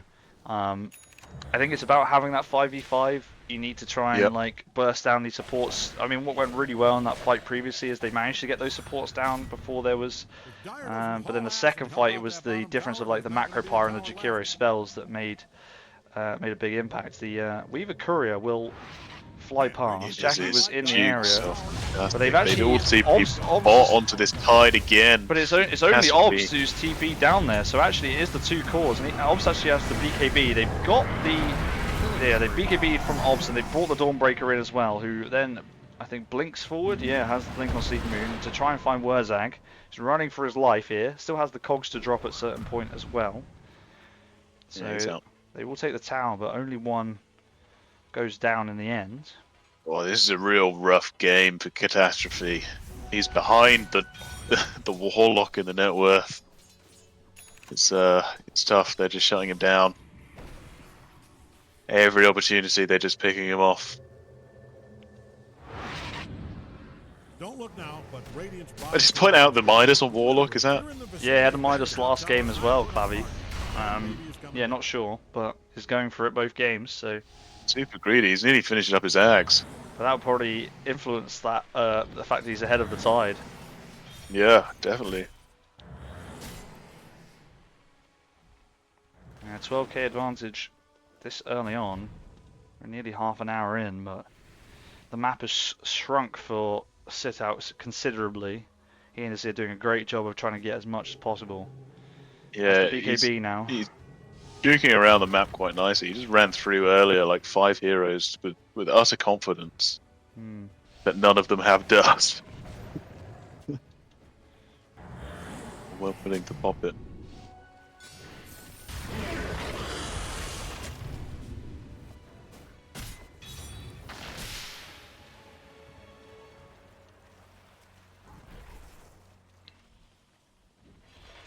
Okay, so we have a bit of a lull in the game while Sitout, I think, they want to try and avoid fights where possible.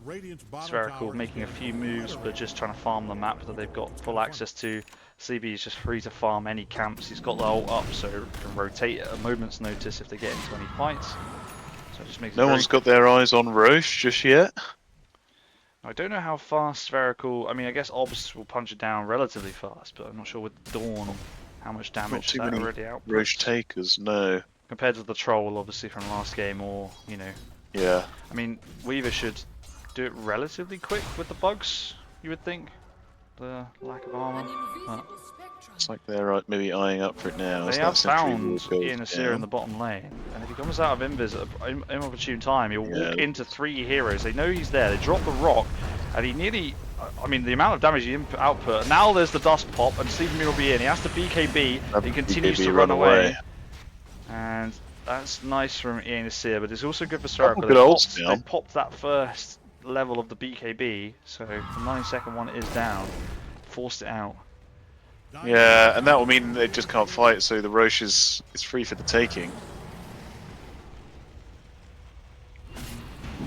Yeah, they are in and hitting it.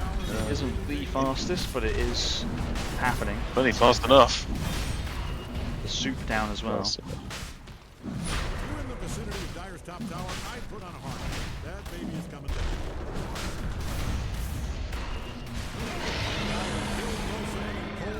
And so they do take the Roshan down. The golems are currently wailing on a tier 3 tower, and they are struggling to take them down. Yeah, they're gonna time out, I think. Yeah, there we go. Yeah, Warlock with the Ags now, thanks to this Midas, so that'll be it. Yeah, that's another bloke. Ian has been found here and actually been diffused up by Obs, which will slow him briefly, but then there were a few clicks out. Just need to be careful because Ian is around all of the Spherical heroes almost once again, apart from, of course, a Dawnbreaker who can still be there at a moment's notice. Who's in it? In his ear, what is he doing? He was hiding, he saw the rest of the Spherical heroes, he wants to cut this wave so they can stall the push. See him again. Yeah, they're going to run back again, but it'll be too late. Should be able to get away fairly easily. And he's cut that wave to stop that push in the bottom lane, which is really nice. And actually, Sitout are looking for the Dawnbreaker. They've identified the game plan. Oh no! Shot just misses. So unfortunate. It's like a millimeter off. And the Dawn will live as a consequence. So unfortunate. Oh. And that is the kind of moment that can change everything. yeah, just a little to the right. and this is a different situation. Spherical will They're start now in pushing the trouble high with their ground, base being sieged. and Pop dropped just to clear them out.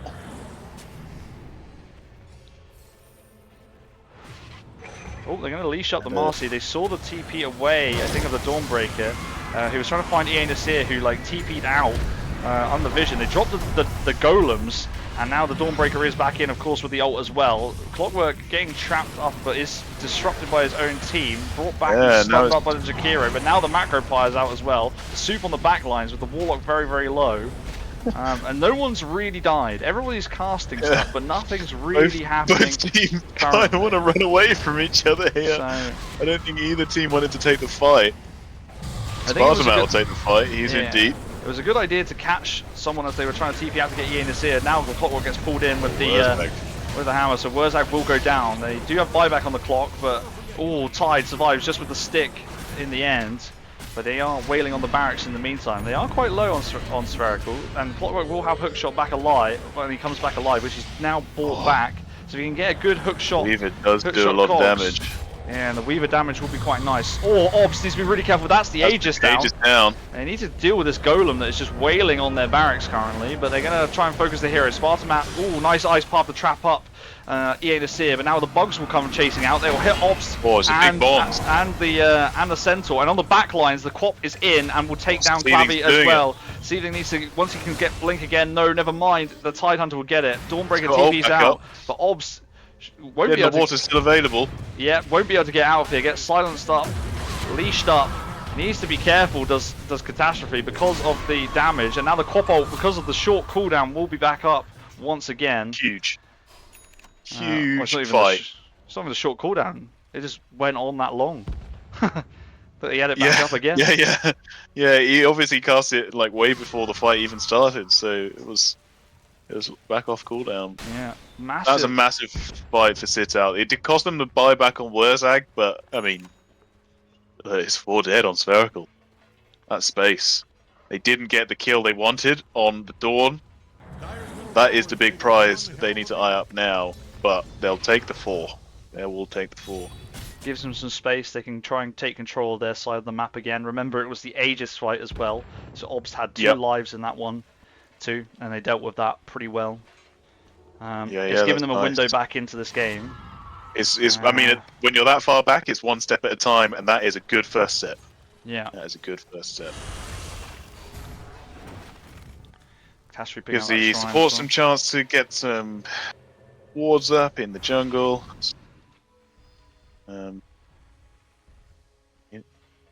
Catastrophe, I can't believe it, has TP'd out and avoided dying deep next to the enemy tier 2. So proud.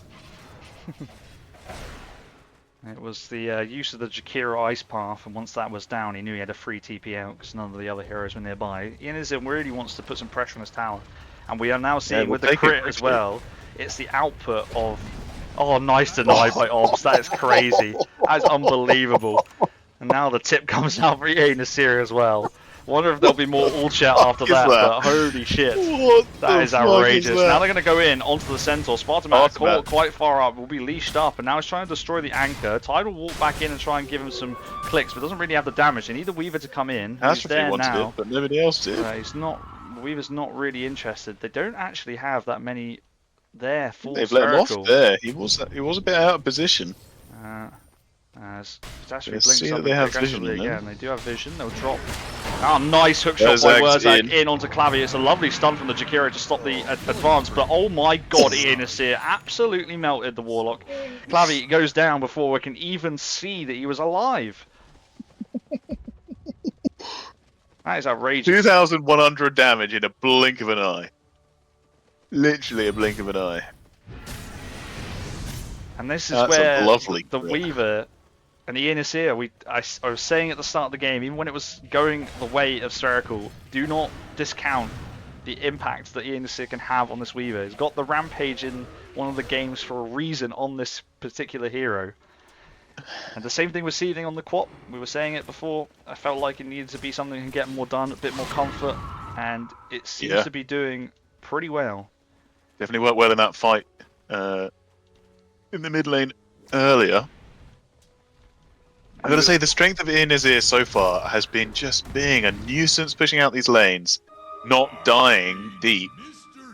Like, Spherical are just forced to keep splitting, and that's what's winning them these fights, is forcing someone to not be there, whether it's Obst, whether it's a support or Spartamat, somebody isn't in the fight. Having those numbers advantages is huge. Yeah. And Ionizim actually was able to TP in that fight that we had in the middle lane. Ionizim was able to TP out the bot lane. That's where the Dawnbreaker went. So Dawnbreaker TP'd back and then had to use the ult to come back in. They're going to go in again now. They leash up Spartamat, but they do have heroes behind. But it is just the supports. They're rotating the Dawnbreaker over as well. But yeah, like Obs has had to go back and deal with Ionizim. So Ionizim is also not in the fight. Yeah. The main source of damage is not there. But Ionizim is just putting pressure on this creep wave and the tier 3 tower. Although I don't think there's any damage onto it just yet, but yeah, it's these two and then the other 4. There's 2 separate fights. Obs is just going to stay there. We're talking a bit as well about the Catastrophe was doing that with the side lanes even when he was dying, right? It was forcing somebody to go back and buying some time for the Ionizim. It's like, although you've gone like 1 and 10, you're actually doing work by creating space. Ian is getting hexed up in the top lane. Needs to BKB. Yeah, will run away as well. And is that green light go for the rest of the team? The ult is down. Catastrophe's in. He's got 1 leashed. Yeah, it is just the support and the up lane. Yeah, Thieving needs to come in. Now the Ravages pop. Now here comes the top ult. And although it's a Blade Mail, it's going to take down Jakiro, so there will be no macro player now. Seething as BKB'd, but unfortunately was disrupted. Clockwork ult will not quite land, but he will still secure the kill. And dare I say that Wurzag, since the tip from Sleepy Moon and the all chat that ensued, is playing.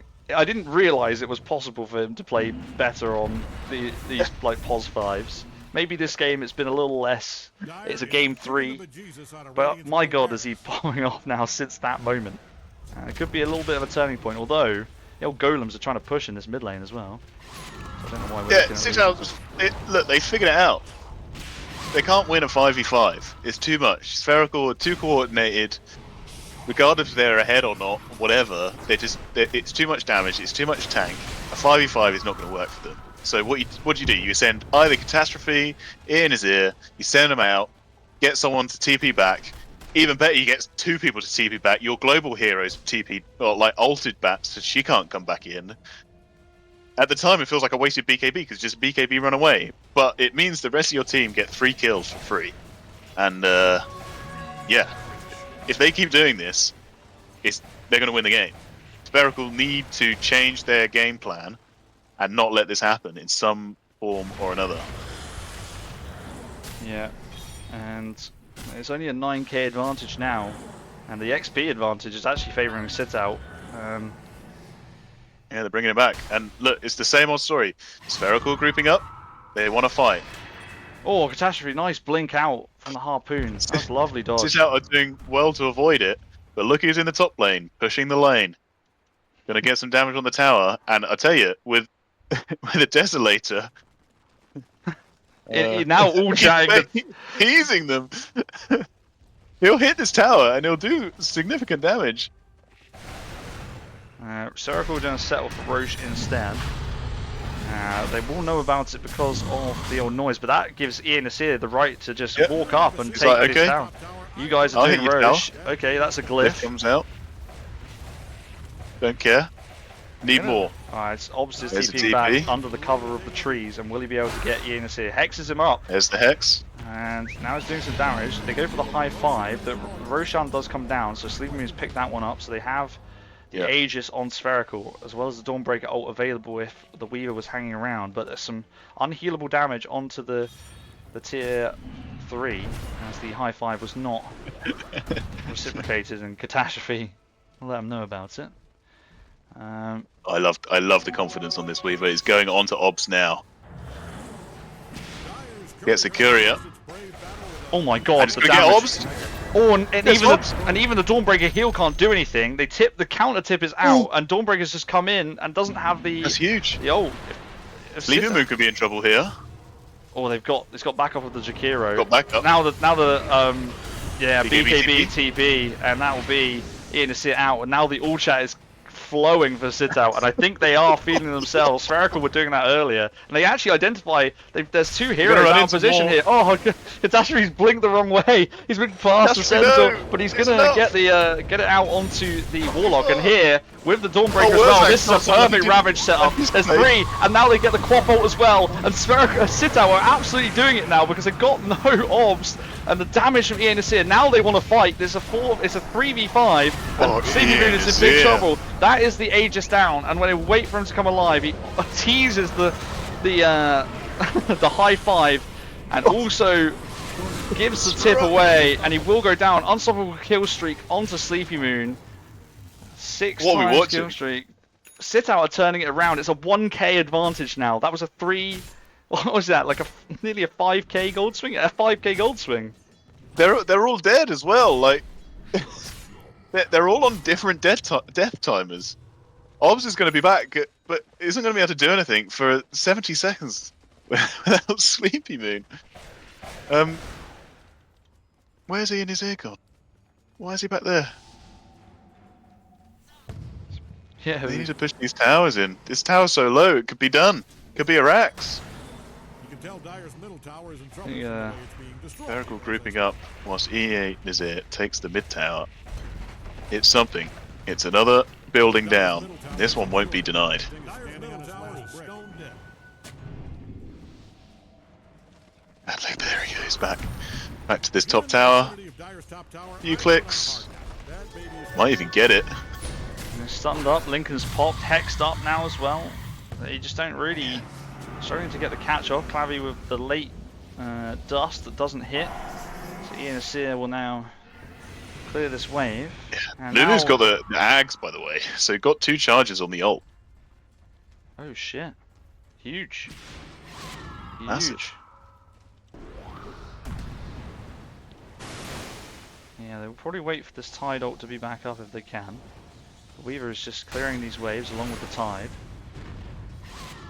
And the Spherical trapped inside their base now. Slight gold lead for Sitout for the first seen this time in this coming? game. This is the first time in the game since the beginning. Sorry, as they go in onto the Weaver, they bring Yeah, him he's back getting and now get the caught stun, out. and now they He's kill dead. the Weaver. 100 seconds without the Weaver. I would imagine there should be a tip coming out, but it turns out Spherical are too focused on getting more kills. There we go. Obs will return the favor onto Yanasir. What I would say is they haven't dealt really with the creeps, although they have had some creeps spawn, and they did lose a tier 3.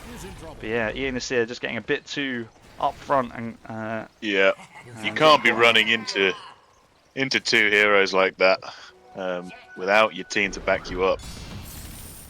yeah, and I think It's on a Spherical mission now. need to go mid together and run Yeah, at they're them. just going to run it down. At least force the They're gonna buyback and do a Force the 5v5. buyback, exactly. Seething is going to try and cut this wave, but he was going to have to come back pretty quickly. They got the Roshan's banner. That will be the racks going down. And will they look for more? Yes, they're going to go for tier 4s. Obs is walking straight up to them, so he's saying to Eonisir, if you don't have buyback, we're taking your buildings. If you do, then you need to use it and spend your gold. And they don't have Tide either, but when Limited Tide comes stacks for back, Lulu here. when Tide comes back, they don't have the Ravage, and now they'll go in. The Seething blinks in, and with the double ult as well, huge, absolutely shreds Obs. That's him dead twice, and Eonisir will not have to buy back, or is not going to, at least, I would say. Spherical want to keep going, they're though. still going, though. There's 2 golems here. They're all hitting the buildings. The Ravage is now out with the Tide coming back. They're going to disrupt up the Warlock on the back lines as well. Ancient's exposed. And the Ancient is now exposed, but they are on top of the Warlock. The Warlock will also go down. Looks like the Centaur will also follow, and Eonisir did not have to spell a buyback at all. Oh, they do. Managed to get him out. Oh, that's big Seething's damage. not going to chase. Yeah, they had problems with their base, could've with the gotten the kill. golems were still hitting the base, but it will obviously re-heal the damage. He's trying to deny it to the Fountain, the Warlock. Ooh! So the, Okay. the Ancient is exposed. Spherical have that win condition in that middle lane. If they win a 5v5, that's their option to go straight down the mid lane and take the Ancient. Yeah, the golems can just be sent down the mid, but the buyback was saved on Eonisir, and I think actually that's the right play. Probably more valuable. This buyback is 100% the right thing. Eonisir needs to be super careful now. Super careful. They're not going to let him do the same thing again. They are aware of what the strat is. Yeah. Time for Sitout to change it up once more.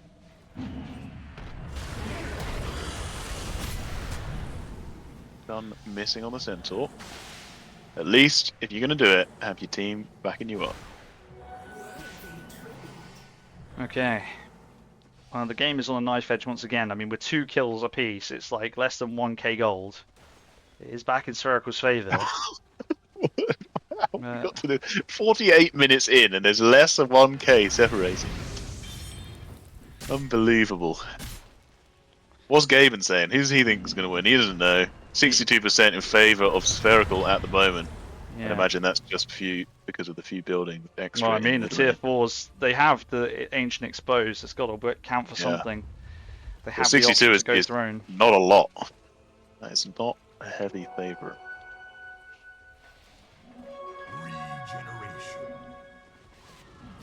Alright, smoke up on Spherical. They see them in the mid lane. They're going to silence up Seething, who will get away. So yeah, that's a Bloodthorn onto the Dawnbreaker, who has the old Blood right themselves this game. Eonisir is running into 2 of them. Yeah, they're going to find him with Obs. They pop the Lincolns This is with all the Maddie's stuns bad. coming out. Yeah, Eonisir is down. That's another kill. And I would anticipate if there's any tips remaining, it might be time to commit them. Although they leave them this time. And actually the Dawnbreaker wanted to TP in onto that mid wave, but it's not going to come off. I don't know whether they should have let the TP happen. It would have been 2v1. And Spherical will choose a different lane and will ask the same question of Eonisir in this one. Is, okay, if you don't have buyback, then we're going to hit your buildings. And if you do, we're going to try and make you use it and put you on that condition that if we kill you like another time, it's all over. And in fact, this time they Dawnbreaker didn't is have a going T4 straight in and going straight onto Wurzag. I think there's something personal going on here because the Wurzag all chat and the Clockwork will go down. Does have buyback. Eonisir does buy back this time, and they pop the Ravage as well. And now it's the Quap ult, and it's all of these. The double Quap ult comes back out again, and Obs is completely shredded. These golems are absolutely huge though, and I think that's a refresher It is. It's a refresher. it is. Ags is just wailing on the base. But on the back lines, they're picking up the kills. The Dawnbreaker has also gone down. Wurzag with the buyback, returning the favor and getting the kill. But the golems are doing so much damage. But Ian Asil will eventually pick them up. They had to expend 2 buybacks, but they have held. And they didn't get any buildings. It's a hold. There's no buyback on Obs either. No. And again, the gold advantage is less than 1k. It's Right. so close. Ian Asir now, Running it down mid. they feel like this is the time to go and do the same, ask the same question of Spherical that Yeah. they were being asked mere moments ago. So many questions being asked. Yeah, where are the answers? I don't know. got As the answer? Spider-Man will pop the Shivas, gets hexed up by the Tide, who's had a real good comeback in this game. We'll disarm the Tide so that they It's a cannot glyph. click the base, and then we've got the Glyph following up as well. The two support, well, the support and Spartan Matt on the Centaur will do their best to hold, but ultimately they probably will sacrifice this lane of Rax because it only evens the score at the moment. They've got to wait Are for they gonna go Obs for as it more? is, so I think they've got to wait for Obs and Steve Moon to be back. They're going to blink Go in for the top aggressively. Rax. Catastrophe's having a go at the Jakiro now, and the Soup comes down, but it's out of Second range. glyph. Spartamat gets some damage out onto Catastrophe as well. They're going for this second wave that was already exposed. The Lincoln's popped on the Weaver as well, and they will just take down this building. I don't see Well, what they they can get do it without done, right? Obs and Dawnbreaker. I think now they have to run, because as soon as Dawnbreaker comes back got alive, it. she will be on top of them in mere moments. Weaver has to pop the BKB, uses the time lapse as well. They drop down all of them. Here comes the Dawnbreaker. Oh, onto Wurzag. Wurzag will die back. That's 115 seconds without your clockwork, and now they're going to go in onto Catastrophe. He does have buyback, but Ian Asir needs to make sure he gets out at all costs. Now the blink from the Centaur will take him and get the stun, but he's disarmed but will run away. Weaver ignoring that shield rune as well. And the chase is on now. Sleepy Moon really wants this. They know if they get the Weaver, this is huge for the game. But Spherical can still just run down the mid lane.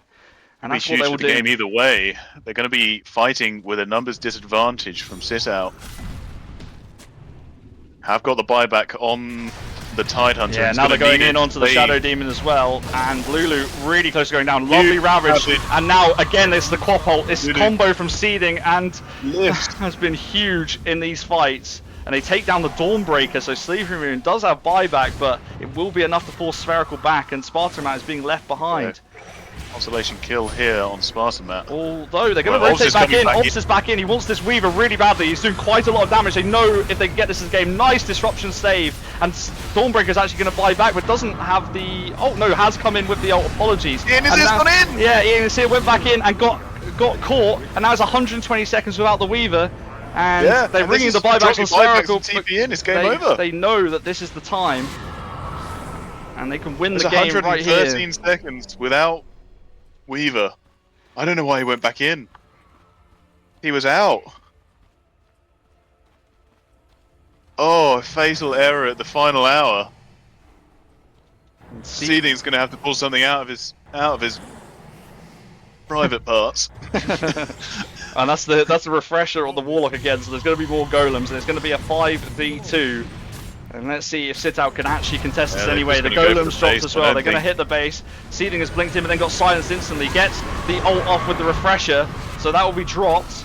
And they glyph up because they have it, but now they'll be wailing on the base, and Yeah, the Marcy that's just it. clicks it so fast. And that is it. Team Spherical are your back-to-back GFG Invitational champions. They take the series 2-1.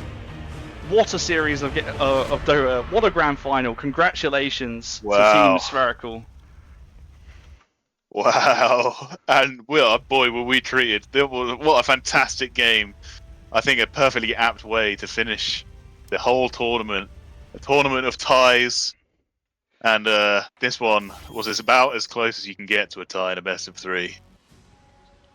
Yeah. Sitout took down game 1. Spherical answered the question in game 2. And in game 3, the back and forth. Sitout even with the advantage at the end, but a fatal error on his ear. Just getting caught out. He was the crucial cog. So, yeah, if he's dead with no buyback, that's unfortunately the end of the game. Yeah, both teams in all 3 of these games have played absolutely out of their skin. And credit credits where it's due. This is what an incredible series of Dota. Enough to wake a man up from a severe hangover and lack of sleep.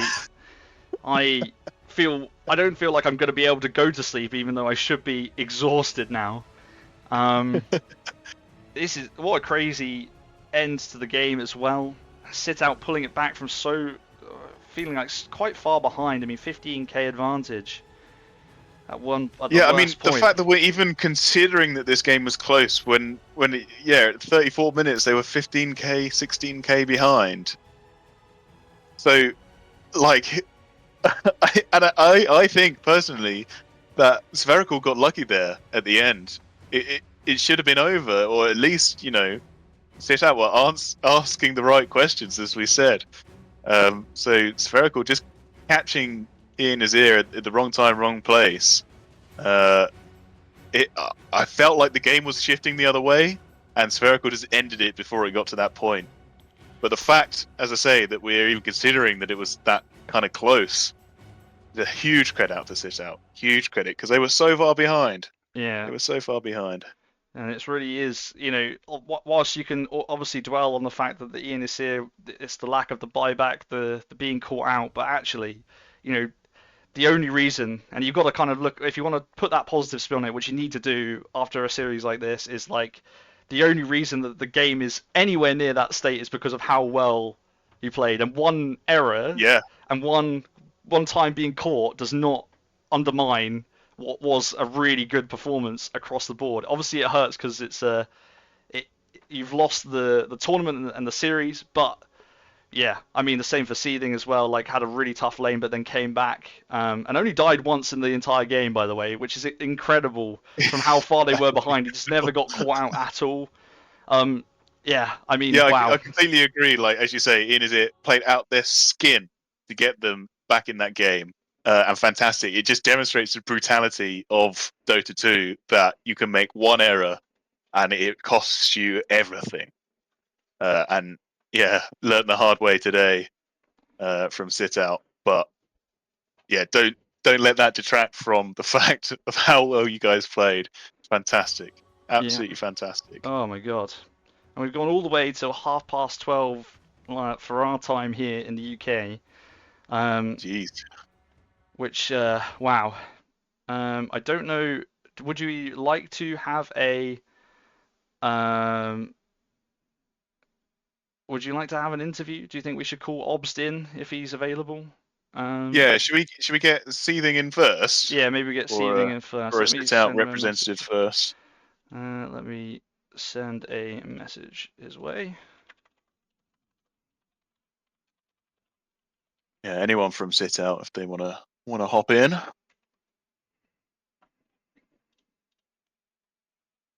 Oh my goodness, what an absolute treat. A fantastic tournament. Yeah.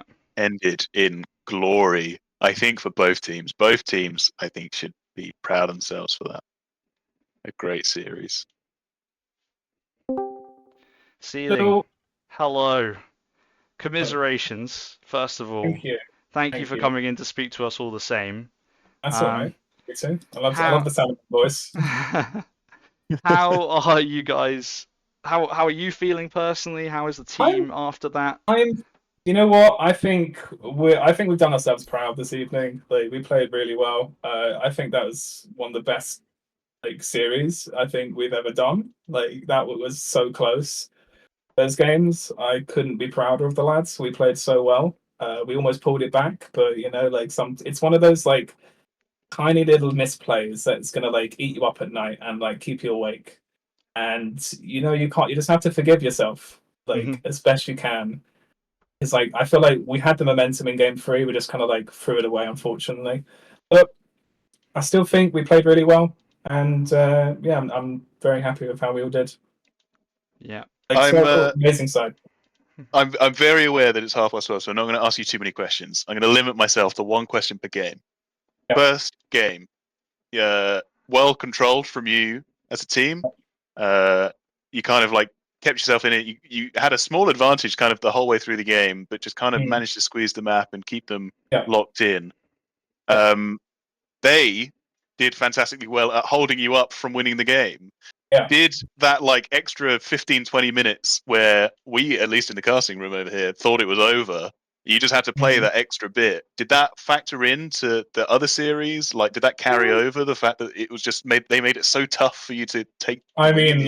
like I did kind of joke. I was like, this is like full on like it's some like Korea shit where Spherical. Like, I was like, they could have called it when we got the megas, but I was like, no, no, no. These are the guys that like have the 2 hour game and will fight to the end. You know, they.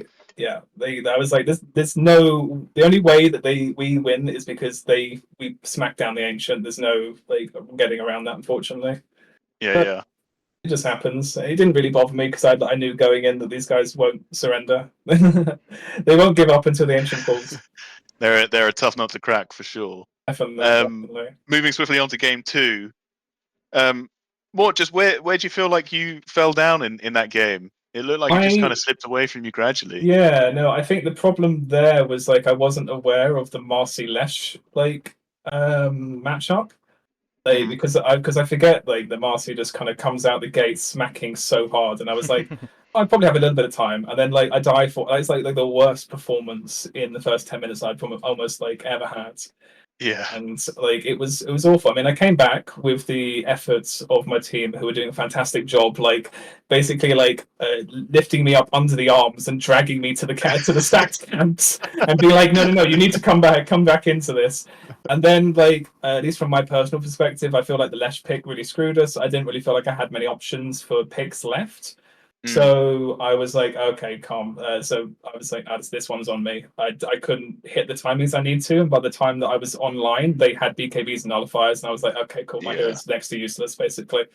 So, I think yeah. I think partly credit to Spherical in that as you say they itemized well with the Mm, nullifiers, like doing what they need to do to stop you from being able to do anything. So yeah. yeah, good from them.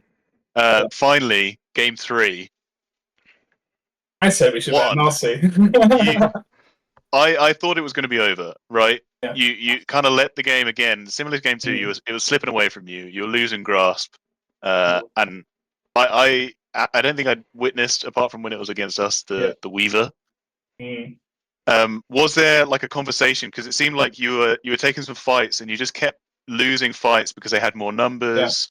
Was Yeah. there like an active conversation in that where I, you were like, we can't fight them 5v5. Let's just send someone to this yeah. top lane, this Yeah. infamous top lane, and Ian Azir can just push it out. If he needs to Yeah. BKB run away, and we'll go on everyone else. Was that like I, an active decision, or did it just yeah, happen? no, it was. We've done this a couple of times. I felt like game three was the first time I was actually captain Hmm. like, of the team because like morale was a bit failing given how quickly the Marcy kind of got off the ground.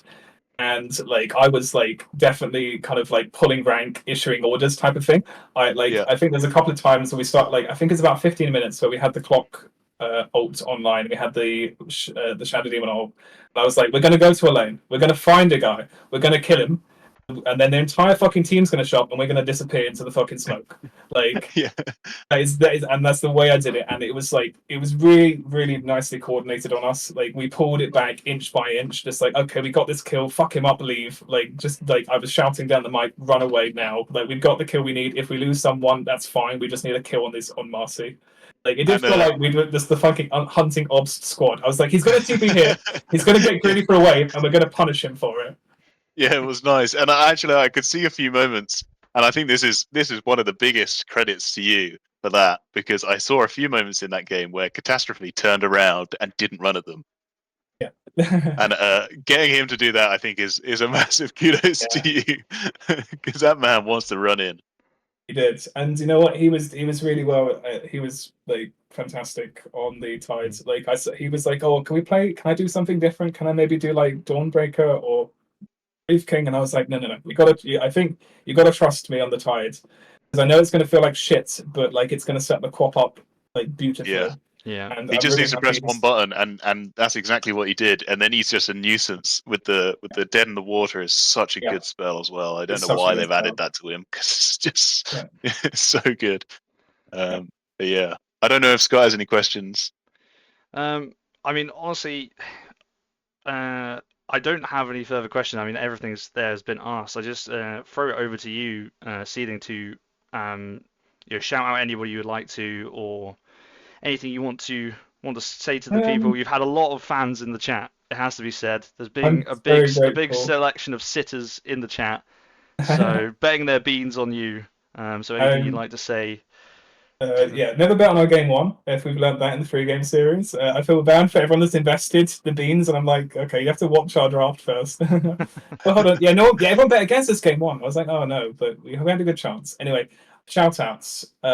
Thank you to Falcus, Vi, Nutkin, and everyone sitting in the Discord channel above our team. Like, we are so grateful that you guys are hanging around for us and like wishing us like really well, like commiserating us when we take an L, celebrating with us when we get a win. I'm really grateful if any of my IRL friends have stayed up this late to watch me play Dota, get to game 3. I'm really grateful to my team. Like Lulu and Wazag have hit it out of the park this tournament with like the quality of support they've been playing. Catastrophe, like he's really adapted. He came into the team, but like he's fit in so well. And he's been really good on the morale, cheering everyone up, like making jokes, keeping everyone happy. Thank you to Nazir as well for like carrying my ass through all the games so that I couldn't. He's done fantastically consistently. I don't want him to beat himself up over that game 3. Like weirdly enough, this happened before when we had like the knockout game in GTI versus Gubcord, and like we just like lost it on like a 0.1 second TP or something, and it's just like it's these like tiny little like things, and I don't want anyone to beat themselves up about it. We played amazingly, we felt really good. Spherical better side clearly, and hope to play against them again. Like they're lovely lads. We were having such a really nice conversation with them in the pre-game lobby while the tournament was being set up. Like I said to the lads, I was like, it feels like the 1914 like Christmas truce. I don't actually want to go to battle against them anymore. they're really lovely guys. Yeah. Well, thank you very much for coming in to speak to us, and again, commiserations for obviously getting this far in, winning the playoff on Friday, but just falling short at the final hurdle. But like you said there, all of your team can be very, very proud of how you played, particularly in this series and the series on Friday and the whole tournament. Thank you very much for joining us. Thank you for playing in the tournament as well. It's much appreciated. Thank you for letting us in. Of course, no problem at all. And yeah, thank you for joining us, and we will see you hopefully soon as well in the mid lane, I'm sure. Definitely, and potentially in the Masters. Yes, yeah. I've heard the rumblings that's. I've heard rumblings as well. So maybe we'll see you there. But thank you very much once again, and we'll see. Thank you for letting us in. Thank you for letting us hosting a great tournament, lads. Like, shout out to you guys. Fantastic job. I appreciate it. Thank you very much. Yeah, and we'll see you soon. See ya. All right, let's get Obst in if we can. I don't know if Obst is listening in. If he wants to just jump in, I'll give him a message. Lots of shout outs in chat, actually, and I will second this. Seeding's such a good guy.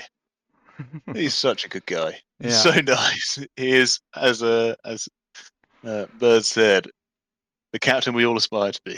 Indeed. Yeah, a really good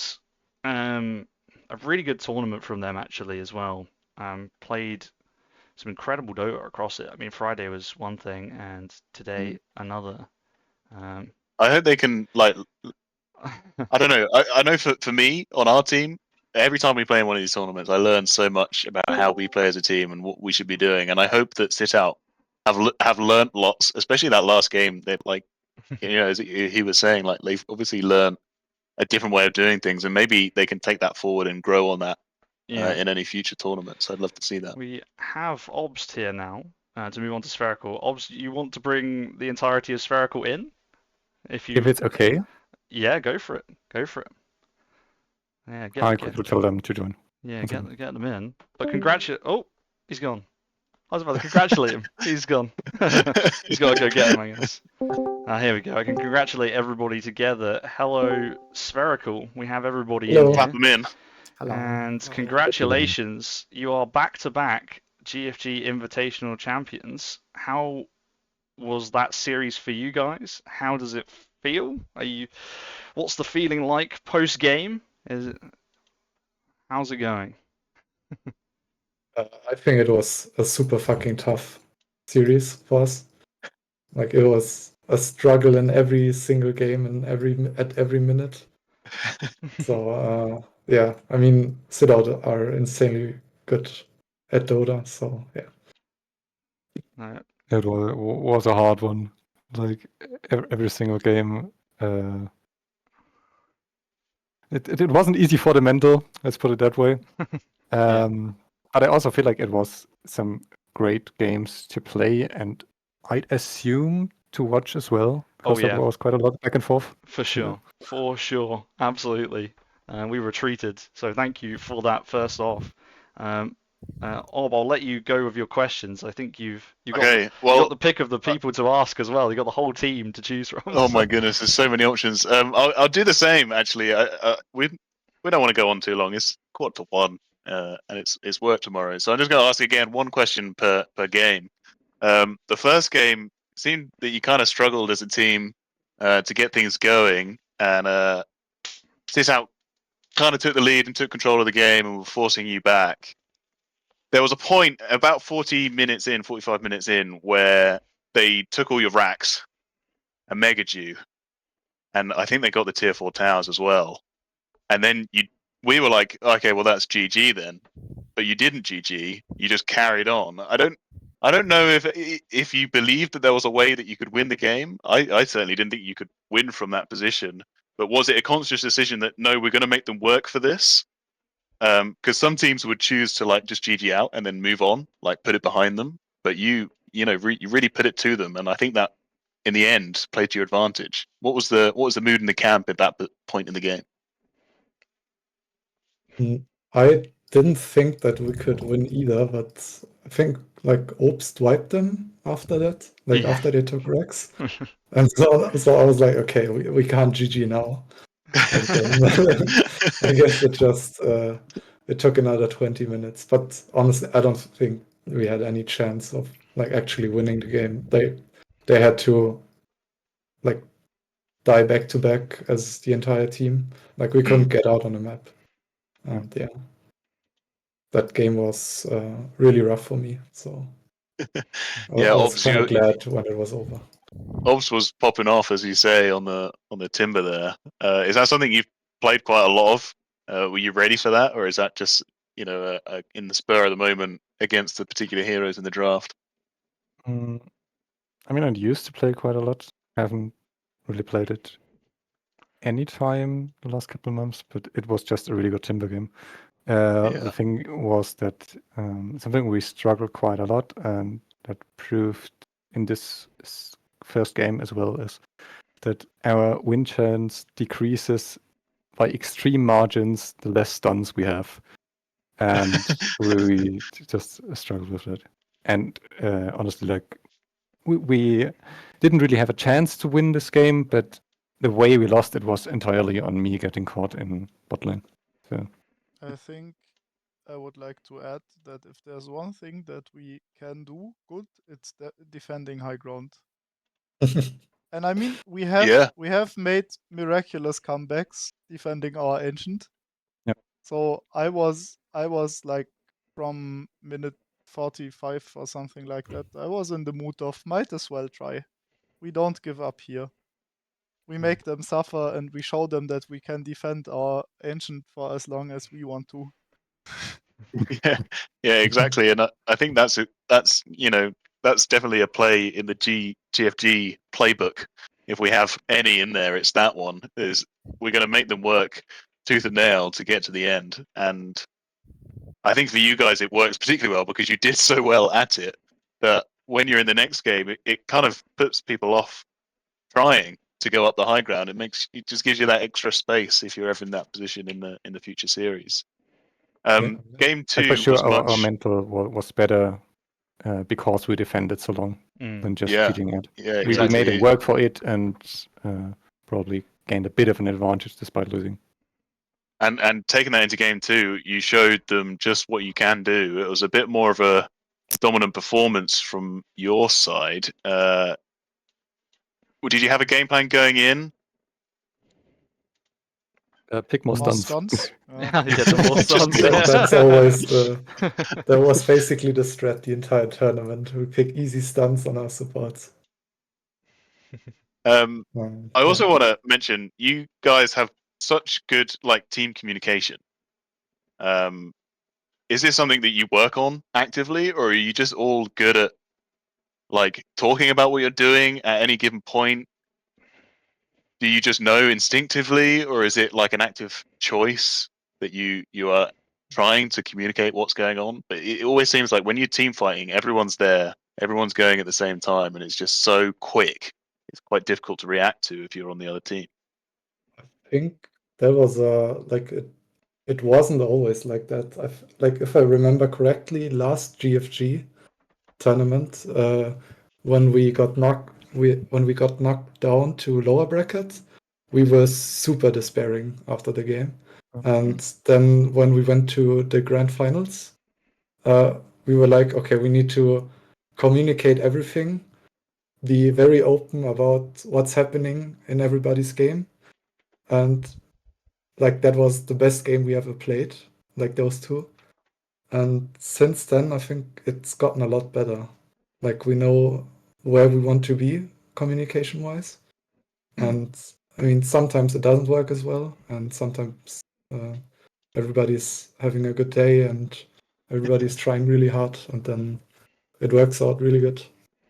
I think And- it's also due to the fact that we just play a lot as a stack and we all know each other for so long. So we feel very comfortable around each other. I think. Yeah, Yeah, how did you put it? It's the power of friendship. it's the power of It friendship. carried us. Yeah. There you go. And finally, going into this last game, you built yourselves quite a big lead early on, up to about 30 minutes ish, and then it seemed to kind of get away from you. Ian Nazir was being an absolute menace, pushing your top lane in. Was anybody getting tilted at him doing that? I see. No, Obst, no, not you at went all. you No, went no back one to tilted. deal with it a few times. Not the entire No, team. no one tilted. There was no like angry. No, It was one. definitely not a super angry fruit bowl Yeah. flaming this Weaver. It was not our mid laner like on the verge of really like. I mean, no. Well, Okay, I'm we convinced. I'm believe you. convinced. Calm and I'm convinced. Yeah, after I died with Aegis there, we had a bit of a intervention in the team. It was quite necessary. I feel like at the end you adjusted your game plan well. Sitout did well to adjust their game plan to what you were doing, fighting as 5. They split you up, so you Yeah. couldn't do that. And then towards the end, you were adjusting well. Do you at all feel like you got luck at the end there with some misplays from Sitout, or do you feel like you had them on the ropes and it was yours to take? I wouldn't necessarily call it misplays on their side, but maybe they got a bit too eager when they get the momentum. Like we had 2 fights, one on our top lane, tier 3 tower in Rex, and then in our bottom lane where we caught the Weaver twice in quite short succession, where his Lincolns wasn't just enough, and we just chain locked them with Hex and Dawnbreaker ult on top. And I feel like that was the kind of turning point. Yeah, I think for me it felt a little bit like we upped the pressure so much that it was like on them to make the mistake. And we could just wait. Like I felt like that, at least for my plays and my ults. I felt like I could wait for them to make the mistake. And that's a really, really comfortable position to be in. Yeah. Once we had like the tier 4s down and we had the lane pushing in on mid the entire time, and The second we won like a team fight and got at least 1 or 2 kills, we could just go down with Warlock Golems, keep the pressure up, and Yeah, that's push it. ahead. From every team fight you won, you just managed to get so many objectives. It's quite difficult to deal with when you're up against that. And at the end there, I think you identified correctly that Ian Nazir was the problem, and all you need to do is kill them. And if you can kill them, you can get a tower, you can get a Rax, you can get more kills.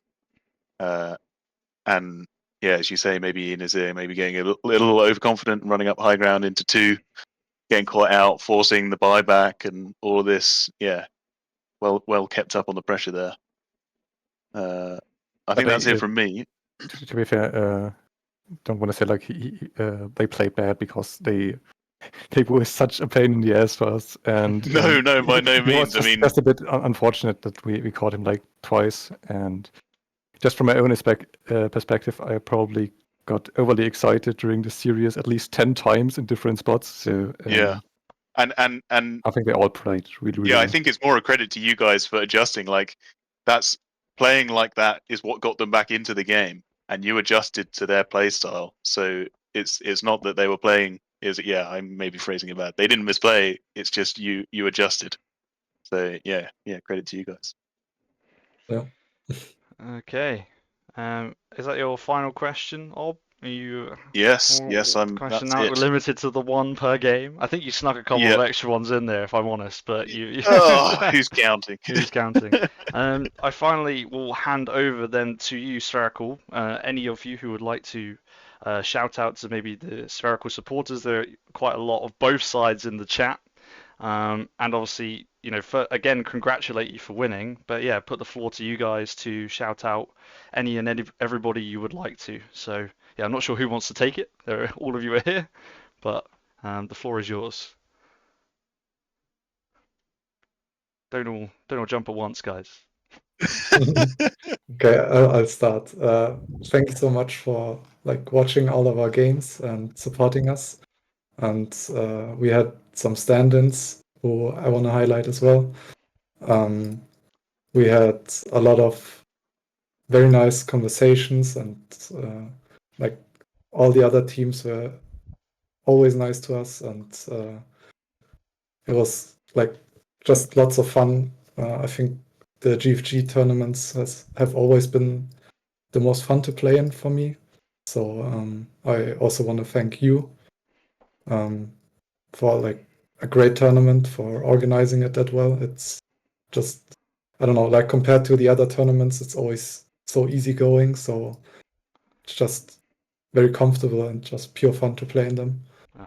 And I think that's just very much due to how you guys handle it all.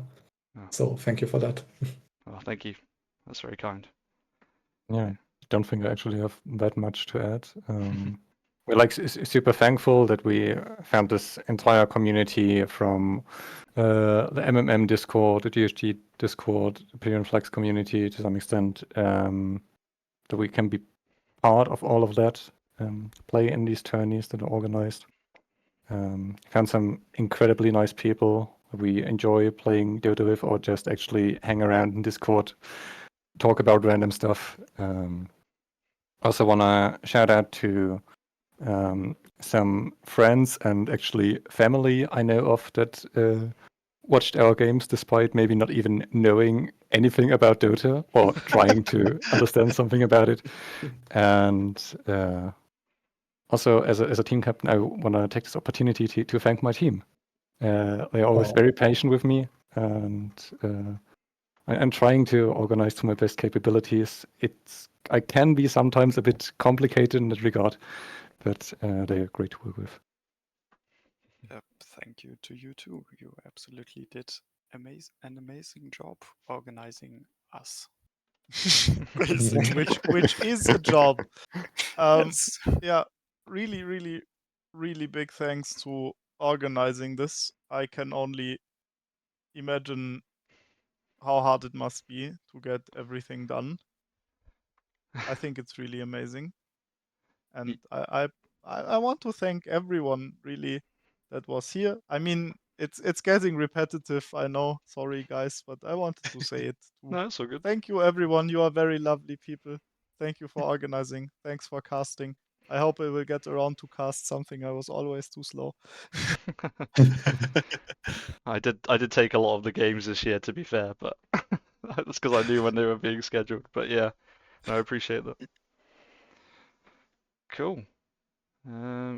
Is that everybody? Has everybody had their turn? Somebody missing? Any last words? I No? haven't said anything, but I can just. I agree with everybody. I don't. It's such a basic most goblin move. I don't want to repeat everything, but everything that's been said here. You have Thank to you for tell them how you flexed on a mid 1v1. Oh yeah. Oh true. yeah. Well, We forget. That's You so upcoming awkward, mid man. laner. That was like the thing parents always do. Tell them about all the successes you had. Come on, do it. Tell them how good you are. This one and that one. No, but I've never actually played mid, so that was quite a stressful moment for me. I was just trying to handle everything and think about everything, and like, oh, right, there are like roots every 2 minutes now, and also a bottle, and what are these items at last hitting? Now you understand why Oops is on edge. So true. Okay. But yeah.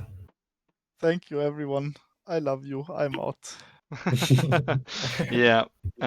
Thank you, guys at Spherical. Congratulations once again for an amazing victory. You are back-to-back champions. You're the only champions we've ever had of the GFG Invitational. So congratulations for that. So the 3-peat next year, maybe. We'll see. We'll have to get there first. But yeah, once again, congratulations. Thank you so much for participating in the tournament. You are fantastic, like lovely people to speak to, hang around with, play against as well. I wish one day we will be able to take a game of you. It seems to be that we can't do that at GFG, but at least we have fun when we play, and that's what's most important. So thank you guys very much. Congratulations again, and we will see you. We will see you later because we will wrap this up now. So thank you very much for joining us. Yeah, thank you. Thank you so much. Good night. Thank you guys. Good night, everyone. Goodbye. Good night. And there they go. Oh, we're really big now on the screen because I was increasing the size of the thing so that everybody fit in. Any closing thoughts, Ob, before I wrap it all up and say my final bits? Well, just on a personal note, I know a lot of this has been said already, and we are repeating ourselves. But on a personal note, thank you to you for putting this together.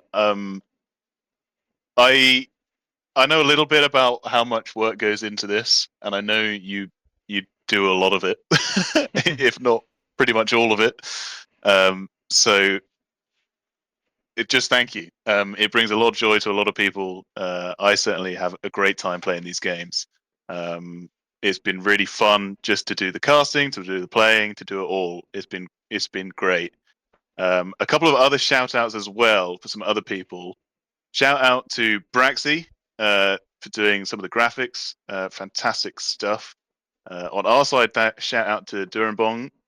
He set up our website, which is great, and he's also a lot of help in the Discord and in the stream chat as a mod. Shout out to Jido. I think she set up some lobbies for us. Has been helpful in some other ways as well for you, I believe, setting some spreadsheets up for Scotteh. Shout out to Falcus, doing a lot of streams, and for the fantastic stream this afternoon. That was really fun and great help. And honestly, Falcus is just a great guy. Like, he's just doing so much like content for us. It's been absolutely marvelous. There's, I'm sure, 100 other people or a whole bunch of other people that have been really helpful in this tournament. But I don't know. I feel like we're building a great community here. I think all these people are now there's so many great friends that I would talk to. Gives an opportunity to play some Dota. Gives an opportunity to maybe get a little bit better at Dota, perhaps. And I think for the most part, I'd be right in saying it's all down to you, Scotty. So thank you so much for all the hard work you put into this. It's really appreciated. Well, thank you for very complimentary, and I will almost certainly be repeating a lot of those things. You've shouted out a lot of the people that need shout outs, so I won't necessarily repeat. But yeah, Braxy, Bong, yourself, of course, as well, Jido, all lobby setter-uppers or graphics designers or websites sorted. I think the difference between this year and last year for me is like a lot of it I bore the burden of myself last year for some reason. I don't really know why I did that, and I have this great like group of friends that we all play Dota together, and we're able to you know we have these different skills that we could use to put into the tournament. Obviously, Braxy and Bong did manage to do some bits last year as well. But I think this year I was like just so happy that we got 7 really good teams. There were competitive games. We were talking about the stats earlier. It was like everything felt really close. Lots of draws. We managed to take games off people we didn't think we would be able to, and all this different stuff. And I think overall, without obviously repeating again, I'd just like to thank everybody who has played, casted, watched the tournament. It has been a pleasure to do it. It has been stressful to do it at times, but it has been a pleasure all the same. And for me personally, it's been a bit of a tough year so far. And so to have this tournament as a really nice distraction for me personally, with lots of things going on in my personal life, is really good. And it has have given me a reason one of many reasons to keep going and to keep trying to do more and more things. And so yeah, thanks, because I can set up this tournament, but without everybody else it doesn't happen. And so again, thank you to everybody for being involved and participating and everything else. And so it's really helped me out this year to have this thing to focus on when other things maybe aren't going so well. So that's where I'll probably leave it. It's a little bit of a somber note, but I will wrap it up from there. Thank you today for let's just start with today to Falcus and Obst and Seeding for the interviews we had in there. We also had the 1v1s as well. To yourself for joining me for the cast today. We had a really long day. We cast the game at 12 and then we did Top Goon for like 3.5 hours, and then we've cast now that my timer is about to tick over to 5 hours of casting. I'm watching it. I'm watching it. We're nearly there. And so I only have to stall out 4 more seconds to get there. But thanks and congratulations to Team Spherical. Commiserations to Sitout. Spherical are your 2025 GFG Invitational Champions. And for the last time, I will play the trailer and then we will wrap it up there. Thank you very much for watching. Thanks for all the follows, the subscribe. Like, we had a couple of subs as well in there, which is crazy. I never thought that would even happen. And I will leave you in peace now. So thank you very much for watching and good night. Sleep well and see you soon. Maybe next year. Who knows? Peace. Everybody, and welcome back to the GFG Invitational Tournament. It looks like they're going to use the portal. They're going bottom with the portal. Going for the Shrek, it seems. But I think the X mark is out, and the boat. They bring him back into the boat. The Treant unfortunately walks into the boat as well, and this will be a double kill. 2 kills for GFG. Ob not getting one, and Bong with the Macropie getting the other. Going in, he does have his ultimate. He Oh. purges it. He just about gets it off.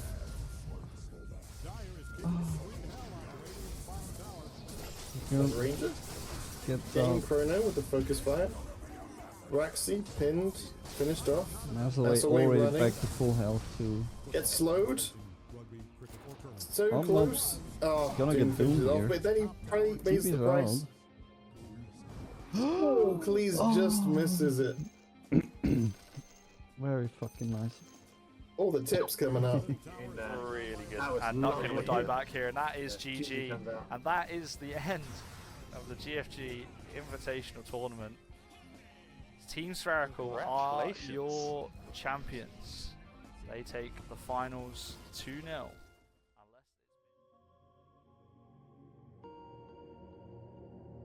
Unless